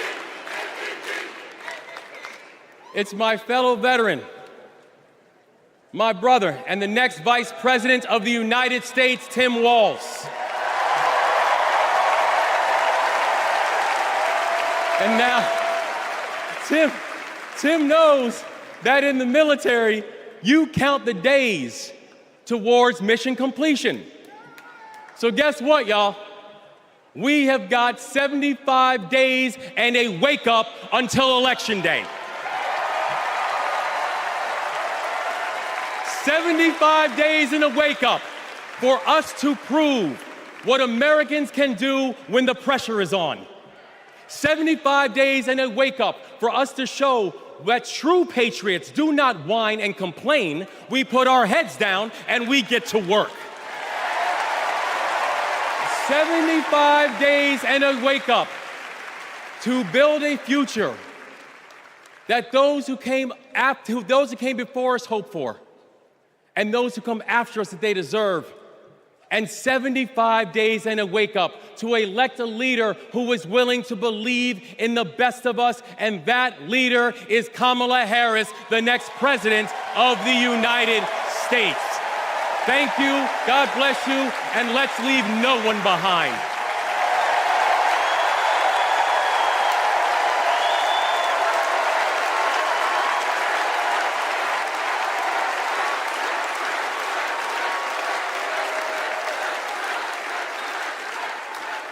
Please welcome former South Bend, Indiana Mayor Pete Buttigieg.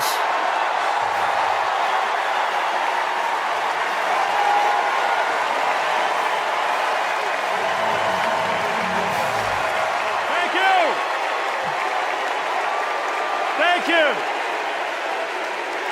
Good evening, Democrats. Thank you, Chicago. Here's a sentence I never thought I'd hear myself saying. I'm Pete Buttigieg, and you might recognize me from Fox News.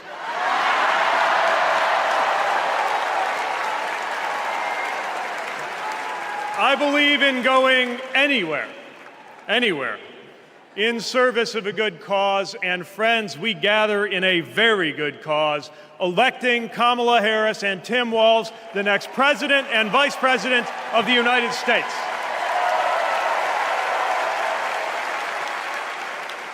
The choice could not be clearer. Donald Trump rants about law and order, as if he wasn't a convicted criminal running against a prosecutor. As if we were going to forget that crime was higher on his watch.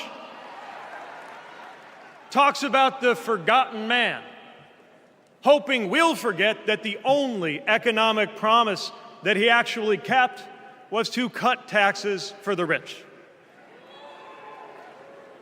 And don't even get me started on his new running mate.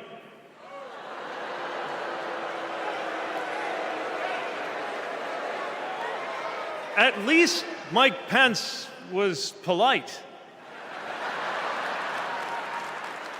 J.D. Vance is one of those guys who thinks if you don't live the life that he has in mind for you, then you don't count. Someone who said that if you don't have kids, you have, quote, no physical commitment to the future of this country. You know, Senator, when I deployed to Afghanistan, I didn't have kids then. Many of the men and women who went outside the wire with me didn't have kids either. But let me tell you, our commitment to the future of this country was pretty damn physical.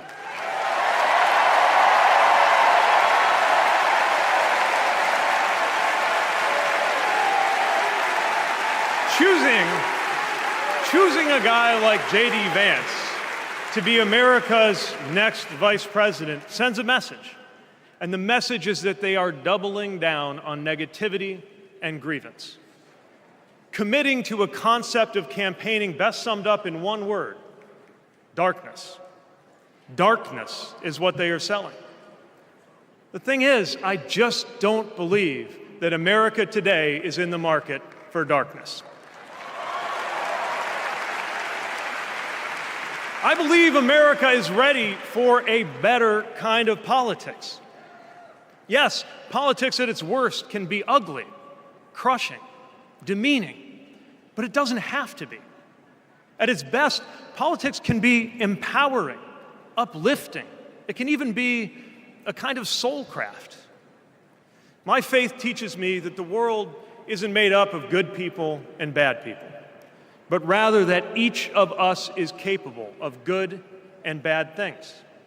And I believe leaders matter because of what they bring out in each of us, the good or the bad. Right now, the other side is appealing to what is smallest within you. They're telling you that greatness comes from going back to the past. They're telling you that anyone different from you is a threat. They're telling you that your neighbor or nephew or daughter who disagrees with you politically isn't just wrong, but is now the enemy. I believe in a better politics, one that finds us at our most decent and open and brave. The kind of politics that Kamala Harris and Tim Walz are offering, and as you have felt these many days, that kind of politics also just feels better to be part of.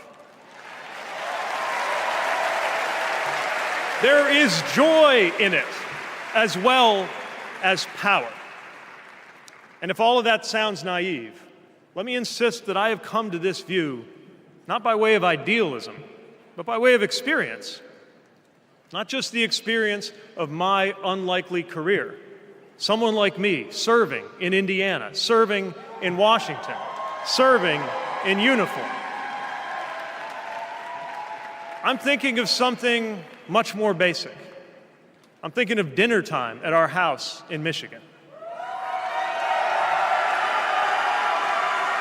When the dog is barking and the air fryer is beeping and the mac and cheese is boiling over, and it feels like all the political negotiating experience in the world is not enough for me to get our 3-year-old son and our 3-year-old daughter to just wash their hands and sit at the table. It's the part of our day when politics seems the most distant, and yet the makeup of our kitchen table, the existence of my family, is just one example of something that was literally impossible as recently as 25 years ago, when an anxious teenager growing up in Indiana wondered if he would ever find belonging in this world.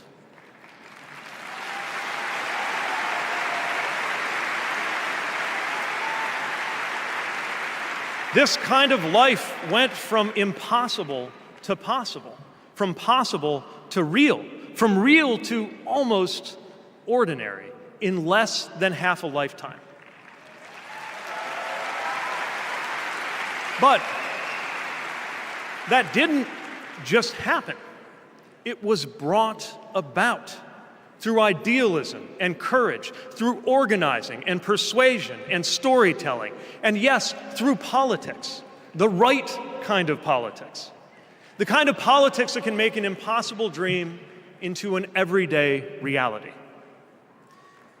I don't presume to know what it's like in your kitchen, but I know, as sure as I am standing here, that everything in it, the bills you pay at that table, the shape of the family that sits there, the fears and the dreams that you talk about late into the night there, all of it compels us to demand more from our politics than a rerun of some TV wrestling death match. So this November, we get to choose. We get to choose our president. We get to choose our policies, but most of all, we will choose a better politics. A politics that calls us to our better selves and offers us a better everyday. That is what Kamala Harris and Tim Walz represents. That is what Democrats represent. That is what awaits us when America decides to end Trump's politics of darkness once and for all. That is what we choose when we embrace the leaders who are out there building bridges and reject the ones who are out there banning books. This is what we will work for every day to November and beyond. So let's go win this. Thank you, Democrats. Thank you.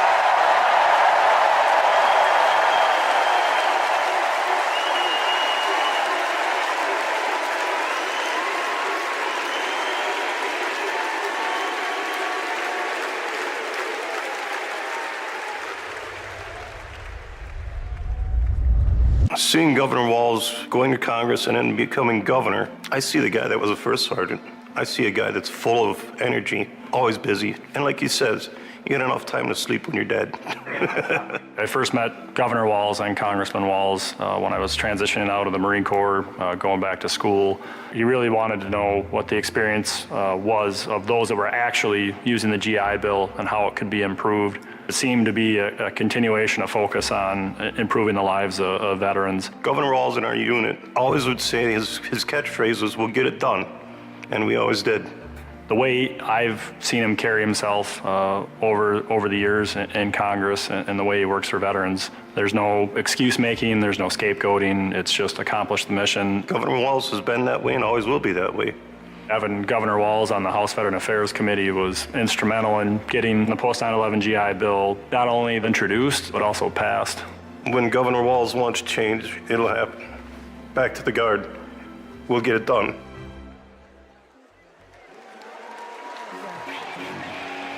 Please welcome EGOT-winning multi-platinum artist and activist John Legend and Queen of Percussion Sheila E.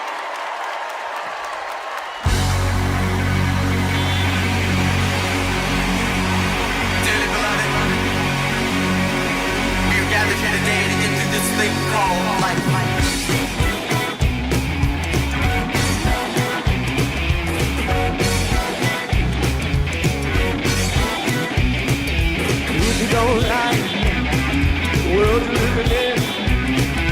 Take a look around. At least you got friends. You see a former old lady for a friendly word. She picked up the phone, dropped it on the floor. That's all I heard. Are we gonna let the elevator break us down? Oh no, let's go. Let's go crazy. Let's go nuts. Let's go for the book of banana till they put us in the truck. Let's go!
was incredible. I just want to say I feel so motivated after tonight. It's like never been more clear that if Kamala Harris and Tim Walz are elected this November, they're going to protect our freedoms. The freedom to read whatever books you want. The freedom to work one job and afford your rent. And Kamala Harris and Tim Walz will protect your freedom to start a family on your own terms. And if you ask me, that is something worth fighting for. So guys, let's do it.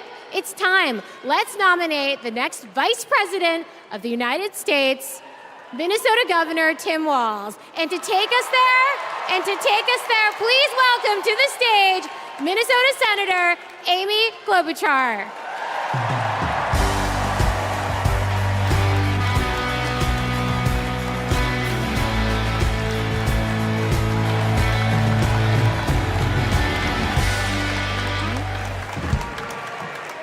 Okay, that was a warm-up act. On behalf of the great state of Minnesota, where purple reigns,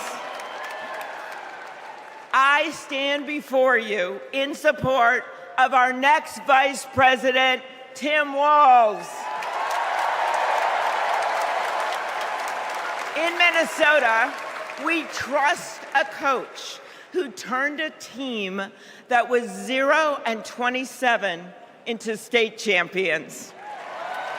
In Minnesota, we trust a hunter who has stood in a deer stand in 10-degree weather. In Minnesota, we trust a candidate who has made a viral video on how to change a burnt-out headlight. And I know we aren't alone, but in Minnesota, we love a dad in plaid.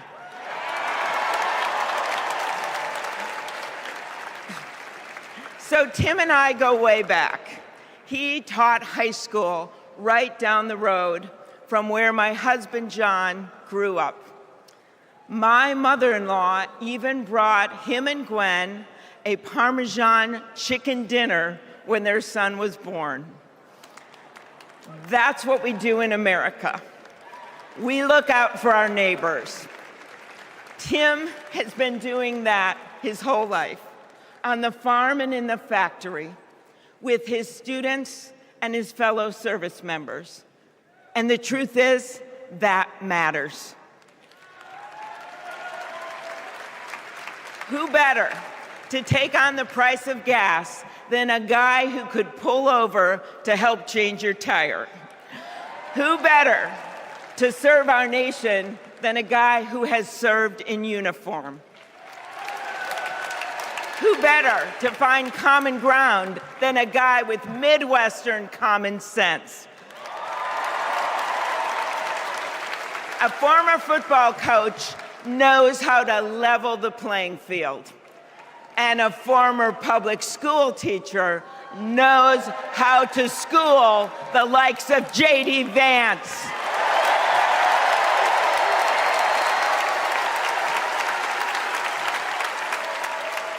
What you've done with your life matters, and what you do with power matters too. Tim has delivered paid leave, school lunches, and the biggest tax cut in Minnesota history. A Democrat from a red district in a purple state, Tim has brought Minnesota together. And together with Vice President Kamala Harris, I know he will do the same for our nation. America, there is so much that we share, so much that connects us. Way up north in Minnesota, out of Lake Itasca, flows the Mississippi River. It starts small and it grows wider. It flows down to Wisconsin and to Iowa. It goes down to Illinois and to Missouri. It goes to Kentucky and Tennessee. It goes to Arkansas, and it goes way down to Mississippi. And then it goes all the way down to New Orleans, Louisiana, where the spirit of our nation's resilience abounds. So let us commit here and now to cross the river of our divides to get to a higher ground. And let us join together to elect Kamala Harris and Tim Walz.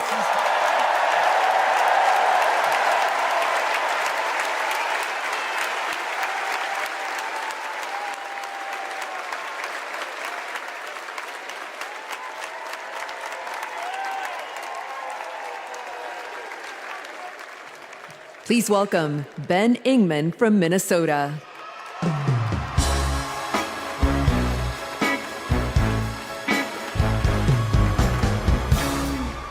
Tim Walz is the kind of guy you can count on to push you out of a snowbank.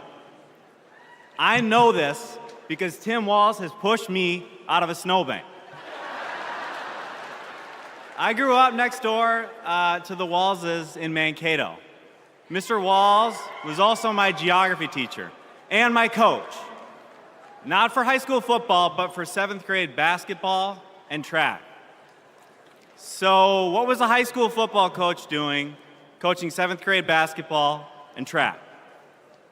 Well, there was a kid in the high school who couldn't afford to pay for lunch, and he ran up a lot of debt. And Tim and Gwen decided they'd help pay it off. They started calling around the district to see if there were any positions they could fill to make a little extra money, and that's how he wound up coaching us 7th graders. That's right.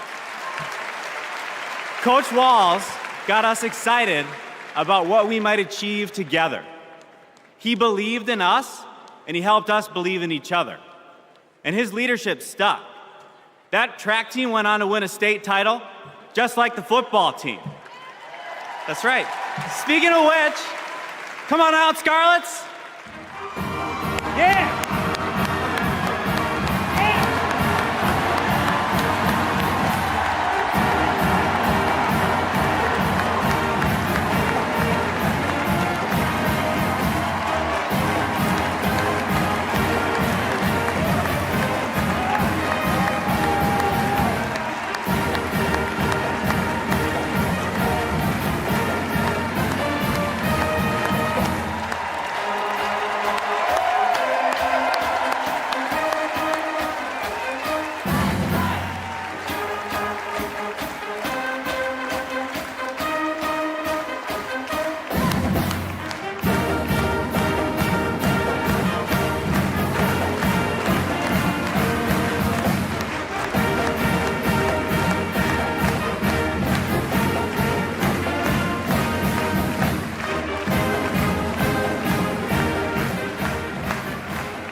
You know, all this got me thinking about the kinds of leaders we need.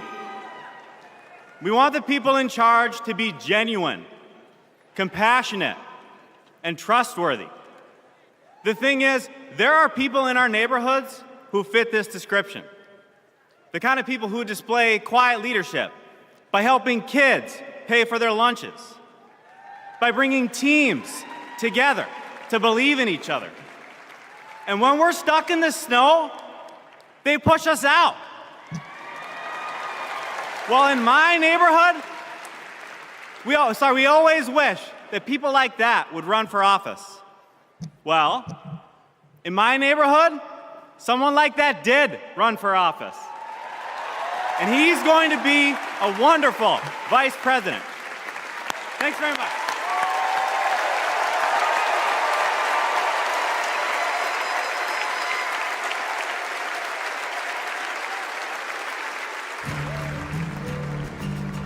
Out here in the wide open spaces, we are reminded of the values we share: a commitment to community, country, and standing up for what's right.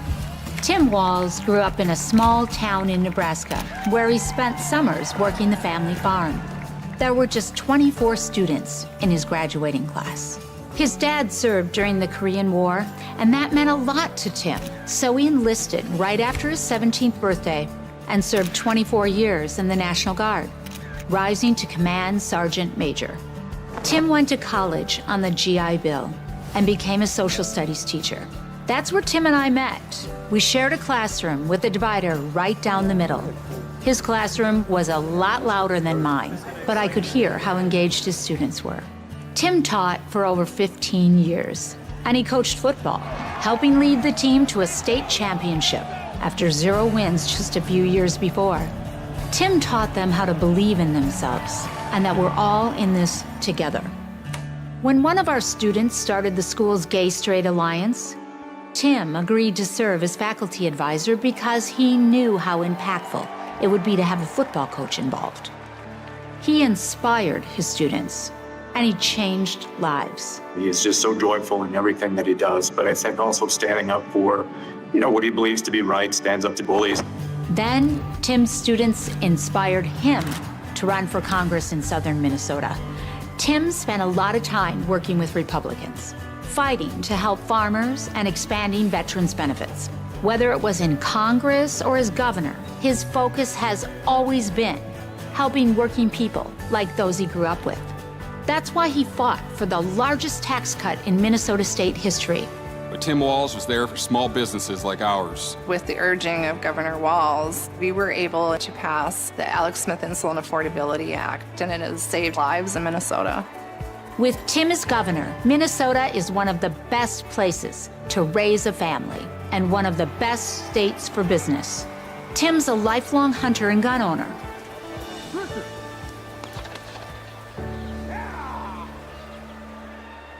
But after the Sandy Hook school shooting, he knew that we had to do something. So he's fought for background checks and red flag laws. But of all the things he's done, Tim loves being a dad. We struggled to have kids, and fertility treatments made it possible. There's a reason our daughter is named Hope. Hope and Gus mean the world to us. Governor Walz making good on a promise to his son and family yesterday by getting them a puppy. Then we're gonna go get some food, corn dog. I'm vegetarian. Turkey then. And Turkey's meat. Not in Minnesota, turkey special. He's as at home on a farm, a fishing boat, a football field, or a factory floor as he is on the floor of Congress. Tim's commitment to service all comes back to the values we grew up with. Love your country, help your neighbor, and fight for what's right. Because that's what America is all about. 2 middle-class kids. One, a daughter of Oakland, California. The other, a son of the Nebraska Plains, only in America. Is it possible for them together to make it all the way to the White House?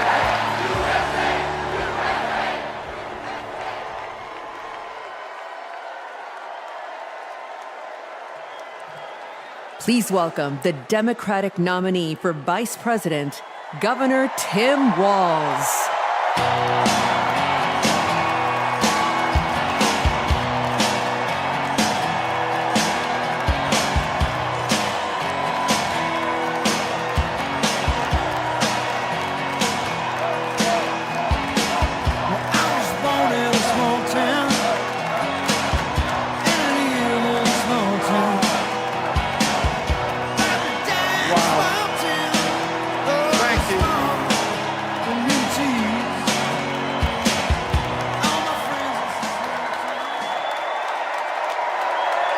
Thank you.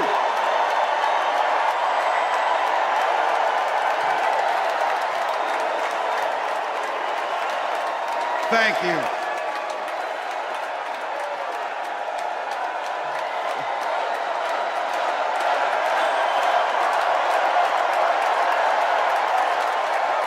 Wow. Well, thank you. Thank you, first of all, to Vice President Harris. Thanks for putting your trust in me and for inviting me to be part of this incredible campaign. And a thank you to President Joe Biden for 4 years of strong, historic leadership.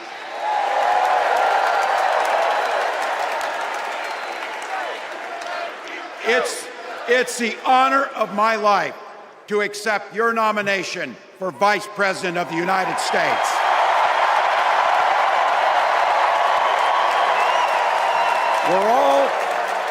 We're all here tonight for one beautiful, simple reason. We love this country. So thank you to all of you here in Chicago and all of you watching at home tonight. Thank you for your passion. Thank you for your determination. And most of all, thank you for bringing the joy to this fight.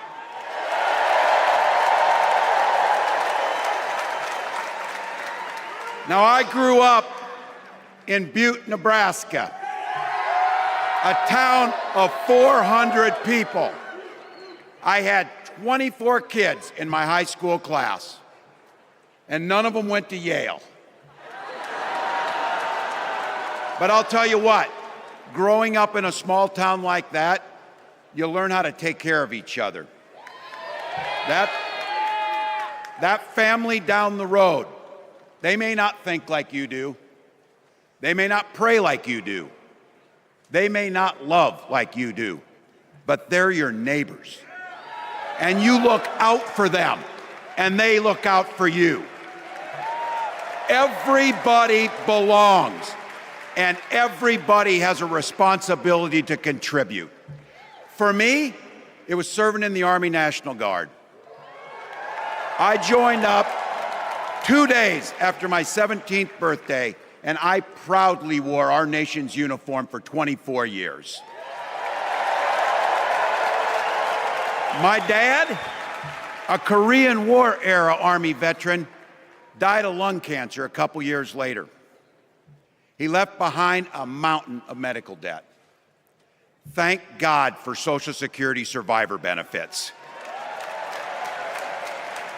And thank God for the GI Bill that allowed my dad and me to go to college, and millions of other Americans.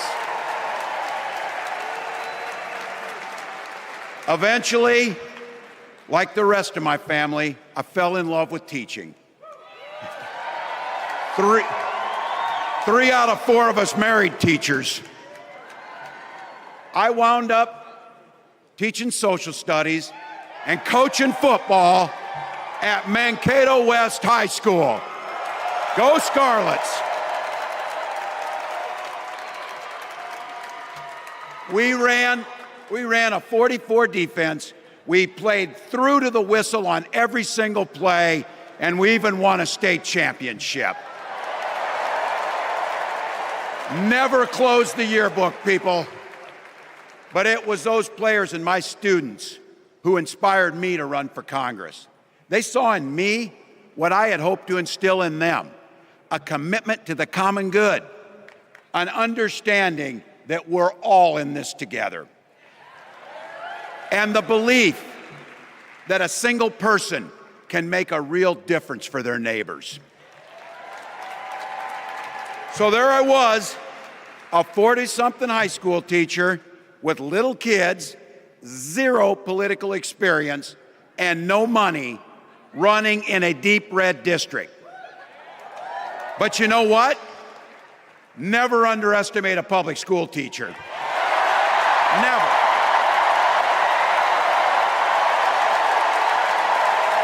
I represented my neighbors in Congress for 12 years, and I learned an awful lot. I learned how to work across the aisle on issues like growing the rural economies and taking care of veterans. And I learned how to compromise without compromising my values. Then I came back to serve as governor, and we got right to work, making a difference in our neighbors' lives. We cut taxes for the middle class. We passed paid family and medical leave. We invested in fighting crime and affordable housing. We cut the cost of prescription drugs and helped people escape the kind of medical debt that nearly sank my family. And we made sure that every kid in our state gets breakfast and lunch every day. So while other states were banning books from their schools, we were banishing hunger from ours.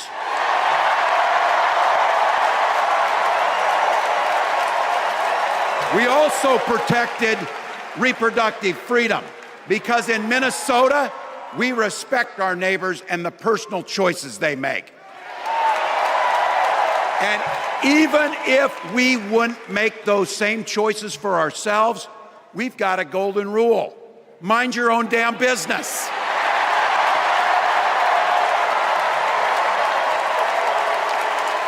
And that includes IVF and fertility treatments. And this is personal for Gwen and I.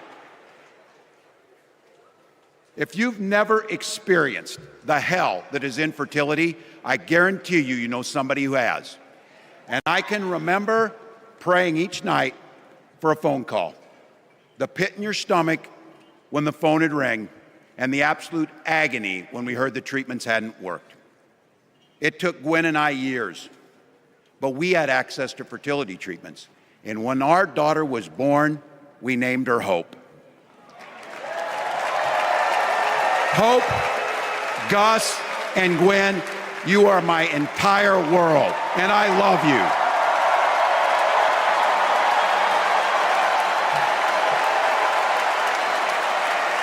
I'm letting you in on how we started a family because this is a big part about what this election is about.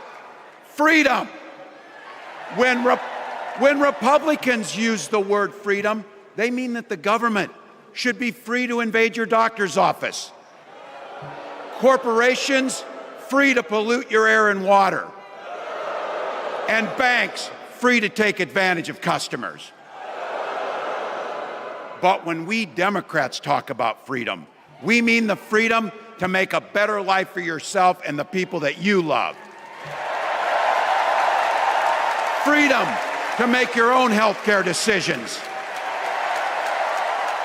And yeah, your kids' freedom to go to school without worrying about being shot dead in the hall. Look, I know guns. I'm a veteran. I'm a hunter. And I was a better shot than most Republicans in Congress, and I got the trophies to prove it. But I'm also a dad. I believe in the Second Amendment, but I also believe our first responsibility is to keep our kids safe.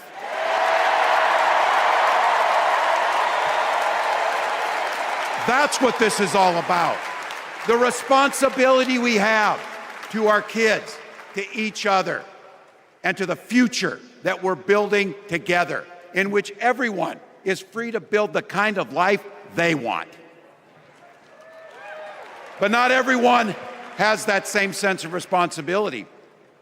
Some folks just don't understand what it takes to be a good neighbor. Take Donald Trump and J.D. Vance. Their Project 2025 will make things much, much harder for people who are just trying to live their lives. They spent a lot of time pretending they know nothing about this. But look, I coached high school football long enough to know, and trust me on this, when somebody takes the time to draw up a playbook, they're going to use it.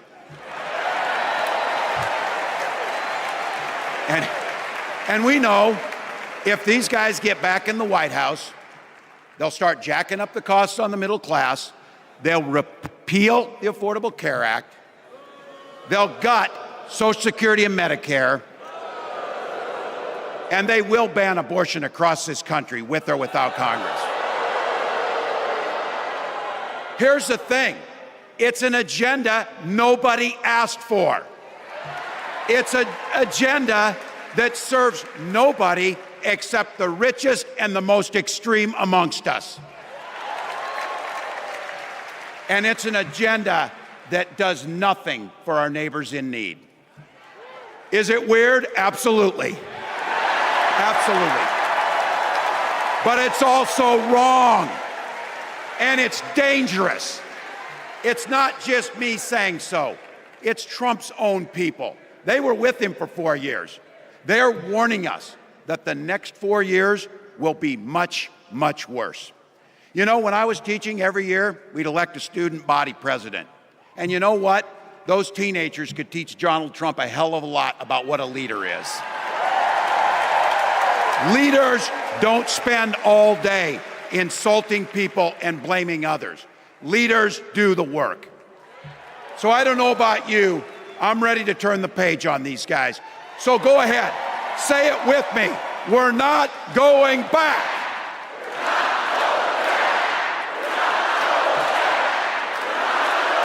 We've got something better to offer the American people.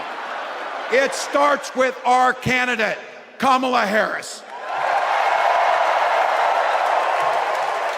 From her first day as a prosecutor, as a district attorney, as an attorney general, as a United States senator, and then our vice president, she's fought on the side of the American people. She's taken on the predators and fraudsters. She's taken down the transnational gangs, and she stood up to powerful corporate interests. She has never hesitated to reach across that aisle if it meant improving your lives. And she's always done it with energy, with passion, and with joy. Folks, we've got a chance to make Kamala Harris the next president of the United States.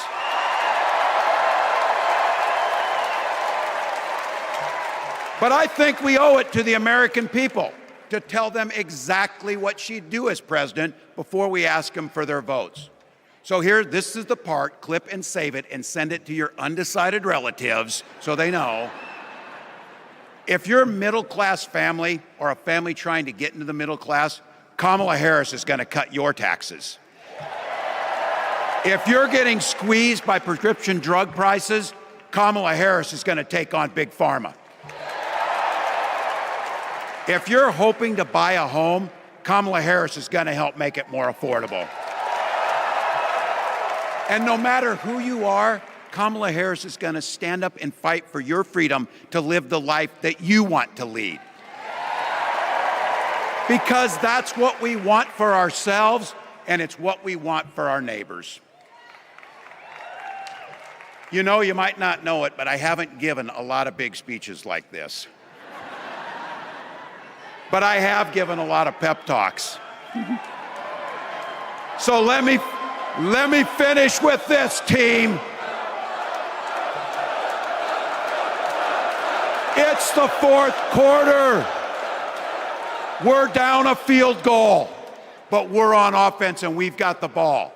We're driving down the field. And boy, do we have the right team. Kamala Harris is tough.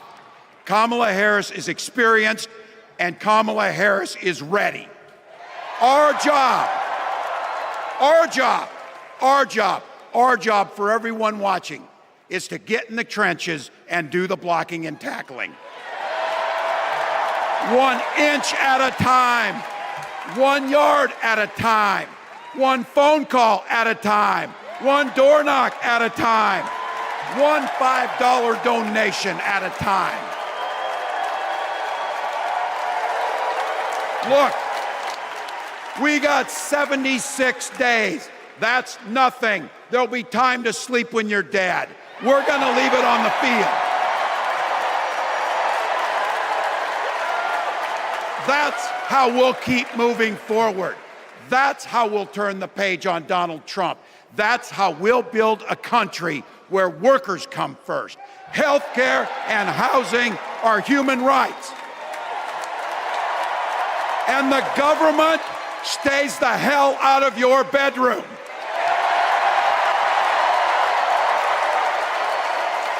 That's how we make America a place where no child is left hungry, where no community is left behind, where nobody gets told they don't belong. That's how we're gonna fight.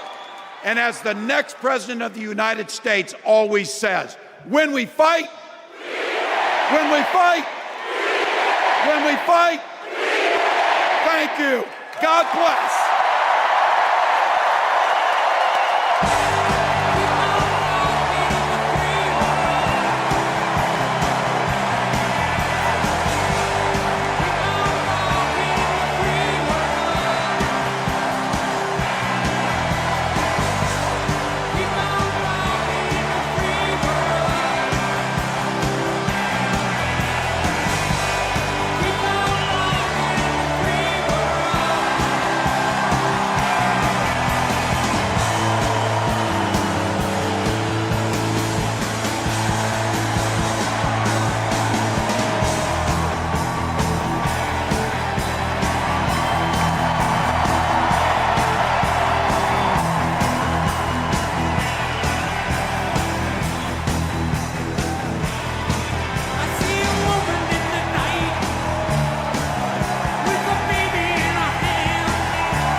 家都说我变漂亮了，其实是气色好，肌肤保湿做得好，气色自然漂亮。我选择 KS 皇家呵护芦荟保湿舒缓凝胶，因为它用国际芦荟协会认证高品质的库拉索芦荟，含有大量的粘多糖体，类似于玻尿酸，可以帮助锁住皮肤水分，让肌肤长时间保持水嫩，还运用 TTS 技术增强芦荟的生物活性，修护舒缓日晒后的各种不适。KS 皇家呵护芦荟保湿舒缓凝胶，帮助您随时拥有水润肌、好气色，呵护您，呵护全家人，专属你的 KS Royal Care。